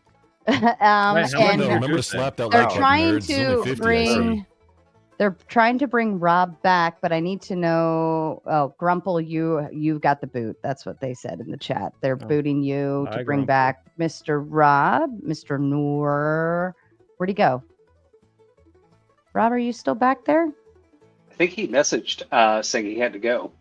Oh, he had to go. Okay, well, Robert, Switzer, and Jeremy, one of you need to pick somebody else to bring back up then. And then Wrongful Rage sends a big 10. Why are gay guys against the death penalty? They'd have died in Sodom, and you get it. Having this on screen is All worse right. than This is terrible. I apologize. I did not pre-read that. Usually Wrongful Rage is okay with this stuff. I mean, I did. And it was really funny. Every donation he's got pretty nasty. I'll see the last guy's 5 and add 5 for Ryan. Oh my God. I don't know how many more times Hey, you're making a lot of money on these fucking idiots here. I wouldn't complain about it. He only believes, yeah, that's true. He only believes in God when he's swearing on him that he didn't know about the TOS restrictions, as if that means Wait, Sarah, did you something. just call the Crucible crew idiots? No, I'm talking about Sarah, anybody that's not listening to what I'm saying. If you're not listening to what I'm saying and you strategically go against it, like okay. If everybody wants to just send money to boot Ryan and Soy, they're very more smart. than welcome. You're to so send smart all for the doing money it. I would hate. want. I'm seething if you send Sarah money to try to boot me. I hate it. Don't do it, please. JD Caden with the big 5. Love Andrew and Rachel. And when I love to compose an in-depth, thoughtful, and eloquent comment, but hear me out. Serious. Yeah, we was just boy riding in shoes. Daniel, you know what? Daniel. That one's a little. Daniel. Oh, is that too much for you? Here. I will copy this. I make racist jokes all the time, but it's the not as much as we'd like. I don't know. Daniel, I think if you hung out with me, Andrew, you'd see my racism. He can't do it because the problem is the racism is the joke is how black people maybe. It's kind of boring racism. I like a really clever racism, you know? I'm going to turn you back up, Rachel, for some reason. You got to alley-oop me. You got to give me a good alley-oop, Rachel, or I can't just racism off the top of my... I mean, I can, but it's got to be... You couldn't... Wait. How can you not... Yeah, how can you not participate in... All right, here we go. All right, guys, what is the sound of a Vietnamese ghost? What? Who called Brandon the idiot for sending the money in? I don't know. So, hey, guys, I was. Yeah, you didn't like my. Hang on, I thought that was great. I had the greatest answer. It was the machine gun noise. That was the sound of a Vietnamese ghost. Is a machine gun noise. I did the accent. I said boo. Oh, I thought the machine gun noise was better because there was 1.5 million Vietnamese ghosts by the time we were done with them. Just pointing that out. I still wanted to open this up to the panel after the last 2v2 debate there, right? Based on Andrew's original assessment of the three houses, right? And which one would you rob? And one of the things that started spinning in my mind there, the first thing was, well, I'd go after the one of most high value with the least amount of risk. So if there was $5 million with a guy with a gun and $1,000 with a guy without the gun, depending on my criminal mind, I might go after the one with the gun. But that's actually not my point. My point that I started thinking about over that whole thing was, let's look at it this way. We've got the government that has a gun, which is the death penalty, and you've got a resident that has a gun. Which one is actually more effective? So I'm a criminal. I'm going to break into your house. I don't know if you have a gun or not, but if I get away with it and if I get caught, I've got 10, 20, 30 years before I actually ever get prosecuted with the death penalty, versus when you're actually stepping in. And this kind of goes back to what you were saying, Andrew, with like South Africa and flame guns coming out of cars. When we're talking, because the discussion of this conversation is a deterrent. So is the government the better deterrent, or is giving individuals the right a better deterrent? And I mean, Soy Pill and Radical actually, I don't think Radical or Ryan, you actually said this, but I know Soy, you said it'd be great. Like, you hate somebody doesn't put their cart back in the parking lot, right? Like, it'd be great to get rid of these people. What if we didn't rely on the government anymore and we just gave the people the rights? And I'm just opening that up to the panel. I'm not making a debate here, just curious about your thoughts. I would just say that there would be a hierarchy here. Is a better deterrent than the death penalty. I think you can literally look at stats on this and say, yeah, this works much better. So I said this. Yeah, but hang on. Right. I would just say that there would be a hierarchy of deterrence. So I'll give you the olive branch. I'd say, yeah, that the armed citizen would probably be a much better immediate deterrent than consequence of government intervention. But I think that both of them combined is best. That's the best deterrent, right? The idea that both arms, both the civilian arm and the law enforcement criminal prosecution arm, in this case, can work in unison. Both of those become deterrents. That way the average citizen's protected, can protect themselves. And even if they can't, somebody will be there to intervene and protect them. Both instances, I think, act as deterrents. You're just talking about the immediate deterrent versus an elongated one, but both of them act as a deterrent. So to that point, though, I think that this was the contention we kept running into in the debate, was whether or not that the death penalty itself is the thing that actually serves as a deterrent, or if like a lifelong sentence without parole would be just as much of a deterrent as that long term eventually getting the death penalty. And that's kind of the thing that Rachel and Martae failed to demonstrate over and over. No, they didn't fail to demonstrate it. They actually gave you a very specific demonstration, which you had no argument for, so you just swapped it around. But they showed you in Singapore, when it was the case that the death penalty was implemented for trafficking, that the trafficking reduced by 60+%. What's your argument against that, dude? Life imprisonment was not doing it. That when they put in the penalty of death, it dropped by 60%. How is that not a better deterrent? So they had they were giving life without parole right before that, and then they switched to death penalty, and it changed. Life imprisonment in Singapore, especially. There was a great movie on this. The only factor that changed. Hang on. There's a great movie on this. Hey, stop, Brian. I'm explaining. There was actually a great non-fictional. It's a non-fiction movie. It was great. It was about guys who got arrested in Southeast Asia for hashish. One guy ended up getting life in prison, essentially. It was, or close enough. It was 25 years, which, that's basically, most people would consider that something akin to a life sentence. And his friend who got away with it, they said that they would let this guy go if his friend came in and served the remainder of the time. That way they got both of them, right? It did act as a major deterrent. I'm not disputing that. I'm not disputing that the life sentence acted as a deterrent. It definitely did. Only arguing that when they said, hey, we're going to fucking kill you if you do this, that it drastically decreased by such a wide percentage that you can't defy that correlate now. It is the primary correlate. And so what is your argument against that? What is it? Well, my argument is Ryan's argument. Oh man, I'm skeptical. That's the only thing that changed. So that you're skeptical that the second they implemented the death penalty and it dropped by 60%. Give me any other factor you can think of, bro. Any other one. Any other factor that you think contributed to that? What if they had? It is an argument from incredulity, an actual fallacy, by the way. What if they put more money into drug trafficking enforcement, where they're like, hey, like there's. They put less money into it because they implemented the death penalty. No, I'm just saying, are there not? Ryan is asking, is this the only thing insofar as is he able to look at the? Big it is the primary correlate. Why don't you send me some reading on it to prove me wrong? Bro, she cited it for you multiple times. But if it, let's just ask this. Let us assume for a second that she's actually telling you the truth because she is. Just assume it for a second. Give me any other thing you can even think of that if it correlates right on spot with this law passes, people start to die, decreases exponentially immediately upon this law passing. What else could you even, to the category of 60%, even say was close to that? What? Didn't Soy just bring up a specific example? Like if they're what if they literally shut down some ports? Like this is a thing that could Oh. happen. I'm not saying this happened, by the way. I'm just saying the reason he wants to look at this. Andrew, the issue is the Marxist doesn't want to solve problems. They want Yeah, to go create ahead, chaos. Rachel. Please just read it and let them. Okay. So Singapore introduced the mandatory death penalty for certain drug trafficking offenses in 1975 under the Misuse of Drugs Act, with further amendments in 1990 setting specific thresholds for drugs like opium and cannabis.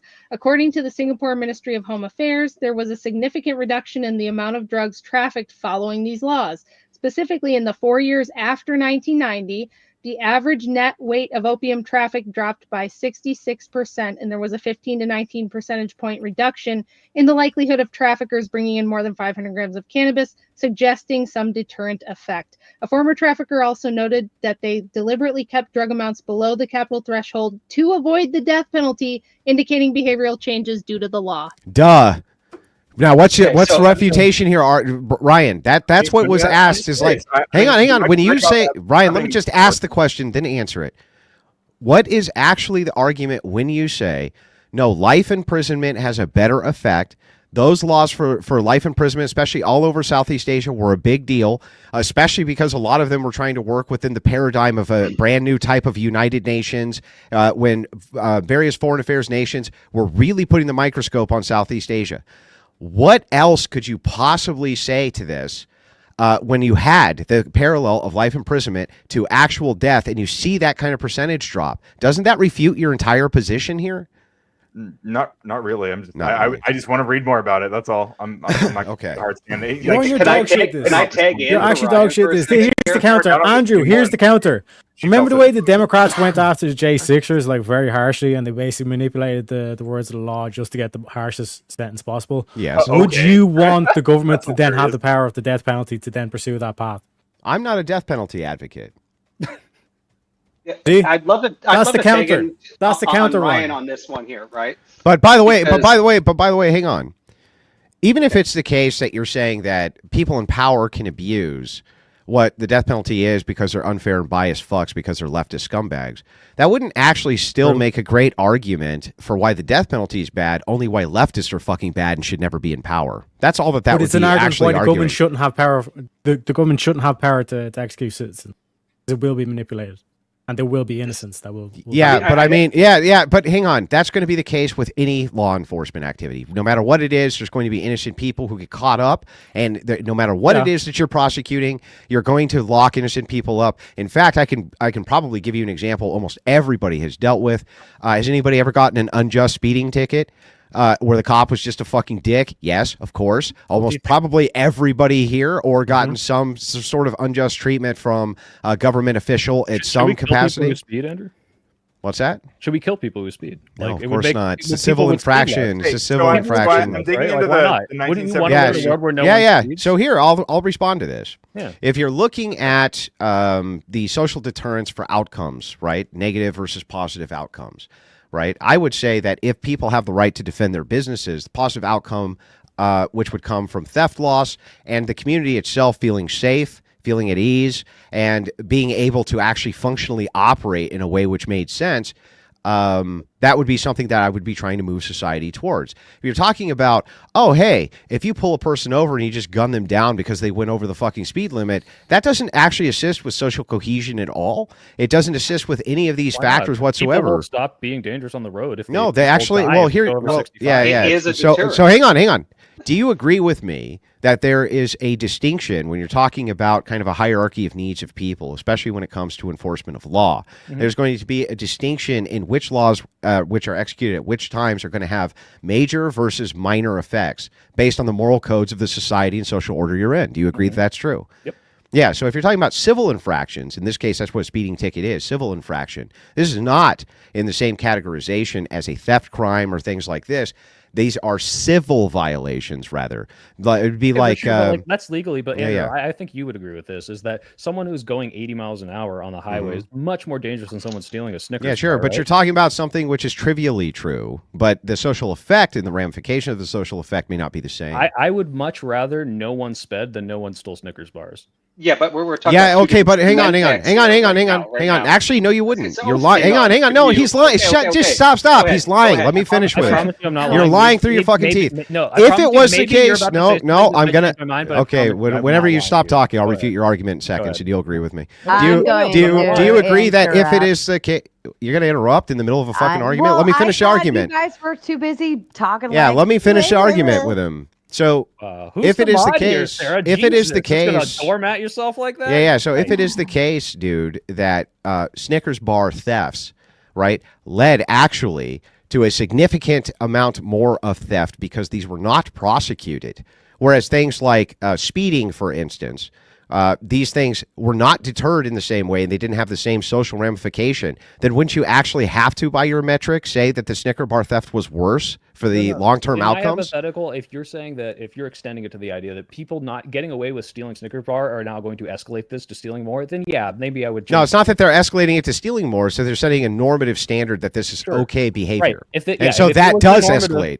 If it was the normative that everyone was totally okay with stealing Snickers bar, I think the monetary damage to everyone would be very, very minimal. Versus, I think the deaths that would result from everyone not being prosecuted for speeding would be much worse. Yeah. So what? That actually doesn't refute my point or argument at all. Because I think I would prefer fewer people to die. How does that refute my argument, dude? Do you not understand that I'm saying? I would prefer fewer people to die than fewer Snickers bar to be stolen. Yeah, but that wouldn't be the ramification of that. If it is the Everyone's case, okay with speeding and no one gives a shit about the speed limit and everyone's just fucking around and there's more like the people Autobahn? and more crashes. You mean like the Autobahn? is legal and actually Yeah, so you're just saying all you're doing is making a case that we should get rid of speed limits.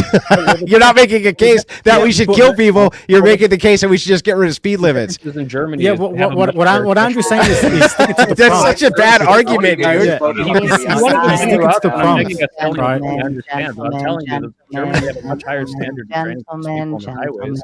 Gentlemen. Yeah, you're just making an argument to get rid of speed limits, just like you're making the I'm argument going to get rid of make laws for Snicker a- bars. It's silly. Read the super chat. If none of you mind, I would very much like to read them. Airborne with the Big Ten. It is very annoying when liberals who cannot seem to control their emotions are constantly spurging out. We actually want to hear the arguments, or do you not actually have any? I think it's very well. Can I respond to that? I think it's very sure. curious. I don't think I've done that like almost at all. I've been very patient. I've been very quiet throughout many segments of the debate, just waiting patiently for a moment to speak and said my piece. I don't think that applies to me at all, even a little bit. Airborne. Maybe Andrew, however, has been interrupting constantly and talking over everyone throughout, like, since he got here. But I mean, whatever you do, you do. Residuals from the jar thing. You know, he's trying to get it all out. And Josh says to remove Teriak, and also Brandon waved his credits over to you as well, Teriak. And then making his comeback to the stage, we've got Duck. Hopefully, Duck will last. So maybe Andrew, when you were interrupting me, I was actually trying to make a point where I kind of felt like you and Soy Pill were kind of talking in circles, and I was kind of making the same point when it comes down to the topic of this, right? Death penalty, deterrent, right? And I agree. So before you interrupt, that we can say we can do all these deterrents that actually will deter somebody. And Soy Pill was making that point. However, I think what you were adding on top of that was, but we can't just blanket like do deterrence, we have to have a hierarchy of what deterrents are proper. And correct me if I'm wrong. I don't mean to strongman you on that, but I think you guys were kind of circling on that one. No, we weren't. Andrew and I would actually. No, Are you a fucking moderator, bro? Yeah, we're not. What kind of question is that, dude? Wait, that was. Well, I'm trying to understand because I actually Well, have arguments we're too not- that I we're want not- to insert, but I want to understand. Well, then Yeah, ask we're the not. question. We're not where actually you're circling. sitting. Yeah. So, I don't know what you just asked anyone.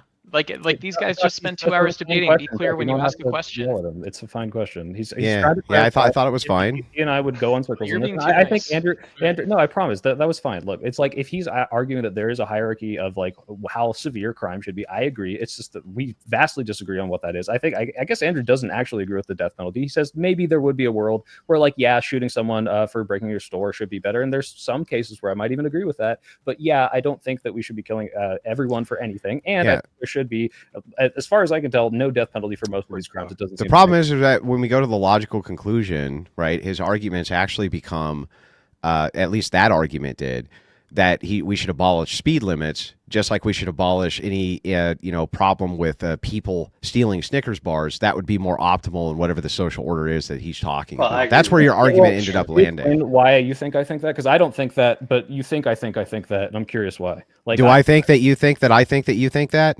What I'm confused. Do we both about think that you think that I think that you think that? What I'm saying is, I don't think this is a lie, is that I would prefer a world where we heavily enforce speed limits than we heavily enforce very petty theft on Snickers bars. I think that would be a better social cohesion. Yeah, we're just going to end up going back to the same argument here, and I'm happy to do it, but I don't believe that. This is a legit question. If you're saying that the social cohesion and like the consequences of speeding is not nearly so bad as the social cohesion of people think it's okay to get away with stealing, even if no, they're both bad.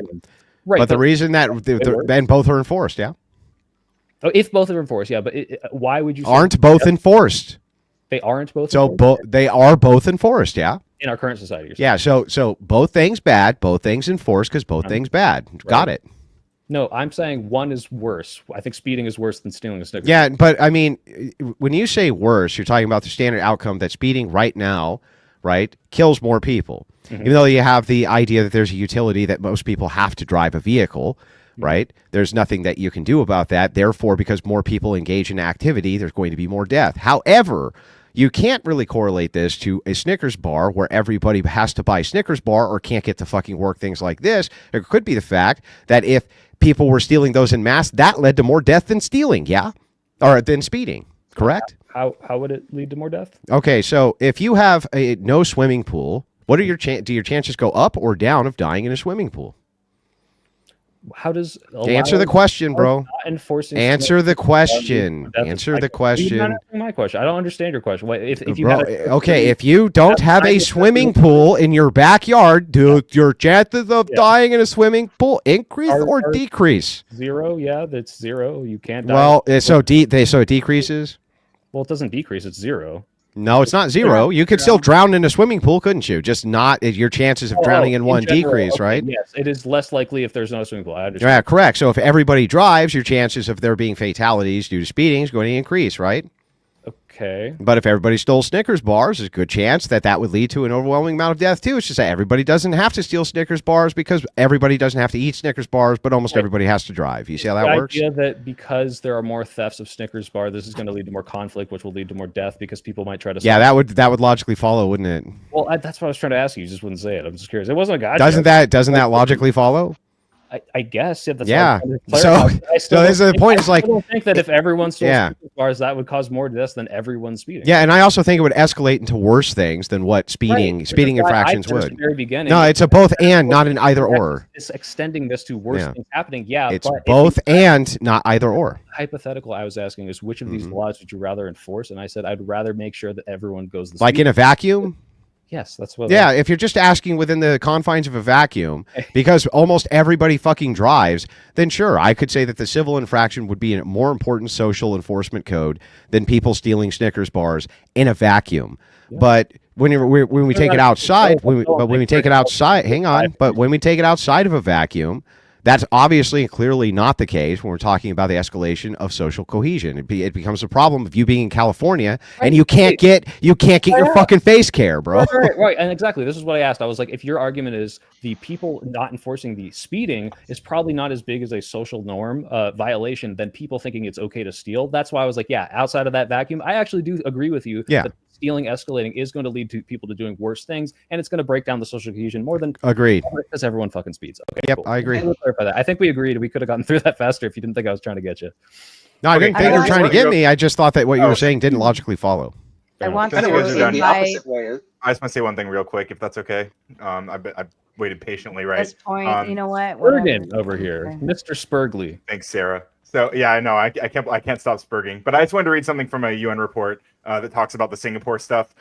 This direct quote, so you can look into this if you don't believe it. But despite the executions in Asia, there is no clear evidence of a decline in drug trafficking that could be attributed to the threat or use of the death penalty. There is no credible evidence that the death penalty deters serious crime in general more effectively than other punishments. But maybe the UN's lying. That said Asia. Why did that say Asia and not Singapore? Yeah, because it brought up Singapore, Malaysia, Thailand, Indonesia as well, and it's following that explanation. With despite all of this, there's still You're no gonna evidence. have to send me that because it sounds like you cherry picked some bullshit that said Asia and not something that specifically addressed Singapore, which is what I was. Let me tell you how bad it is. I just pulled up the report. So this is hang on. So hang on. I just pulled this up. I want the report. Is it the case that you're looking up right now, Ryan, sorry. Is it the case that you're looking up the stakeholder report for the United Nations Universal Periodic Review that's going over the Singapore report? Is that what you're looking at?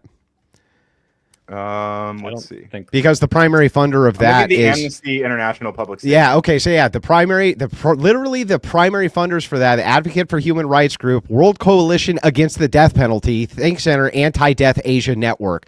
All of these, which are completely biased NGO think tanks, you fucking disingenuous fucking fucker. Well, you think disingenuous fucking fucker, dude.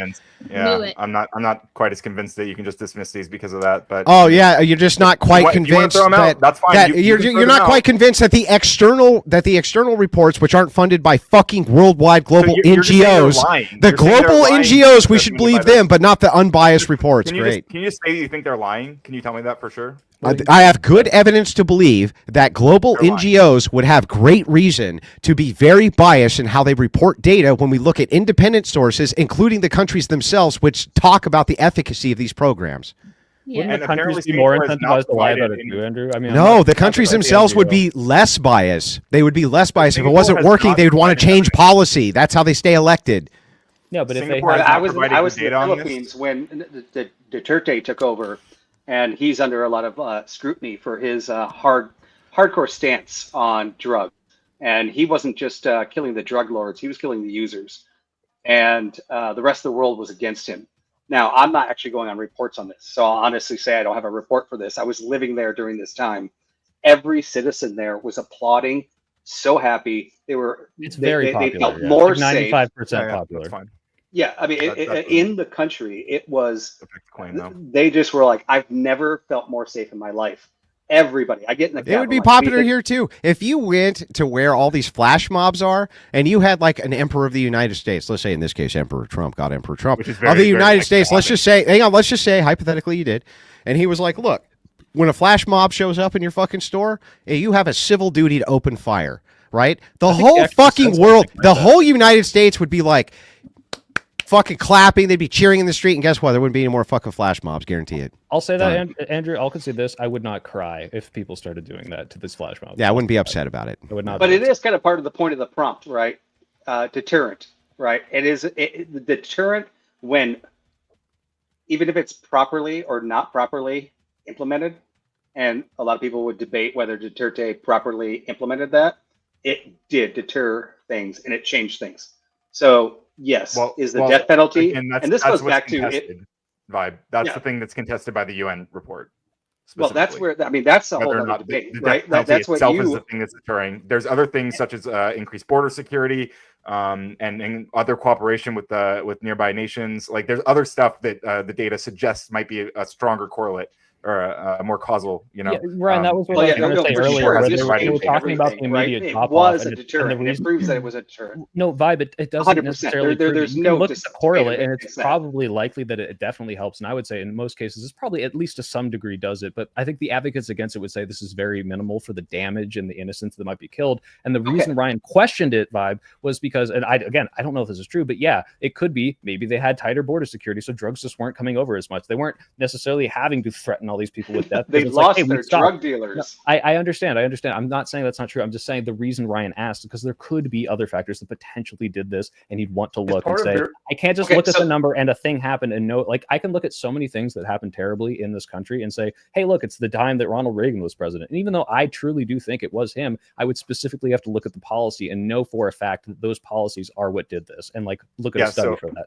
Yeah, so I mentioned real quick, I'll let you go. I promise. Really quickly, because I think that the numbers of the United States on the death penalty, and I actually do not think they actually deter crime here.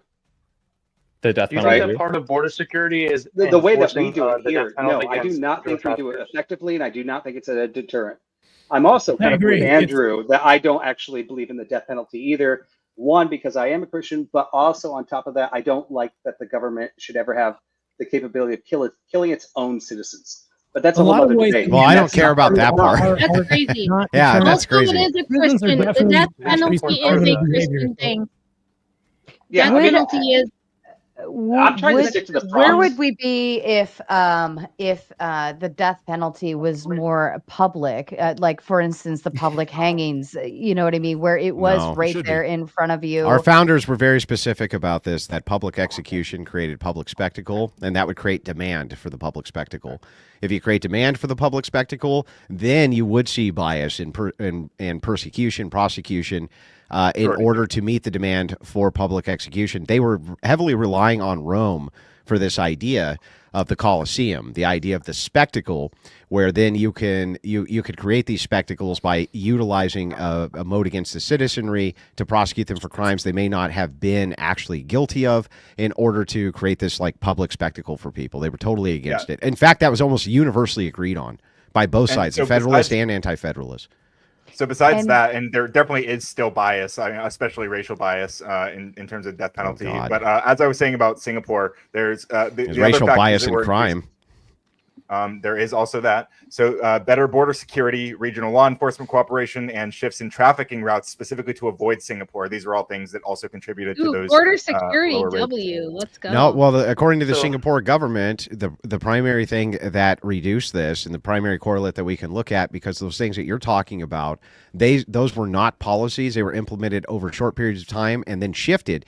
This policy stayed in effect for almost like 60 years or something. We can track this correlate better than any of those, bro. I'm looking at the report. Singapore even from happened in the 90s, right, where they started doing death penalty. Okay. It started before that, but then they introduced more reforms that actually like solidified it, and they started actually enforcing it, and that's when the big change happened. Yeah, and what I'm saying is that change was likely more attributed to these other things. And you saw the change. Singapore government said it wasn't. And nope, you see the change happening even before the 90s, Ryan. I'm not allowed to finish a single fucking sentence. You are. I'm sorry. Go ahead. I didn't mean to cut you off. I was just correcting you. I'm like, no, this change actually did happen even before then. Like, I'm looking at the report. Again, I'm not saying the change did. So I'm saying the change mostly, like, that's why we're pointing to the 90s when this specific policy was implemented. You're pointing to that and saying this was when the biggest change happened. So because you're trying to demonstrate that the death penalty was the biggest cause. That's incorrect. I'm showing that the correlate even before then was there. It's just that when it was enforced heavily, then you saw it actually have the most effect. But the correlate always stayed constant. It was always effective. It just became really effective to the point where, like, your anti-death penalty watch NGO special operations group couldn't come in and be like, well, 60%'s a lot. They couldn't be like, what I know is that Singapore doesn't seem to have provided any credible data to make this case. So how do you know? You haven't read any of it, you liar. You haven't read a single thing. Looking at that report, that specific report says that. The report, it's hundreds of fucking pages. You didn't read it, Ryan. Wait, the one I put up is 2 pages. No, that's the refutation. The actual report from Singapore itself, that when they go in depth, is hundreds of pages long. You didn't fucking read it. Well, I didn't say I read fucking Singapore's report. I said I'm talking about the UN one, so don't call me. Yeah, a fucking dude, liar. come on, bro. Oh, the UN, really? Oh, the UN. Oh, yeah, the fucking UN. Yeah, it's way more reliable than you motherfuckers. Do you remember what the fucking? Oh yeah, UN you remember said what about they the did during pandemic? COVID? Yeah, they were real fucking Yeah. reliable, bro. Yeah, even that. Yeah, then as well. Also, They more weren't reliable. When the They weren't UN reliable. sends blue helmets Considerably more reliable into than you guys. Africa Wait, what did the to, UN during COVID that you didn't like? I would like to invite either Brandon, Paige, or They used paid fucking NGOs to come up with somebody false can take data. my What do you mean? spot Like they did there. with this? What are you Somebody can talking take about? my spot because I'm gonna dip out now. I've been on for like 5.5 hours, so I'm gonna give Andrew and everybody else a chance. But thank you guys for having me. Bye, Glad to Thank be you, back. Rachel. Have a wonderful evening. What's for dinner, by Great the meeting way? you, Rachel. Dinner. I've got your dinner. That's what I'm gonna go do. Actually, it's salmon. So. Ooh, I like salmon. Yes. All right, I'll be there in a good fish. 4.5 hours. Well, I have this personal trainer. He's kind of annoying, right? But this personal trainer that I have, this fucking piece of shit, right? He's always riding my ass. He gave me this diet and it's fucking rigorous and it pisses me off and I hate him a little bit more every day. But that's neither here nor there. That's Did he fair. tell you to stop smoking too, or is that not part of his regiment? What's that? Did he tell you to stop smoking, or is that not part of his regiment? Well, I mean, Actually- as most bodybuilders know that nicotine is very good for people. What do you mean? Believe it or not, smoking Yes, doesn't actually. affect body change or body composition as much as alcohol does. So you'd have a stronger argument for alcohol than I just meant for cigarettes. the lung capacity and like getting good cardio. And I have great lung capacity though. We've had marathon runners Cardio doesn't chain really smoke matter that and much. run. In fact, some of the best boxers I can point to were heavy 2-pack a day smokers. The truth is most smokers don't even die from lung cancer. Almost none of them do. They die from like heart attacks and shit like that. And then they just attribute the heart attack to smoking because if you smoked you died of any internal organ failure, it's a smoking related illness. But almost no smokers get lung cancer, just so you know. Yeah, no, I know. Sorry to interrupt, Andrew. I just want to jump in really quick on you guys. I got to take off, so thank you very much. Have a nice Pleasure day, bud. talking to all of you guys. Bye-bye. Thanks. See you around. Yeah, look, I have great lung capacity. There, does that make you feel better, fact, bro? inactivity- I want to have a wrestling contest. I want to ask, I want to kind of bring us back on track. Brandon, did you have some thoughts to add to the panel? Yeah, I wanted to ask Ryan specifically. 1965 approximately is when Singapore instituted the death penalty. Do you see, given the statistics, a major decline after the institution of the death penalty? And then in the 1990s, when the death penalty is less enforced, you see a drop in the rate at which people commit crimes? Like, where's the correlation here that you're trying to cite? Wait, are you? I'm just a little bit lost from the. Who from what are you said. asking this question to? Yeah, I'm looking Right. for that. Right. Oh, So I'm I saying think if there the was death a penalty drop. was instituted in 1965 in Singapore, right? You would start to see a decline in crime, right? Overall crime, especially heavy crime, right? That the death penalty would be instituted for things like murder, rape, shit like that. So when it comes to that, right, the 1990s is when the death penalty started to be relaxed. Do you actually see that in the data that you're looking at? That there's a correlation between when it's not as much enforced? Wait a minute. And, I thought the the 90s lowering was when. of the crime. Yeah. So I didn't. Okay, so I'm first of all, I'm going to say I didn't dig into You go on, Singapore a ton specifically before this, so I'm kind of learning about this on the fly. But my understanding, based on what I was hearing, is that the 90s is when they started using it way more. Way more. Like they started like yeah, Or was like the up 90s until the that point peak, it and then was. they started to loosen it up after that? I'm just trying to follow along with whatever you were quoting earlier.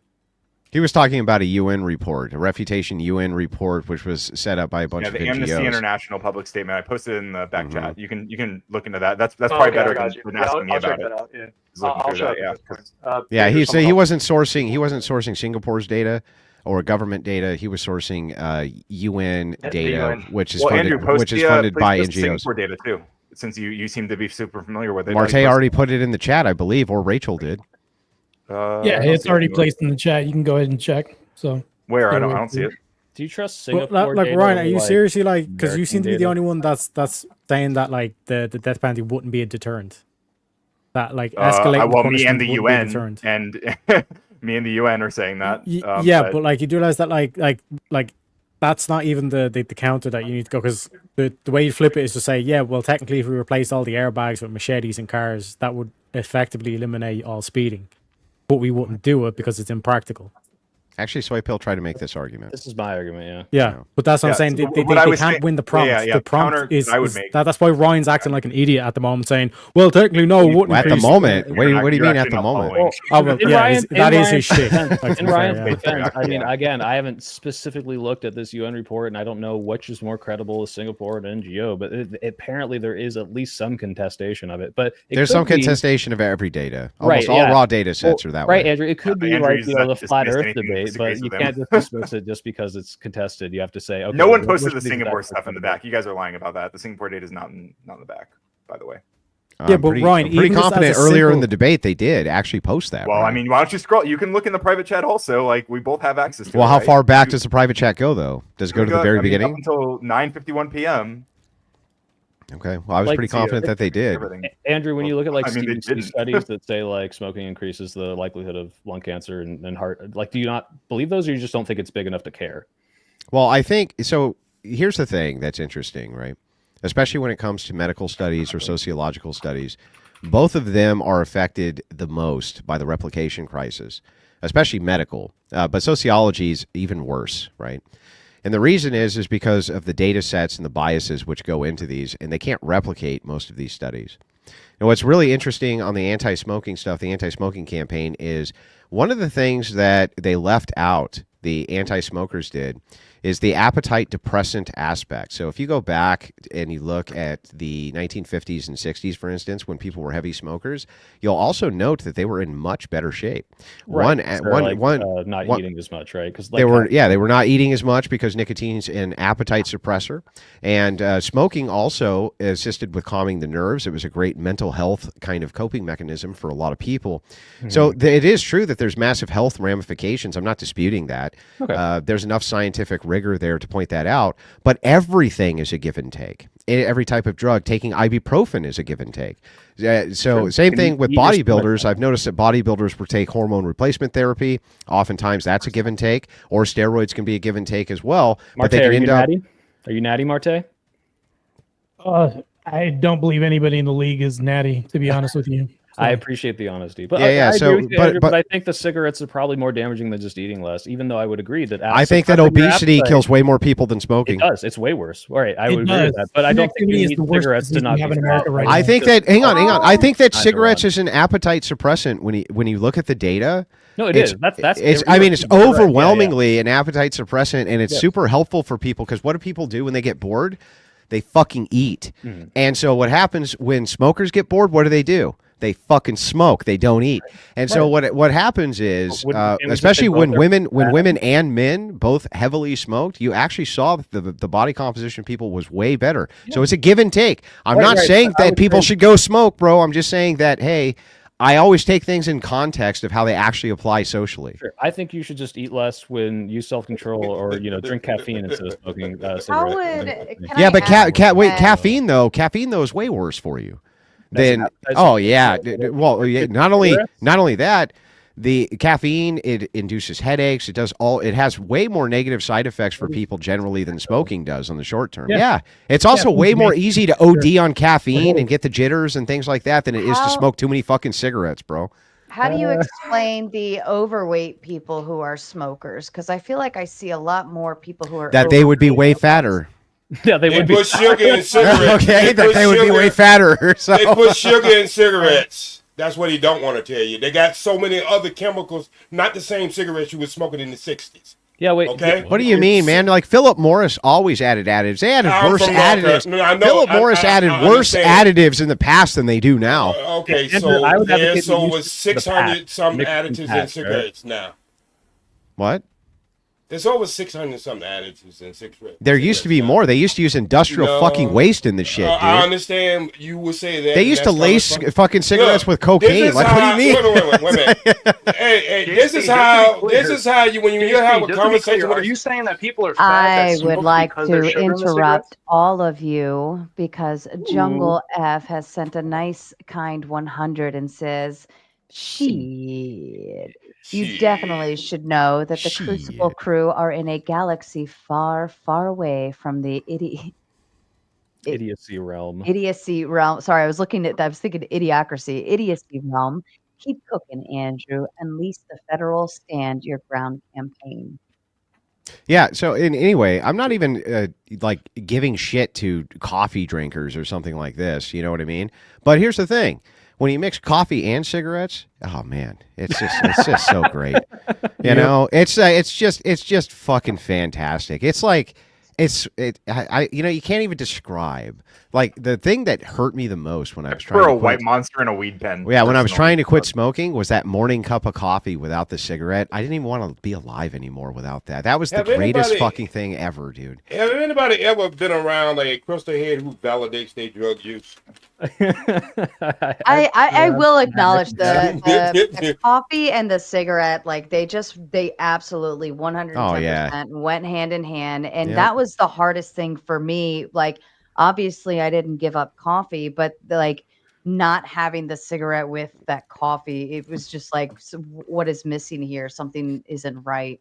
And By the way, when you say this stupid shit like validate the drug use, it's like, okay, well, you probably validate that you fucking eat donuts. You know, what I mean? Sugar is highly addictive, and it fucking way worse for you. I think than nicotine is. Hey, you was wrong about the blunts, and you were wrong about this shit too. I wasn't wrong about the blunts. I was making a joke, bro. No. But I'm 66 years old. I'm faster than you. I can play any sports better than you. I can run faster than you, and you damn sure can do a couple steps better than me. Well, Okay. hey, So, listen, well, when you what have I'm an trying to entire say- life running the opposite direction of police officers, you I tend to get don't very do- good at that shit. You probably need to Google me before you started making that joke. You probably need to Google me before you start making that joke. Were you born on parole? No, you probably need to Google me. Andrew, see, you say This like sounds I like was you're born with a white sheet over your head. He's going to start training Andrew to start boxing. Well, the thing is, like when people want to take personal shots, I think it's fine, but just don't get mad if I take them back. No, you took a personal shot at me, and I took it well. Bro, I made a joke, and it was an And I'm making a obvious joke. You're not making a fucking joke. Yes, I am. It's just No, not you funny to do you legitimately believe No, that you're it's better at not. all that stuff than me? No, I know I am. Then it's not a fucking joke, stupid. It's not, but I know I am. It's a joke that you're not. It's not a joke. What do you mean? It's a joke that you're What made my not. joke funny is that it wasn't true. I know, That's what made yours it funny. wasn't That's what made You it good. explaining your jokes. It's never a joke when you have to explain it. Everyone was laughing except you. No, I'm saying when you was making your joke, you explain your joke. It's not a joke. Bro, I have to explain it to you. Everyone else was No, laughing. you was explaining to the panel that you was making No, a just joke. to you. Just to you. No, You're still I said laughing. earlier- They're still I fucking said- laughing, bro. Hey, I said earlier, you explained your own joke.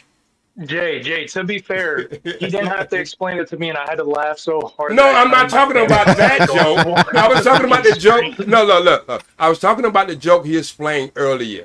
Which one? The blunts joke. And the No, joke it was being- it was way before that. What You're was the explaining it joke? right now to Oh, us. you're talking Yeah. about the Vietnamese. No, I'm just roast telling you it joke. wasn't funny. You're talking. Oh no, the Vietnamese joke was fucking And hilarious. why I always get the guys with the tight hats want to come at me?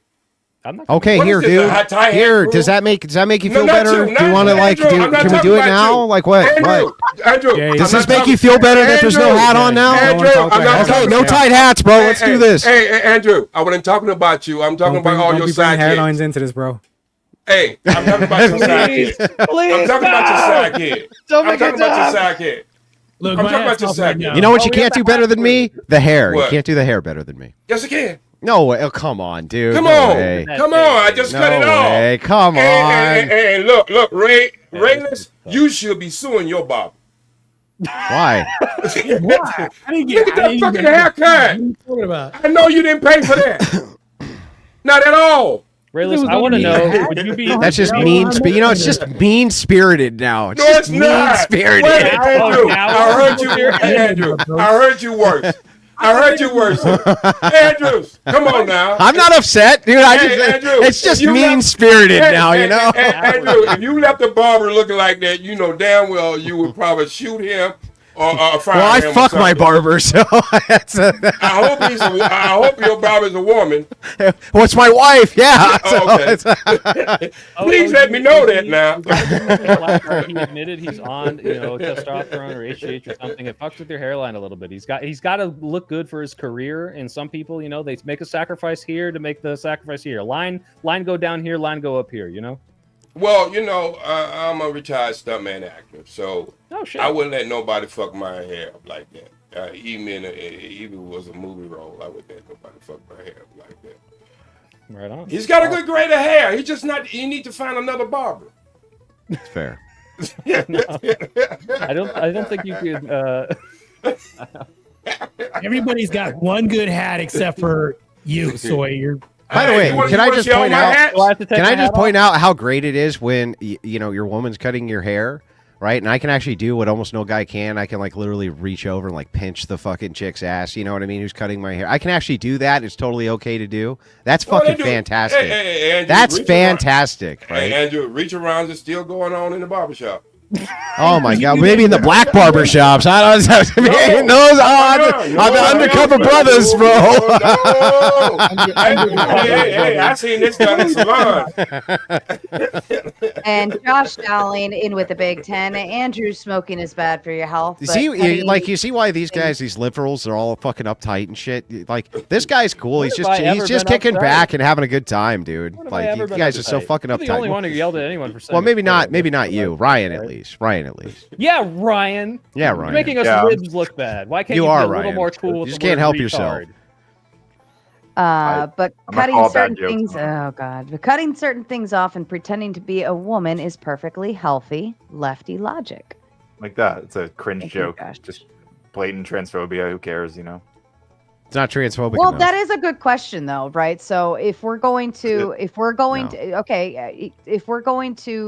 shame Andrew for smoking, right? Saying it's bad for your health, so on and so forth.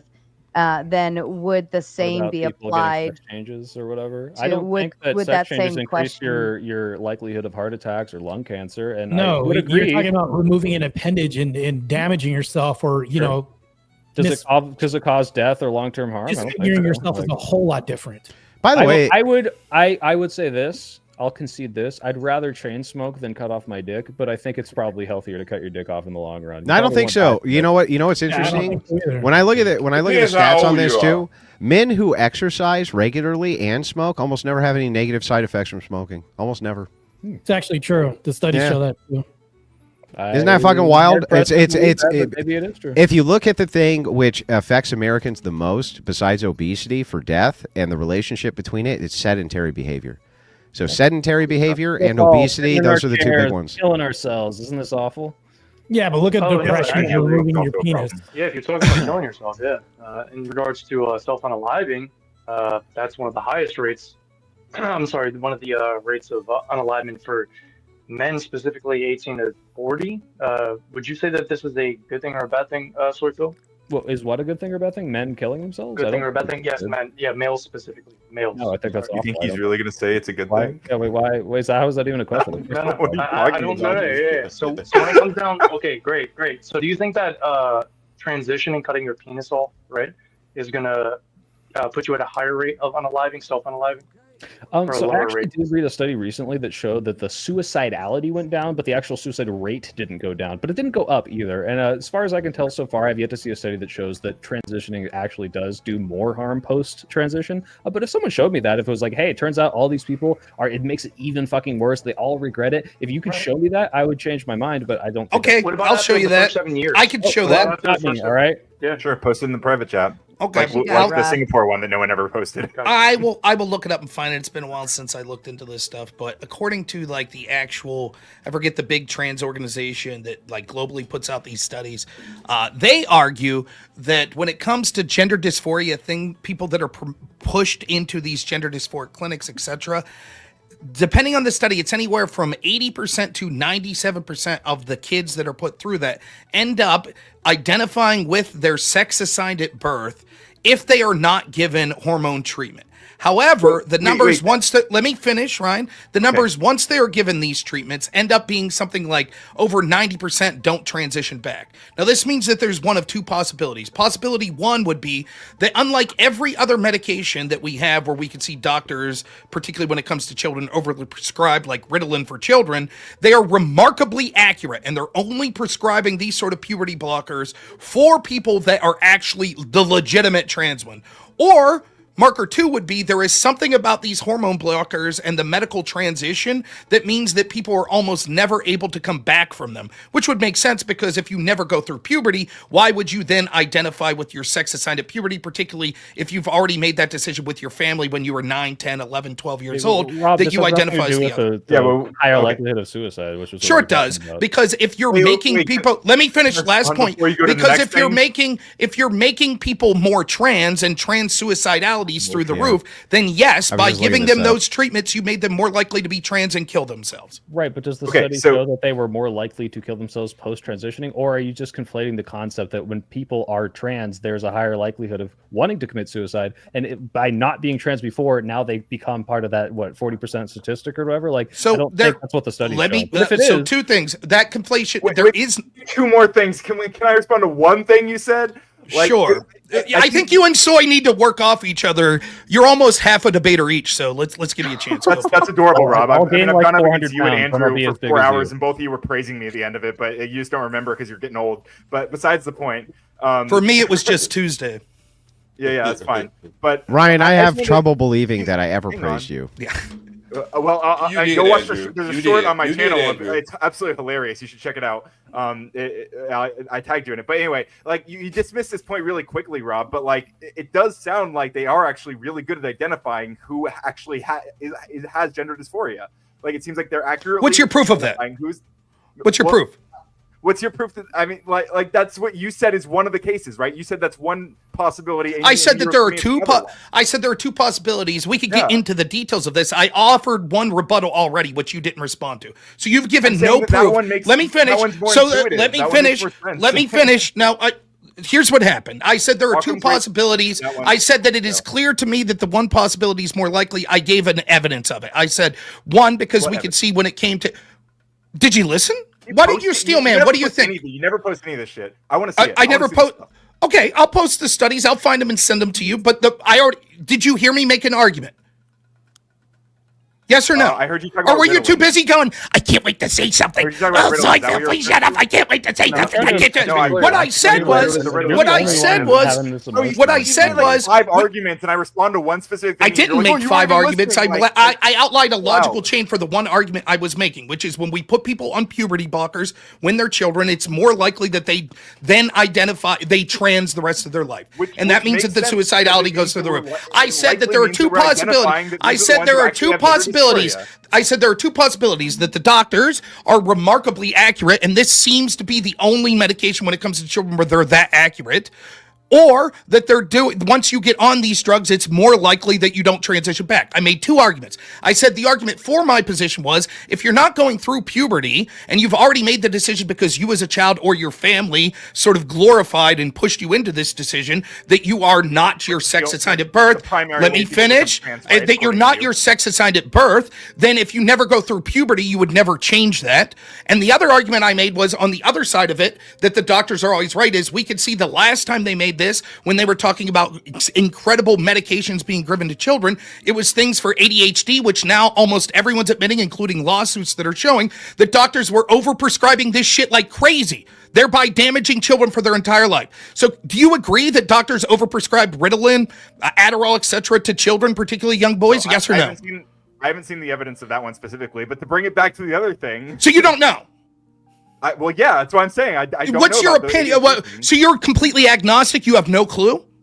I did not get prescribed ADHD meds when I was a kid, but I definitely needed them. Okay, so I don't. What does that have to do with my claim? I'm asking you in general. I don't know the fucking. You just have no clue. You don't know. Thing to say?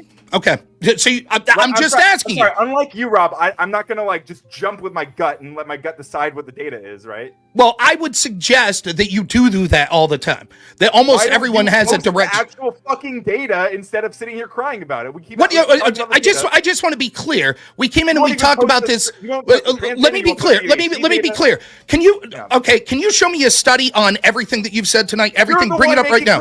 No. You brought up all this Let data. me finish. The point is, was this a debate? Was this a debate that this was a topic? No. I brought up a study that I've cited in multiple debates that I've had before. The fact that I don't have it at my fingertips right now, and you're like, I demand it right now. I demand that you bring up. And as soon as I bring up, give me your source that PDF files are bad. Source, please. Let me see the source, please. Yeah, I'll get you your fucking stupid study. I will. I will bring up this. I will bring up the study.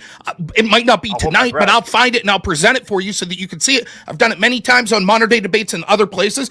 Just because you advocate for the chopping off a boy's penis and the puberty blockers and shit, and you haven't done the research yourself, that you get pissed off when people like me who are against this mutilation of children have done the research, doesn't mean that because you demand you show me that right now when this wasn't the predefined debate, and I am not able to bring it up at your request right there, doesn't mean that I'm fucking wrong. Will you admit that you shouldn't? Will you admit that you will never have an opinion on this again because you're not just going with your gut until you read the data? I would want to read at least a cursory glance into the data. Okay, so what's your cursory glance? Word for Great. It, who constantly misrepresents shit. Almost every time I Google something that you talk about, it's like slightly misleading. So. Right, you don't lead with your gut. That's right. That's right. You don't lead with your gut. You at least do a cursory look into the data. Can you tell me the data?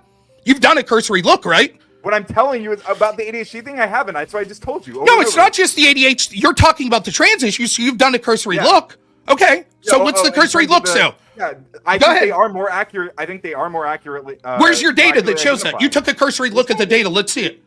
Let's find it. You're right. Okay. You can bring other people up while I pull this up. Since Rob never let's do it. Rob now we're never Googling. Posting this shit, but I will. I'll find the shit now. Sure. Go ahead and Google furiously a study that you've never read. Go for it. When did you read this study? You did this cursory look. Can you tell me when you read this study that you're about to pull up? I'm not saying I've read an entire study. Are you trying to tell me and the rest of the audience right now that you're not just Googling something that you've never read and trying to find something that matches your I could be wrong, but I want to find studies that show. But wait. You don't care, which is why you're no. You said you've already looked into this. You said that you wouldn't just lead with your gut. You said that you already looked at all of this. That's what you said. You wouldn't just say an argument from your gut. I never said I looked over everything and I figured it out and I know for But you said you don't just lead from your gut. You said that you would at least do a quote cursory look. So the data you looked at, the cursory look, tell us what it was without just trying to Google something that meets your predefined notion from your gut. My understanding from what I recall is that they are actually, and it also makes sense that they are actually taking a longer and more accurate assessment before they give people things like puberty blockers. What does that have to do with any of the arguments we just talked about? That was the art. Okay, so no, it wasn't. You were saying that 90% of children who go into these clinics end up not going onto puberty blockers, right? And then you said that most of the ones who do go onto puberty blockers end up staying trans, right? Correct. Not the conversation. Okay, so what I'm saying is that it's from what I recall, and I want to look this up because I could be fucking wrong, but you don't care about whether you're wrong, right? No, that's not true. That's not true. Your argument was, I don't just say, what do you mean you could be wrong? So what you're trying to tell us is your gut says that you're right. That's what you're trying to say? Yeah, and I want to find out. So wait a minute. So what you're admitting here is, here we go. Let's finish the argument. Let's finish the argument, Ryan. Let's finish the argument, Ryan. So the argument is you have a gut feeling that you haven't researched yet, and now you're going to research to see if that gut feeling. So then, when you said, "Unlike you, I don't just have gut feelings and talk about things until I do the research," will you admit that you lied? Will you admit that you lied? Will you admit that you lied? I have gut feelings. What I said is I'm not using my gut feelings as an absolute like you've been doing. No. That's not what you said. You said I don't use my gut feeling without having done at least cursory looks. Yeah, and I'm telling you that before. Okay, so where's the cursory look? Where's the cursory? But you keep yelling at me. No. You said before. You said before, not after. I want to find the data. You said before, not after. Doesn't care about the facts. Rob hates you, and you're trying to change it. I want you to be smart. I think learning is radical, and I'm you lied. You did have a gut feeling, and now you're trying to post hoc justify it like almost everyone does. And you tried to make it a big deal that, oh my God, if Rob doesn't have the data in front of him right now, how could you make these fucking claims? When you're worse than me, because I at least have looked at the data. I pressured you to have it right immediately. You could have said, "Oh, I'll take a step back and I'll find the data." Like I'm about to do right now. Like that's the thing you could have done. Yeah, 10 Ryan, minutes ago, we've linked. Wouldn't have had to scream at each other. Ryan, we've linked like three links in the back one. Here's a quote from the one that I linked From 107,583 patients, matched cohorts demonstrated that those undergoing surgery were at significantly higher risk for depression, anxiety, self-deletion, and substance abuse disorders than those without surgery. No, because we got here from the comment that was saying that technically the trans thing was harm, and yous were, show me one study that proves harm where it's a significantly worse outcome, and we've linked you 3 in the back. So off you go on your bike. Start reading, Ryan, because you got a lot of reading apparently from what's going on tonight. Like most recent study, I don't know if you're cleaner 409, but I had read this one previously, and I remember that the writer of this study did come out and say, "Hey, I think they're misrepresenting the results of this insofar as they're not taking into some of these other controls that are not that was never the intention of the study to show these specific hey, here's the trans rate and this is how much it makes them self-delete." But again, that could be wrong. And here's the thing: if there is this meta study and it comes out and it looks like on a whole, all of these people transitioning, it is just worse off for them. That would essentially be the thing for me to say, yeah, it looks like this isn't helping. This doesn't seem to be proving that. But yeah, I don't disagree if that's the case. I have a question. I have an honest question. If somebody has what we deem to be a mental illness, and we believe that the fix, right, the cure for this is to acknowledge their mental illness and kind of give them what they want. For instance, in this case, if I believe that I'm a guy and the cure is to turn me into a guy, and does that fix the mental illness though? I feel like if it's something Sarah, that is. I understandably, obviously, I think people on the left are very reluctant to say because mental illness does have a very big stigma. Hey guys, I got to get out of here. You have a wonderful evening. Wait, Andrew, before you go, can I ask you one thing? Because last time he shouted out my friend, it meant a lot to him, more than I could have possibly imagined. And now he's rebranded to the Meat Pill. I think it's a little derivative, but he is currently going through something that is really fucking awful, one of the worst things in his life. And if you could just say hey, I'll pray for you or something, I think that would literally mean the world to him. But yeah, if you could, you don't have. I have a couple of qualifiers I want to ask you before I do this. Yes. Is your friend a homosexual? The Meat Pill is not homosexual. He's happily married. He has 1 kid, and he's very conservative. He's got guns. He lives on a farm. Has he ever done any gay stuff with men? This is a funny question because when he is able to overpower me, he's only able to overpower me if he tries to do gay shit to me. He's oh, I'm gonna grab your fucking nipple. That's he's smaller than me. That's not fucking gay. Those are legitimate fighting tactics. He calls it gay strength. That's all I'm saying. All right. Okay. But no, he is not gay. He's not. Yes. Well, then to your friend, absolutely, you need to turn Soy Pill into not such a fucking Soy Pill. He's not even. The thing is, he's LARPing anyway. He's not even a fucking real leftist. He's really not even a leftist. It's just that that's how they all want to capture the Twitch audience. You should just come to the duck side. Just come to the duck side. Right. Do it.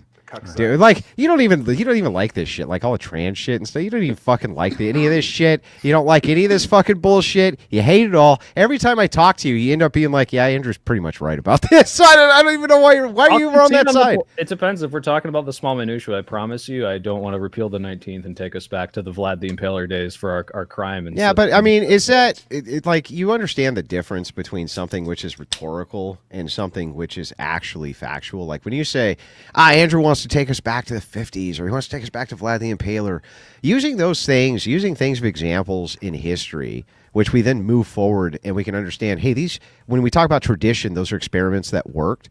We can look through history for all sorts of experiments that worked and bring them forward. It doesn't mean I'm trying to take you back to the 50s. And that's all rhetorically stupid, really, right? The problem is your ideology is so far outside the Overton window that you can just kind of blame every societal problem that exists now on the lack of not doing what you do and never actually have to prove that your thing works. And I just don't agree with 99% of what you actually I think the fact of the matter is that I'm a great advocate for my worldview and why it does work, using good, solid historical examples and logic and reason.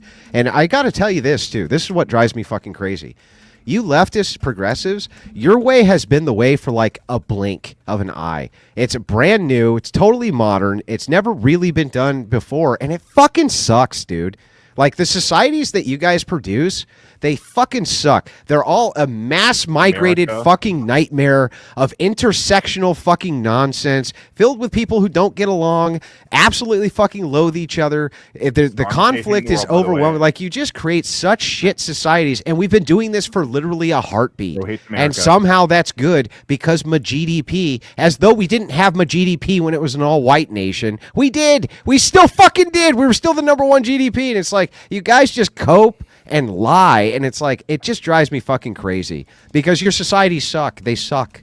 Literally suck. I take for granted a lot of the stuff the progressive movement has gotten you today, and you would actually have a lot less if you didn't have Look, it. there's not. It's not that everything progressives do. Yeah, your friend's great. I'm just pointing out. Yeah. It's not the case that everything progressives have ever done is bad, right? That would be stupid to say, right? There's all sorts of little things that progressive ideology has introduced that I rather like. Right? I'm not going to dispute that is the case. It's just that when we talk about society, we talk about trade-offs. Most of what they fucking produce sucks. It fucking sucks. And I wish it didn't, but the truth is that it fucking does. So I'm just going to say that. And anyway, you guys have a wonderful evening. I appreciate your time, and you guys take care. And tell your friend, like, whatever he's going through, remember to read Job, and it will pass. It'll pass. No matter how bad you fucking think it is, dude, it'll fucking pass. Because there's either one of two outcomes. If you ain't fucking dead, right, it'll be behind you at some point. So, all right, see ya. See ya. All right, take it easy. So, Sarah, to answer Soy your Pill, question. just a second. That wasn't even like a genuine faith attempt to get Andrew to pray for your friend. That was just an attempt to further dig at his worldview. I just want to point that out. Yeah. Sarah, to answer your no, I genuinely, my friend is a huge fan of his and loved it when he shouted out last time. That was what I was trying to do. I did not try to get into the worldview thing. That was what he did. So, you spent about 10% about that talking about the prayer, and about 90% talking about your BS idea he on brought his up worldview. converting me, Paige. That was him, not me. Sarah, to answer It's always your question. Andrew. It's got to be the Andrew's the bad man. Okay, whatever. I'm done. To answer your question, Sarah, to answer your question, Yep. I'm part of the Untouchable Fatty crew. And they know me. I'm retired. I run a house with people with mental challenges and drug addiction. And so on the macro level, when you have a person have mental problems, sometimes I have to dig in that world. It helps them along, and it keeps me from, I would say, tranquilizing them with drugs where they can be at a level, they can be at a sweet spot. So as far as cutting off, I ain't cutting off shit, so I wouldn't know anything about that. Well, you guys don't provide trans surgeries in your recovery house? No, we don't, because it's co-ed. Reason why it's co-ed. I know that's supposed to be a joke over my shoulder, but we're co-ed, and it's kind of hard. You have a real reason not to. No. Reason why I say that is it's hard for women. It's really when you start putting in people in mix. That's when you start having that problem. You have enough mental problem and drug addiction problem in the first place. So it's not recommended that if somebody came to my house, I would find them a placement. But what I'm saying is, I know that when you start dealing with mental challenges, and they changed that way back in the 70s when it comes to what we're talking about, they changed it, So, but what I'm saying is, sometimes you have to dive into that world when I'm dealing with mental people around here, and it's more easy on the medication, it's more easy on the stability of the house, and you know how far to take it. So I wouldn't know about as far as going to that extreme, but there's different levels to everything we look at when we start talking about mental health. I think I look at it as, typically we would prescribe medication or even more conservative avenues of things. And I'm not saying that, for the transgenders, and that we don't touch into the conservative solutions first, but I'm asking the question based on the unalive ratings that they were talking about. If you go into it with a mental disorder of some sort and you do a dramatic change and then you come out of it still with a mental disorder, then is that not the cure then? Right. So again, Sarah, the reason I hold the position I hold is based on the most of the evidence I've read that affirming people does seem to make them more likely to be happy and live happy lives. And if there was a bunch of like an overwhelming totality of evidence to show me the exact opposite, I would support the other position. I've yet to see that. I have seen some studies. It seems like Does they're not affirming nearly so credible. schizophrenics make them? Yeah, does affirming schizophrenics delusions make them live a happier, more productive life? So you know what? Definitely. If it showed, wait, hold on, Ryan. If it showed, by the way, if the overwhelming studies showed that they would have a happier life if you affirmed them, I would say we should do it. I don't think that's the case. I think Right. there's better So ways. should we affirm all delusions? Or no? If the studies show that this is the better way to do it, then I would say that it is better to do That's it. nonsense. Here's the thing. I haven't If it makes them live happy lives and they're not causing material harm, I'd say that's better. Can I engage with the question before we move on to why is harm even wrong? All right, Martae, you can go in a minute. Okay, I just want to respond to that specific thing. Right? I mean, no problem. I mean, Okay. no, yeah. Like, sure. first of all, it's not delusional. For like trans people aren't delusional about what their body is, right? They like the dysphoria comes from recognizing what the body they're in, and that's where the distress comes from. So it's not a delusion, right? They're not like looking in the mirror and not seeing what's there. They're very clearly in touch with reality. They're that's where They're seeing what's there, and they have a delusion about what ought to be, right? Well, you can say it's a delusion. But what they're telling you is that they're very happy with what is, and they're saying something ought to be. You're using the word delusion very loosely. Like if we talk about schizophrenics, they are actually like seeing things that aren't there, right? They're imagining, they're hearing things and seeing things that are not there in front of them. Well, you Trans people understand are not doing that. They are seeing what's in front of them, and that's where the distress comes from. Well, you understand that there can be paranoid schizophrenics, right? Who see reality as it is, but feel as though reality is plotting against them, right? Whether it be people or some other situation, right? Like these multitude of factors all come together in their mind, right? Because they're observing reality as it is, given the same way that a transgender individual can look in the mirror and see how it is. Were you talking Hey, how about Hey, I understand you want to. What is this from? What do you mean? What is this from? Are you talking from experience? So you just described what paranoia is, which can be part of either bipolar 1, bipolar 2. It can be part of, so paranoid schizophrenia is not only just seeing things that but aren't let there. me start something real quick between the two of you. Both of you are using cell phones or something, and the audio when cell phones compete, it doesn't work out very well. So if we could go one at a time, specifically with you two, especially.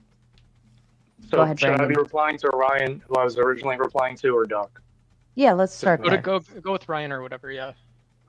Yeah, Ryan. So your pushback was that there's a difference between gender dysphoria and schizophrenics because one is a delusion, schizophrenic delusion. The other one is dysphoria. They're seeing reality as it is, but they're not necessarily feeling as though reality matches up with how they feel on the inside, right? That's dysphoria. Basically, yeah. Okay, cool. Well, So you understand that rather paranoid schizophrenics. You understand? Okay, so you understand that there are paranoid schizophrenics who don't hear or see anything that is not actually there. They see reality as it is. However, they have. Oh, it was my bad. I was trying to fix his mic. What's going on with my camera? Yeah, you're back in. I was trying to fix your mic. I don't know if maybe it's your Wi-Fi or your Bluetooth. Yeah, you're crackling a little bit. It was but really bad. Yeah. I was trying to make I think I can try to engage. It's just something with StreamYard and my phone. I don't know what it is. It happened last time. It's your phone for sure. But like I can try to engage anyway. Like the delusion for that schizophrenic person, right? You're saying it comes from them believing that like people are out to get them, right? And that what they're doing is they're assuming things based on the reality they perceive. They're jumping to conclusions, and you're comparing this to trans by saying. Can I speak for everyone? When I say we're tired of trans people debate, all right? I'm fucking. Let's talk about something else. Wait. I mean, that was the time. I didn't think you were going to throw the word debate in there. I thought you were just going to say we're tired of trans people. I think it's super annoying, and the issue is fucking Republicans are obsessed with trans people. That's why they keep trying to make laws about them. They always bring them up in the debates. We didn't bring up trans people. Well, I think you have to look at it this way. Hold on, and I'll elaborate. Maybe I can offer some elaboration. Is when you open Pandora's box, you don't know how much further it's going to go, right? So if a person can now identify as one thing and not be another, and this and that, and we could just switch shit around all day, every day. how much further can that go, right? Because then now I can identify as just about anything, and I can try to utilize that as an argument. And so then you have your case law in your, precedents, and that all of these other things that are going to trickle down. And now we're seeing it override into the female sports arena because, well, I identify as this, and so now I should be able to do that, and all of these things. So how much? Let's common ground. Everyone on the panel. No one cares about women's sports, right? Not a single person here. We all agree. Raise your hand if you don't give a sports, right? But where you would give a shit, Soy, is if you had a daughter playing in high school sports and they suddenly we could litigate this. I don't like this throw debate, a boy yes, we into could that. talk about Yeah. this. So that's why it's becoming it's expanding, because Pandora's box does exactly that. It overflows, and then people start utilizing one thing that was meant to not be harmful, and then they start creating it into harmful features after the fact. They take advantage of the situation. Well, let me build a bridge to everyone on the other side of this. I believe everyone hopefully would agree with this. I don't think that we should just say, well, you said whatever you want to say, you identified it however you want, and we cannot question the implications of what that means for different sex segregated spaces, and we should look at this with a more critical lens, just on that surface level. Can you all agree with that? I think we can all agree with that, right? No?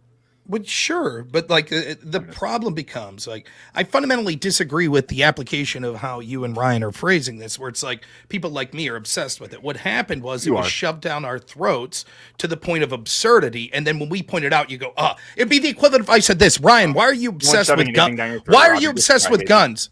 What was that, Ryan? I said no one's shoving anything down your throat. You're just a crybaby. That's what I said. No, are you obsessed with guns? Are you obsessed with guns, Ryan? No, I like guns. Oh, so you don't talk about gun deaths, right? You never talk about that in your show. Do you think there's people who don't like guns who also? No, I think there's a lot of people like guns and talk about gun death. I think there are a lot. I think there are a lot of people that focus a lot on the amount of people that die from guns in this country, and it would be absurd to say, "Oh, you people are obsessed with guns." You would say, "Well, that's because we see." The fact that you are a crybaby. You are crying about trans people. Let me finish. It would not change the fact. It would not change the fact that these are harms that people are talking about that they want dealt with. Similarly, I can tell you what I can tell you. I can tell you. I could tell you in a second. I could tell you what my focus is on this particular issue with the puberty blockers for children. As we see from the UK, which we're told by good lefties have a more superior health system than the United States, they actually started to ban these treatments for children because the most comprehensive study that they did showed that they analyzed something like 17 of these studies that were long-term and longitudinal, and what they realized was there's not enough evidence to show that these medications do what they're told. In effect, what they came out and saying was we should not be chemically testing on children. And I think that particularly when it comes to the left, what we see is for the delusions and the grandeur of adults, they're willing to harm children. Just like you fuckers were willing to tell children that they couldn't go to school during the pandemic. In order to keep adults satisfied, we now harm children. So when it comes to this particular debate of puberty blockers or medical transitions of children, I think it's fucking grotesque and it's worth speaking up. Just like I think it's worth speaking up about abortion and the fucking murder and mutilation of children, it's also worth speaking up. Now I know as someone on the left, you don't give a fuck about them kids. You care more about suffering through your own delusions and making those kids suffer so that you can feel better for yourself. Rob, I actually do have to say, like, I do think people here are fucking obsessed with guns, and to a ridiculous degree in which they inflate so many of like the suicide from gun deaths and like talk about guns and assault rifles in a way that is very over the top, especially for these people who don't understand what a firearm is. They think like semi-automatic is a bad word, and I would say that is actually very comparable to the degree to which the right overblows the trans issue, that the people here overblow the gun issue to like this ridiculous misunderstanding of it's not as big of a deal as they're making it. So I actually would say that the left, especially in California, is fucking obsessed with guns. So yeah, it's not that the trans issue's overblown. You understand that I'll address Soy Pill. I just want to read one thing. I just want to read one thing real quick. Go for it. Because I actually posted a link in the chat. I know, Rob, you haven't done that because you're allergic to like sharing data or whatever. But I just wanted to read one quote from this because you haven't supplied anything to support anything you've said. But I'm going to read this one thing. Youth who had initiated gender-affirming hormones in early puberty had higher scores for appearance, congruence, positive affect, and life satisfaction at baseline, and lower scores for depression and anxiety at baseline than those who had initiated GAH, which gender-affirming hormones, in later puberty. So that's just what does that have anything to? What does that have any? First off, there's we were talking about whether or not they're rightly identifying the people who are going to benefit from this, and I'm showing you that these people were benefiting from it. And you haven't showed anything. That's on a 2-year study. That's on a 2-year study, Ryan. Let me answer That's a short-term study. That's not a lifetime. Let me answer this. That's not a lifetime fulfillment study. Let me answer this. First off, what that shows is the people that it's. I believe if I remember that study specifically, it's a survey, right? And so what it did was it asked people whether or not they were happy. We could see that there's much social pressure, as people that have detransitioned have admitted, that there's social pressure to say that these treatments that they did that changed their body actually were positive, and they're not going to say they're negative. Second thing I'll say about let me finish. Let me finish. Let me finish. Let me get to the first one before you move to another point. Sure, Ryan. To 1 point. Sure, Ryan. Ryan. I agree, Rob. Like because you are saying a lot of things. Sorry, I don't give a fuck what you agree to. Like you have any opinion, or your opinion matters to me. He's here with me, okay, Rob? He did it. He's with me. Okay, you go ahead. You guys do it together. Go for it. Oh damn, Rob. Damn, white people are mean. We try. Whoa! That's racist. You can't say that. Okay, Ryan, you're gonna respond to this. So was it a survey? Was it not? Go ahead. Wait. Okay. So you're saying that it wouldn't be worth investing. You're gonna know better. I'm sorry. The thing I was going to say is that detransition rates are really, really low, right? You agree with that? Detransition rates are really low. Yes, it's like 1 to 5% depending on the study you look at. And how does that because of like social pressure or whatever, or maybe so I'm again. You needed to interrupt me because you had this really stellar point that literally has nothing to do with what I said. What was the first point you made then? Maybe the first point I made was that this seemed to be something that was like from a survey. Right? Am I correct that that's what this was? That's the thing I was trying to respond to. Okay. Well, I said it was from a survey, and what happens is when you just survey people, you have sort of a social contagion and social pressure that people are going to say, the life-changing medical decision that I made, I'm more likely to say that it was a good thing. This is superseded by the fact that the British government actually looked at all these studies and said they had low to very low credibility. I mean, even if we approach this survey and just say as a granted that it's true, that we'll accept it as data. The survey itself, if you actually read it, says there is an increased risk of depression in people with trans ideology post-transitioning surgeries. So, I mean, I don't think you're really reading that study in its full. You need to go through and read that study in its fullness. He Googled it. That's what he did. The study that he linked. Right. It's a 2-year study. It's a short-term study, and even that one shows more depression. I'm going to interrupt. Martae would like to make his exit if we could allow him, please. Thank you, Martae. Hey, I'm just going to take a quick minute. I do got to go. This has been the longest time I've been going without eating. I'm supposed to eat like every 3 hours. I'm doing the New York Pro next year. I'm going to try to represent the United States and compete. All this. Thank you, Martae. Good luck, Martae. Wait, Martae, what's your stack? What's your stack? What do I got to do to get big? You're talking about legal substances and shit? Pancakes. Pancakes are my favorite snack, man. So we'll just go trend hard, as they say. Trend hard. Yeah, whatever they say, trend, all that stuff. So, all right, Crucible Crew is still on here. We got 2 people. It's me, myself, and Rob Noor. Welcome to the family, by the way. Also, I just want to say it's been good talking to all you guys, and I look forward to demolishing Fatty himself. This to go. Let him know that he's going to get wrecked on this channel pretty soon with me and the Leprechaun. That's going to be happening, and I appreciate you guys. I'm out. Crucible Crew. Bye, Martae. Thanks for coming. Goodbye, Martae. Thank you, Martae. I got to get going soon. I would love to finish. You had something. Was this a remnant of the L that you're going to go ahead and, remind me of? Or? I'm just asking if you got picked up by the Crucible Crew. I'm his coach and trainer, so I'm automatically in there. Oh, he's the one you were the one you were complaining about. He was like, he's making me eat all this shit. Well, hold on real quick. Before I leave, I do want to say that I'm glad that nobody knew this because they would have pawned this off to me. You didn't train him to open the pickle jar and all this other. I'm glad shit, that is on you, dude. Wait. Is the pickle jar now part of the workout plan? It's an olive jar that he failed. And Martae, I'm his mod on his YouTube channel. If he's going to get ready for a boxing match, I'm not going to go ahead and reveal anything else. So, yeah, if you need any training secrets or anything like that, tell him, not me, because I'm the guy that's in his corner giving all the trade secrets and stuff. So, yeah. Fair enough. Well, Good man.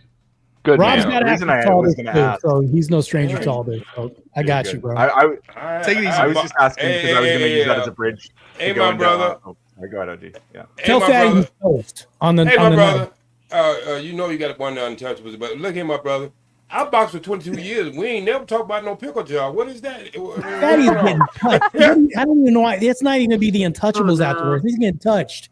Hey, but I'm just saying, what is the pickle jar? What does the pickle jar got to do with it? Oh, Andrew went on a podcast and he couldn't open like an olive jar or something. That's like that's what it was. Over your head. He's trying to show up a woman. He mustn't have his hands wrapped right. I got you. So you just you try and stack your W's next to Andrew's. We'll see who has the bigger pile, okay? Look, you're his mod, all right? If you want to suck his dick, go ahead. Like he has a wife, dude. That's deranged. Oh my god, I'm so sorry. I implied that you're a fucking dick writer. Like anyways, I'll leave this is where Lindsay's go when they get destroyed. With everybody's mess, the Crucible. So wow. All right. Peace out, guys. Anyway, yeah, the reason I was going to ask about the Crucible thing is because Soy Pill, I'm going to hit you up about talking to Progressive Victory, who I'm super curious if they would be interested in some of the stuff I'm working on. But we'll follow up on that later. And also, someone in the chat asked if I was jealous about the Crucible, but Andrew offered me a position on Comfy way back in the day when he was trying to start his own streaming service, like 4 years ago. So I would have taken it up then if I wanted to work under Andrew. You really should take him up on the tooth thing, though. Yes, I'm open to that. I'm trying to take him up on that. Yeah. How much is it? I'll pay for it. If they want to pay for it, I'll help. I don't know. I don't have dental insurance right now, so it's going to be way more than it would be once. I'm gonna head out. I'll just say put a study in there, the WPATH study that says what I said. In addition, the Lancet study that came out here. Can you be more specific? What does it say that you said? It says that about 80, like it depends, like 75 to 80% or higher of children that start puberty blockers end up not transitioning back. Right. It also says, I believe in there. You can look through it there, pal. Okay. It also says in there, I believe. Let me find it. The data's like it's something like between 5 to 20% transition back if they're not putting puberty blockers. Then the numbers become like 80 to 90% or something like that. I don't have the exact data in front of me. I posted it there. Was reading it earlier. You're saying it doesn't support your whole social pressure? No, it absolutely supports the argument, because what it shows is that almost every kid grows out of this naturally, but once we start giving them medications, almost none of them end up going back to their sex assigned at birth. Given the fact that we know that trans increases your rates for depression, suicidality, etc., it seems monstrous to sort of chemically alter these kids to make them basically a sentence to be trans for the rest of their life. It seems terrible to do. In addition to that, if you want to go further, right, when it comes to detransitioners, although the percentage of detransitioners may be low, some studies have suggested that as high as 76% of detransitioners said that they were not significantly tested for mental illness before they were given puberty blockers. In fact, there have been many clinics that have gone against WPATH's own studies or own recommendations, saying that there should be a lengthy process. Many people are actually given puberty blockers within their first visit. So the idea that this is a long, arduous, drawn-out process, you would admit that there's only two likely scenarios. Either one, that the doctors are remarkably accurate at giving these, which is why almost every kid that takes them sticks with transing, or that they're being overprescribed. You would agree that's the only two solutions. And I would say that first one is bolstered by the fact that the detransitioners are saying what you're saying, right? Where they're saying that they did not go through those processes as rigorously. Those are the ones who are detransitioning. So again, it makes even more sense. No, what it seems to suggest is when people admit that this didn't work for me, they say, "Holy shit, they handed it out like candy." Yeah, or is it your argument? Let me just see. Is it your argument that those that didn't detransition would have went through a markedly different process than them? Rob, I think the better argument is there's a social pressure on detrans people to say that it was super bad. So if anything, I don't know if I can trust them to say that they're unhappy about it because of the right-wing pressure on them. I would say the opposite true. There's a super amount of pressure for the people. There's all sorts of pressure for the people that did transition to not say that it was bad ever, even if they feel that way. Because are you going, like, for example, if you're Soy, do you have any children? I don't have any children. Okay. I'm going to make some women pregnant as soon as I can. Good luck to you. But do you have nephews, nephew, niece, anything like that? I have children like in your life that you care about. Yeah. Okay, if you can't make previously males pregnant. If you not yet, we'll find a way. If you recommended to them, if you listened to them and recommended to them that they go through puberty blockers and then castration, removing their penis, whatever, and then it turned out you found out 10 years down the road that was monstrous, do you think you would admit, yeah, I basically cajoled my nephew, niece, whatever, into a terrible decision that mutilated them for life? Would you admit it? Or would there be social pressure to not admit it? Actually, 100%. If it came out that this was this like insane social contagion, that all these studies were fake, and it turned out that I was promoting this thing that was actually just causing demonstrable harm, I would actually admit, not only one, I feel terrible. You don't have to believe it, but I promise you, I would say, hey, you know what? We fucked up. I think this is bad. I don't believe, Cleaner, let me actually. Cleaner, let me finish real quick because I do got to get going. I don't believe you, but even if I did believe you, the average person would not do that. There will be people, no matter how stark the evidence is, that because they force their kids into these positions will fight tooth and nail. They will never admit, because as a parent, you will never want to look your kid in the face and say, the reason you've gone through all of these troubles in your life was because I allowed doctors to mutilate you. There will be so much pressure to prevent that, and there's already pressure on the trans community and the detransitioners. There's all sorts of hate. You could read the detransitioners that talk all the time. I was on these transition boards and everyone was so loving to me. And as soon as I said, wait a minute, this was wrong for me, they get vitriol and hate that they can't believe from the very people that were their friends the day before. So your argument that we shouldn't trust the detransitioners because of right-wing pressure, I would argue that it's 10 times worse on the other side. Rob, I would have a conversation with you, but I ain't going hunting with your ass. I'm gonna tell you that right now. I'm a bad hunter. I gotta go, but Sarah, Soy, Ryan, quick, everyone. Before you go, real quick. So what he's saying if he saw that these studies were fallacious, right? Look into a methodology called a Pfaffian methodology. This is a methodology they're using that's based on a mathematical principle of only giving you the perfect correlate for data for your outcome, which necessarily means you will only see data that supports your view. Yeah, and that's what you could look it up. I don't have it in front of me, but there was a famous court decision, or not court decision, medical body decision in the UK. It started with a detransitioner that filed a court decision, and then it allowed for, the National Board of Health or whatever in the UK, that ultimately decided that they were no longer going to allow hormone blockers and stuff for children. And the reason was they did this big longitudinal study that lasted multiple years and determined that the studies that everyone cites, including, I believe, the one you cited earlier, Ryan, was very low credibility. And in fact, in some cases, it said that when you looked at the details of the study, like Cleaner did there earlier, that it'll say things like actually depression rates went up. And it does things like rely on surveys and other sorts of things that basically the UK Medical Board was like, this isn't good data, because you're just what you said there, Cleaner, in language that a redneck like me can't understand, that like these sorts of surveys are giving you the results you want, right? There is an agenda that they have. I could also provide you data if you want, Ryan, about like Ritalin and the overprescription of Ritalin, how it went up like 500%. And it was a huge cash cow for the pharmaceutical industry, right? So like that data exists as well. So it seems, I don't have it in front of me, I'm leaving now, but it seems, I put the WPATH data out there. There's a bunch of other data that suggests, even the WPATH data, you have to understand, WPATH is the group that's advocating for trans issues. Right, so their data is the one. That's why I picked that data that talks about how, well, most kids grow out of it. They grow out of it, but then once we send them to the clinics and start providing puberty blockers, all of a sudden they almost all stay with it. And that should raise a red flag that's like, wait a minute, we chemically alter these kids. Normally we know these kids almost all go back to normal, but the ones we chemically alter don't.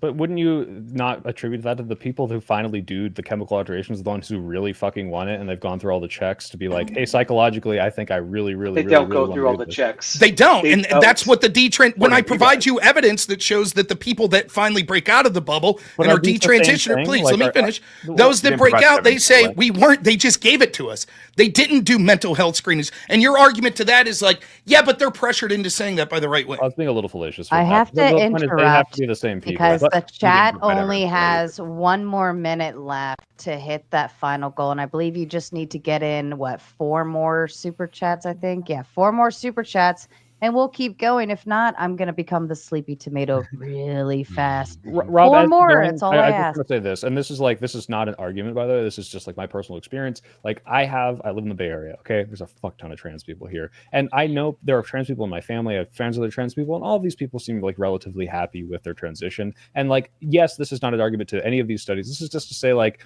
my experience anecdotally with these people is that like this isn't some like crazy, like insane, deranged group of people. They're just people that want to live their lives a certain way, and the way that they've chosen to live their lives medically or socially or whatever seems to be working out pretty well with them. And this, again, not trying to convince you with that, I just want to let you know, like, it would be a lot of evidence would have to come out, and these people would have to show like some horrible, awful thing for me to like, holy shit, they fucked up. This is awful. I've encouraged this. Like, it would have to be really, really bad, I guess. I would just say this. I don't give a shit what adults do. You're 18, you want to chop your dick off, have at it. I think that the doctors should have to tell you to their best available knowledge what the possible side effects of all this shit is. Like, that's what I honestly feel. But other than that, hey, man, if you want to chop your arm off, have at it. I don't care. The problem I have is exclusive to the realm of the social contagion on children and giving these medications to children that do not have the mental capacity to make these decisions. That's the problem that I have. So I will not disagree that there could be certain people out there that say I transitioned and I felt better. Maybe. There's all sorts of reasons that could be the case. For example, just as anecdotally as well, I knew a person in the debate community in college that was a white guy who was a very bad debater. And he went to a program where it was super like activist, like Black Panther-esque, like fucking militant black woman, like white people suck, blah, blah, blah. He felt super left out. You know what he did? All of a sudden he became the biggest person on the team, the most popular. He transed. And now all of a sudden this person who was looked at as this oppressor and he was this shitty white guy that no one cared, now he's the top of the stack, or she's the top of the stack, right? And so there was, so when you talk to that person, they absolutely would say, of course my life got so much better once I transed. Of course it did. But so yeah, I'm sure that that's the case. Popular person in the debate club, right? That's the only reason. Hey, Sarah, yes, that is what I'm saying. So Sarah, we'll I think your question. Sarah, I think I think your question goes deeper. Stay safe, Rob. Thank you. I think your question goes deeper than just the assignment. All right, we just in our community, I guess about 15 years ago, we had a lady called Rachel, who was in charge of the NAACP, who proclaimed herself to be black, and everybody thought she was. Oh, black. Rachel Dolezal. Right. So this is why I think your question goes into that line. It covers everything. Duck. God, they hate Duck. Jesus Christ, he's a moneymaker. Steve Aker rocks. Can I step back from this whole conversation just for a second? Just 1 second here, right? And this is going to go back to Ryan's article that he posted, and it has results in it, which I think are really interesting. And I can land this plane in 20 seconds. I personally think that sex is binary. There's male and female. I also think that gender is binary.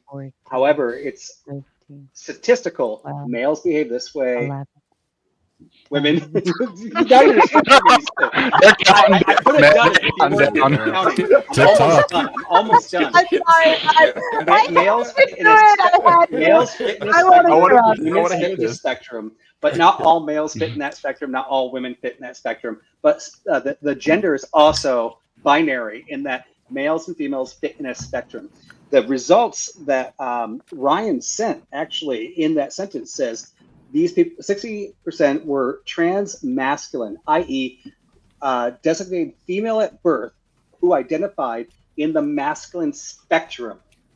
Okay. And this is actually a statement in a document that he sent saying that there is a spectrum, saying that actually gender is also a spectrum. It's not saying that men are supposed to act like men. It's just saying that most men act in this spectrum. And society is actually the ones that generate it. Now, I'm landing the plane. It's almost done. You should get that chopper's running out of gas. This is the argument. That chopper's running out of gas. I didn't fit in the 50th percentile of the spectrum. Therefore, I'm going to convert my sex. And the problem is, society actually is enforcing that and making men that do not fit in the spectrum not feel like men. It is a disease. And if you look at the DSM-5, by the way, there's two versions of the DSM-5. There was one that came out in 2022 and one in 2013. And even they kind of succeeded. Time dilation, 20 seconds is this, but I'm done. You need to go on. Cleaner 409. He looks like an air traffic controller. Let him land your plane. If right? everybody just would allow me real quick, we have to do a short grift break because I told the chat 26 minutes ago, you have 26 minutes, and they literally wait until there's 60 seconds left to throw everything in. Gotta keep you on your toes. But the point is that they bought themselves more time to allow the panel to keep continuing. So shout out to Old Sarge Finkel with the 10 says, does Rob Noor have data on the self-delete rate have something to do with being bullied. And that chat did stay on screen the entire time, and Rob never, I don't know if he doesn't read them or doesn't look down or what, but he was very caught up in his moment. Paige throwing her in her Can I talk to that real quick, Sarah? That super chat? Yeah, sure. Yeah. The one of the chats that Cleaner posted, I don't know which one it was, but there was like a blog or like a speech or an interview from the writer of that study who said this study does not take into account all the societal factors that may or may not contribute to this like horrible suicidality rate of trans people because of how unaccepted they are. And I think that was kind of to the point of like, yeah, you do have to account for the fact that people might be happier with the surgery, might be happier with socially identifying this way. But if everyone around them is like treating them like dog shit, that might not necessarily make the surgery enough to make them happy. But I would want to see more about that. If they were treating them like dog shit, would have they ever had the surgery in the first place? Why can't you be a man who wants to wear a dress? I think you be can. a man. Well, I think you can be. It used to be a thing. Like I even have a different Why outlook on can't you this. guys let Sarah grift for 2 seconds? It's Yeah, okay. we're responding to They super chat. were responding to this Responding to super the chat, chat. and then Oh, everything Lord. beyond that is all. It's okay. I allowed it. It's good, but All we right. will continue the grift. And Paige with her big two to say this is my contribution, and Of course, you're Almighty Canadian. That Nate. explains so much. Almighty Nate coming in to save everyone, because with this, the goal didn't even matter. So everybody give a big shout out to Almighty Nate. Tomatoes in Very the almighty. chat, please, because we would all be closing down and going to bed at this point. Paige also adding in another contribution to get those numbers rolling. Vibe on sends a big 20, says let's keep it going. I love how the You do a great panelists show, Sarah. They love it. I love how That's I right. love how the panelists want to awesome buy their guest time spot. too. I haven't gotten to speak yet, so I have to pay. This is Try to keep it that way, This is okay? true. Let her go. Let her go. Crafty For Sarah's time. Huragok with the big two, sending another round. Harry Ludwig sending 2 in as well. Whatever it is, sending another 2, seeing if this works. Of course, Duck got sent to the back. Poor thing. Again, I don't think Duck's been on for more than like a total of 30 2 seconds or minutes. something, Yeah. But One hey, minute that's and money. 22 seconds. And Finkel sends a big 10. Oh man, Dr. Rob ran off without answering my question that was up for 10 minutes. I just don't think he watches them or something. And Finkel says, Rob, next time, 1 word, decaf. I will say, Rob has a way of going and going and going, and I don't know if he breathes or not during the time of talking. He's very informative, but damn, like I don't know where the breaking point is. Well, his head is close to his lung. He don't have a neck, so he gets a lot of oxygen to his head. He has developed the skill to speak while breathing in and out. All right, Natural ventriloquist. He's very adamant in what he believes. All right, let's actually shift over. Let's let Paige, because she has been here for quite a while and really hasn't been able to throw anything into the group. So, Paige, the floor's open to you. You can make her wait a little bit longer. Go ahead, Paige. I'm gonna murder you in the 2v2. Anyway, going on with the panel. So I think there's been a lot of generalities in terms of the argument in terms of the unalive penalty as a deterrent this evening, particularly in the fact that it's only jurisdictionally helpful. It's not an all-size-fits-all solution. There's also been the argument in terms of, and this might not necessarily be on the panel, but it has been in the chat, that there might be certain mental applicabilities that pertain to individuals who are faced with this, specifically individuals who don't lack the mental competency to commit the act, i.e. individuals who would be mentally declared insane. They would plead insanity at trial, and therefore they wouldn't even be subject to the death penalty in most jurisdictions. I think that the key point here, and this is what a lot of liberalistic ideology seems to argue, is that whether or not an idea is effective does not hinge on its exception. It hinges on the general applicability, and I think it is generally effective. So that's Well, my I don't think position on the that's a topic. bad argument anyway, whether or not it's effective. I think we could all grant that it's effective. I don't know, it would be also effective if you hit a kid with a hammer, as somebody was talking about a Snicker earlier. That would be effective. So that alone cannot be the entire argument, whether it's effective or not, right? What are we trying to prove? I think this is going to go to morals. I think that it's not because it's effective. We want revenge. We want to hurt a motherfucker. I think that's what the real argument is. Yeah, it's why is it effective? Society, right? It's just as effective to lock a motherfucker away in a small room for himself. If it's to save people, just as effective. It's just as effective and arbitrary to beat someone every time he steals a candy bar. The kid who tipped a cow, beat him to death. It's very effective. It'll stop him from doing it. So mere effectivity cannot be the argument here. Cow tipping. I don't know. Joe, can I knock over my cows. No. Can I clarify your argument, Joe? You think that the unalive penalty, the penalty which would force an individual to basically fight against their core instinct to survive, to live, would be the same efficacy as a life-term imprisonment? No, that was not my argument. I said if it was protecting people on the streets, imprisonment is just as effective.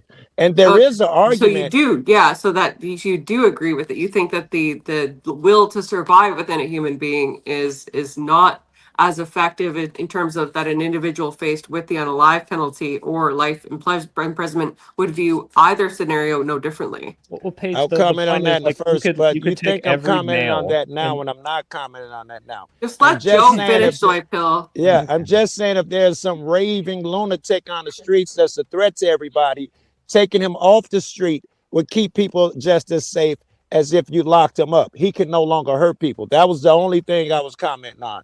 And if you want to comment on the other thing, I have a comment on that too. I would like to comment on the other thing, sir. So there's a secondary implication. So once the individual is imprisoned and they are institutionalized, there is a concern that a particularly barbaric individual might risk other lives. So you put them in solitary if you're that concerned. Yeah. So you never. How is that better than letting them just unalive? Who is saying it's better? It's just as effective. If someone thinks he has to spend the next 60 years or however old he is in one room and never see anything but his plate being slid through a chuck hole, there's some effectiveness there too. Thank you for raising that. I'll tell you exactly why it's not as effective, Joe Cool. Because the solitary confinement option is available after incarceration, after an individual has exhibited behaviors which warrant it. It's not applicable at the stage of offense or sentencing, which would be the deterrent stage, which would be the stage in the criminal process by which this would be effective. I don't understand. Exactly Isn't it, you're telling me the penalty for doing this is death, and I'm telling you the penalty for this is in a small room. Aren't we back on equal playing field? What is the difference?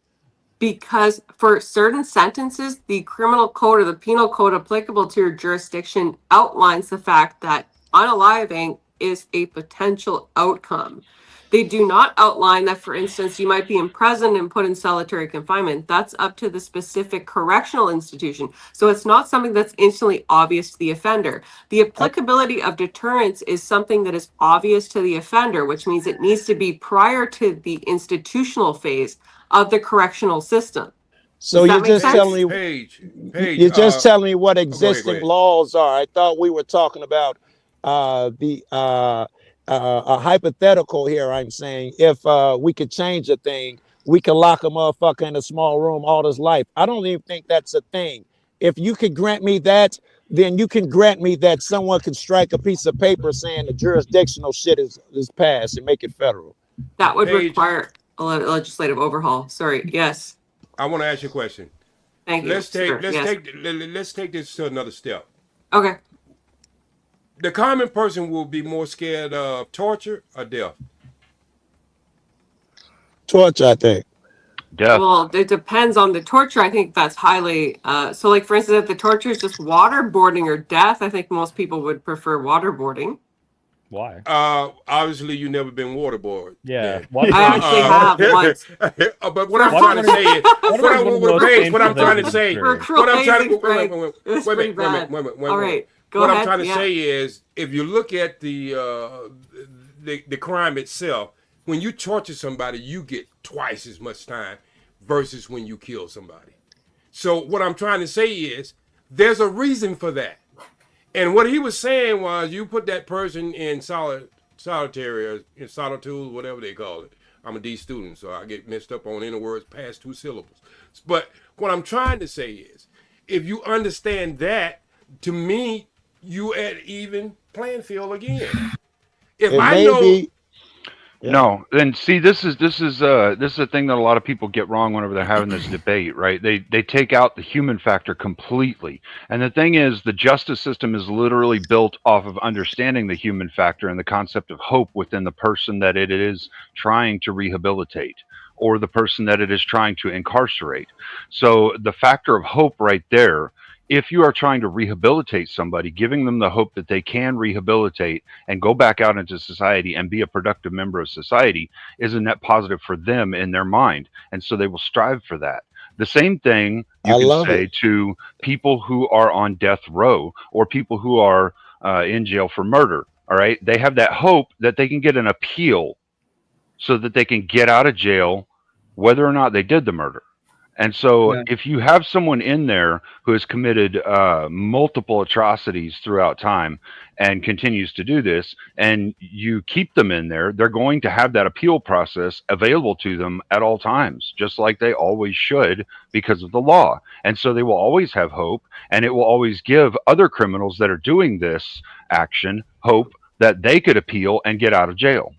But now we're talking about something legal versus you don't know the numbers of the people who just say get this shit over.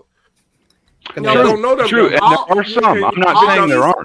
No, what I'm saying, we have a protocol how we go about doing things. These, regardless of the person requested or not, is just the way our laws are made. So we don't know for the people who just say, shit, it's a torture just being up and thinking about me having to die every fucking day.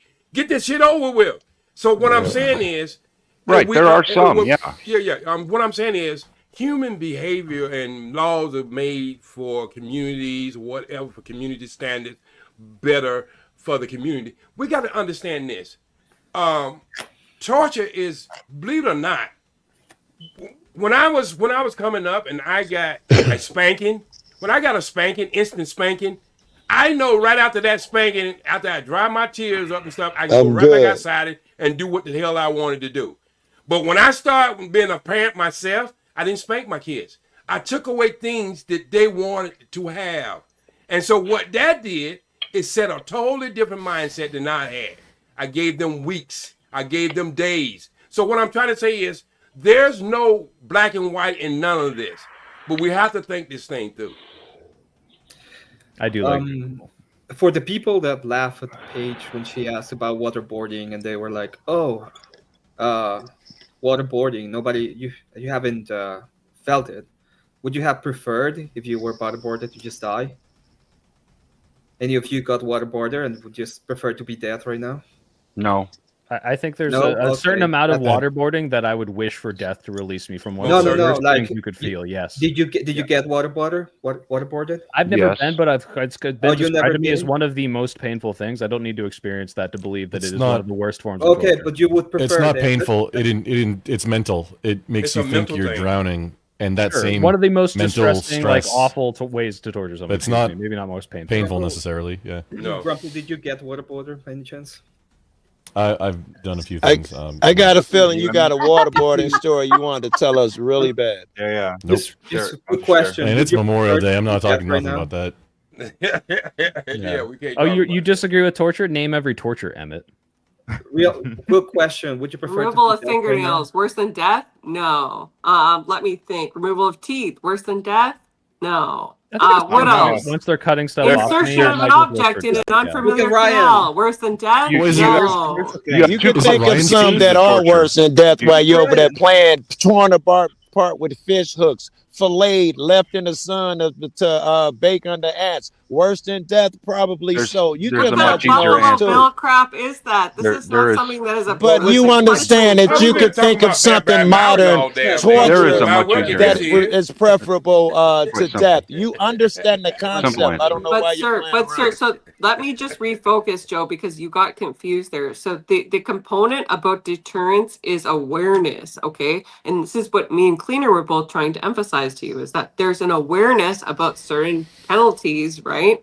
There's nowhere, and that's obvious. You ain't saying nothing heavy. Why you say I slept that? You ain't saying nothing heavy. Obviously, a deterrent don't work if don't nobody know it's down the line. Exactly. So please tell me where there is a knowledge about a law that guarantees that you will be fish hooked and splayed if you commit a certain crime. And like I will give you the W. I am not telling you that such a law exists. You're telling me the fucking laws on the book.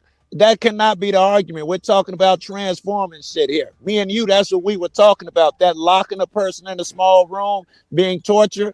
You could, cause you tell a person beforehand that the same way you told them the death penalty if you do wrong, small room for the rest of your life if you do wrong. You understand that? Confinement, sir, not splaying. Do you understand though that now it is on par?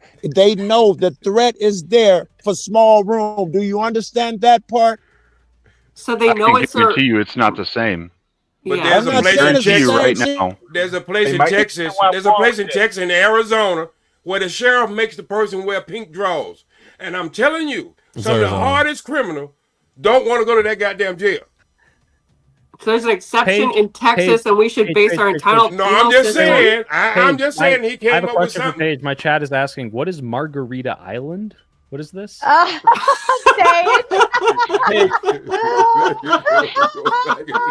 Jimmy Buffett's Rainbow Margaritaville, you mean? I don't know. I know what Margaritaville the song is, but I've been told it was a conceptual understanding. Paige made a. She was asked last time she was on panel. Okay, fine. If this is, tell us all the things that you would make in like your perfect world, and how would you solve this whole issue? And this issue boiled down to anyone who wasn't a Christian nationalist gets sent to the island. Jimmy Buffett's Rainbow Margaritaville. That includes like transgender, gay, all of these different Muslims. things. All of these different You can things be a that Muslim were. and act like a Christian nationalist and not go to the All island. of these different things that were disagreeable to Paige's worldview and that she didn't seem to like. If you were on the X list, and that X list got sent to Margarita Island, where you could just live your days out. It was a good island. It was nice. But we don't want you to. say you're part of the master race. Would you consider yourself a master race kind of person? So I got a question for you. Absolutely not. I'm a quarter German, and I do not claim that Aryan crap. Before you go, Cleaner, I'll let you. But I'm finna say, it's a good one. We're getting along. No, you no, right yeah, go beside ahead, me. go We're ahead. getting along. It's a fair one. It's a fair one. I'm not trying to approach this with any unrealistic understanding or saying anything in a monolith, right?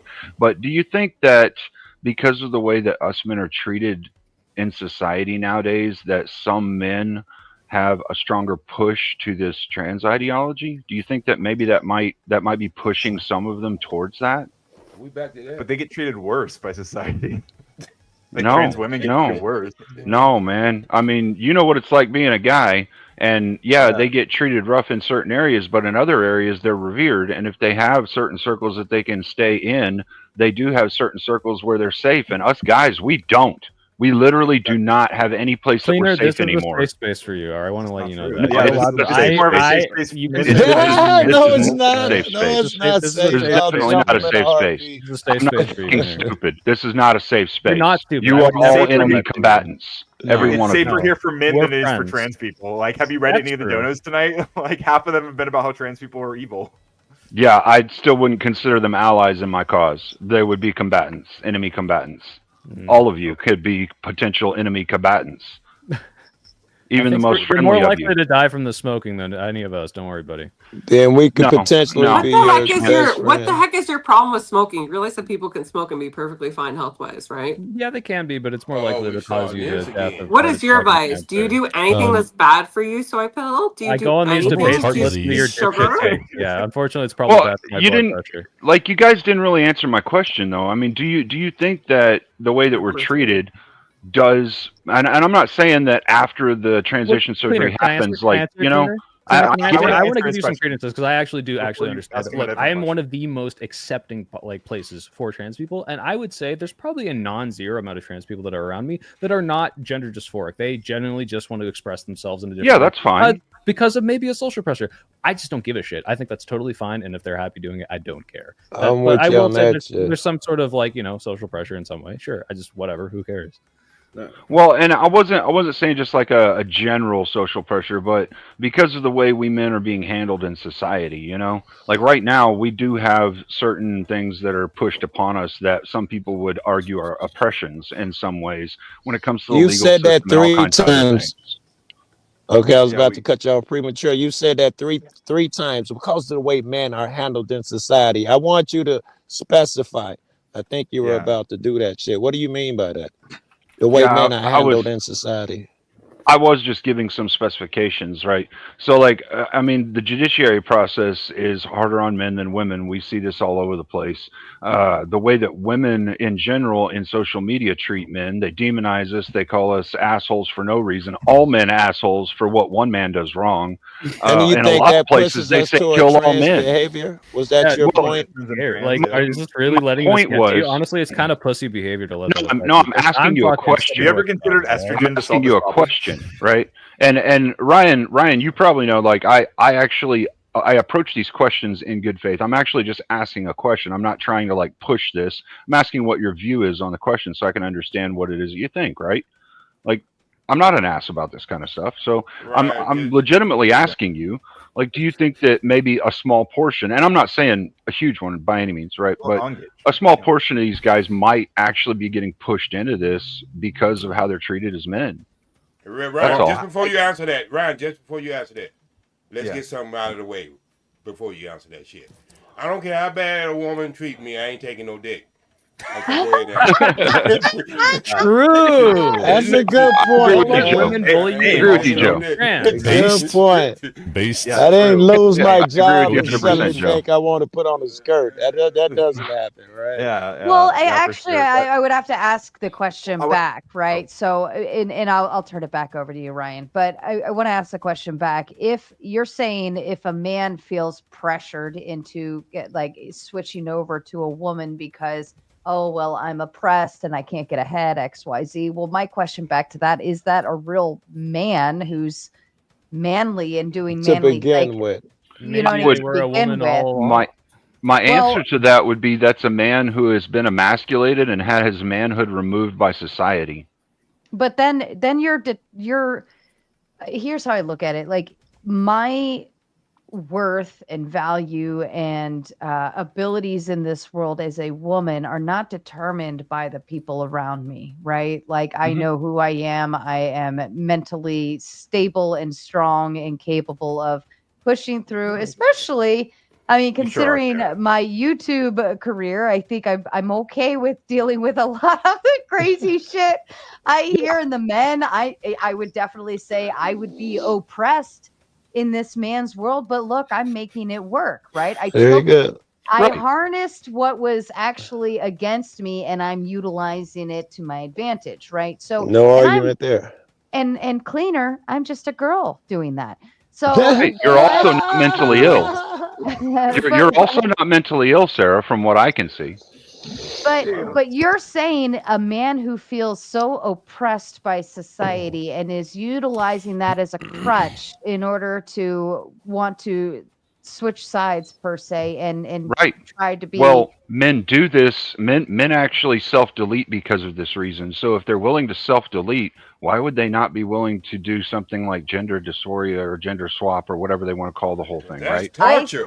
I do want to try to engage with this. That's hold on, torture. and hold on, Some hold on. people And I prefer to still live in think, torture than die. I still think that sounds, number one, that sounds like a mental illness or something that's Right. already in I place agree. and established, right? Gender So, dysphoria. I agree. but Yeah. second to that, I also would say that you are the weakest link, and and I think it's sad, but I Yeah, I think would agree if there too. you're the weakest link, then if you're going to let Goodbye. people around you, push and pressure you into these situations, I don't think you were a strong person to stand on anything anyways. Yeah, what a Okay, convoluted well, so way of Wait, saying we don't care wait, about I have a men. really cool question. This is completely irrelevant. Jay, Hold Oh, you on. better let were you Ryan. the- I were you wanted the- to wait, let Jay, I Ryan. need- I wanted to let Ryan. Ryan, because I he have did- to ask. Yeah, This is Ryan, go. so much more. Hold Go on, ahead, Soy, and then I'll Soy. take it. Promise. Jay, Jay, no, it's Jay, okay. Jay, I'll let were Soy you go first. were you the No, stuntman I on really Black don't Dynamite? think. I really don't think what you had to say was any Cleaner, more I'm entertaining asking or Jay if he relevant was or the any of that. stuntman on Ryan Black had something Dynamite. to Jay, were you say, the stuntman on Black which was Dynamite? paramount to what Sarah was Can I talking mute you about. online? now. So calm down. Jay Speed, were you the stuntman on Black Dynamite? No, but I was Samuel Jackson and Sidney Poitier's stuntman for about 10 years. Okay, I found the wrong website, but that's awesome. Cool. Dude. All right, go ahead, Ryan. Yeah, I mean, I was just gonna say that, like, if we're talking about social pressures on men that cause them to self-delete and stuff like this, I think that more likely what's happening here is that people are looking at men and telling them, hey, you are not living up to a certain standard of masculinity, right? Like, you are not a real man, like kind of like what Sarah just did. Like, Sure. and sometimes that might be for wearing a skirt or wearing a dress or whatever. And in that case, that I yield there might be people who don't actually have gender dysphoria, but like prefer to dress in these ways and are told that like they can't be men by society, like for doing that. Right. But they're not being told that by like LGBTQ people or like trans folks aren't saying like, no, you have to be a trans woman. Like it's people on your side of the aisle. People like me who are saying, yeah, you're a chick and dresses are for men. Yeah, the thing is, I don't even care what side of the aisle the people are that are saying that to him. I'm just curious about, like you get what I'm saying though, right? Like I'm just curious about whether or not you think that is like something that is actually affecting them. This is something that I've been real curious about that I don't really see us talking about or trying to reach an understanding about. And with all the things that are going on in the world and the way that we're changing society right now and trying to change it for the better, I do think it's a good idea for us to keep in mind that those guys that are near putting lead in their own head and changing their gender and things like this because of social pressures, they're weak right now. Yes, that's true. And maybe they're not the strongest link, but you know what? We've all had moments of weakness of some kind or another, and we need to help those guys, not just let them go through with insanity. I think we'd even agree with you on that. On that part, 100%. But the problem I have with that is I'm sitting up here and thinking about me in my best moments going at it. Right. All right. And all of a sudden, things ain't going so well for me in the court system, Yeah. and I end up on a park bench.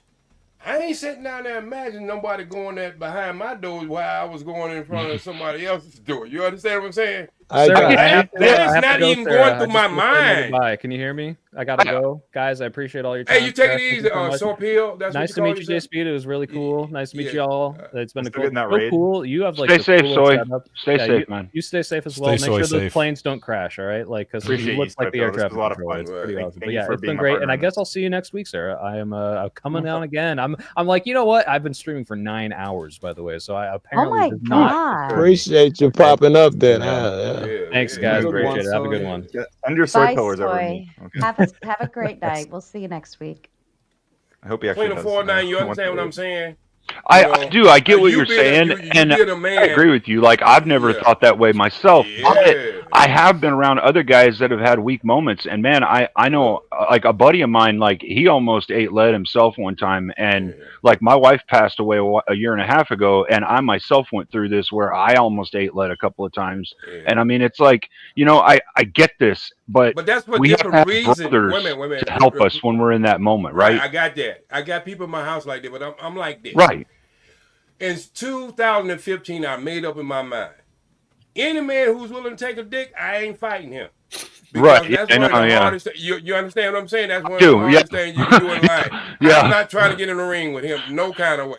You know what I'm saying? So I understand that, I don't have no imagination. I'm in California, right? So are you saying you shouldn't help these people? Because I think this is a rebuttal to what he said. Are you saying that because that guy takes it up the ass, you don't have any sympathy for him? No. That is what I'm saying is you didn't get the joke. I say I'm not fighting that person. That person have shown me he's much stronger No, I than got me. the joke. What I didn't get What is I'm saying is how you were addressing him with what he's so saying I'm is that addressing even if how you I'm didn't addressing. take I it- said there's different reason why people who want to commit self-deletion. What I'm saying is I have people come through my house who have totally had the operation, men and women.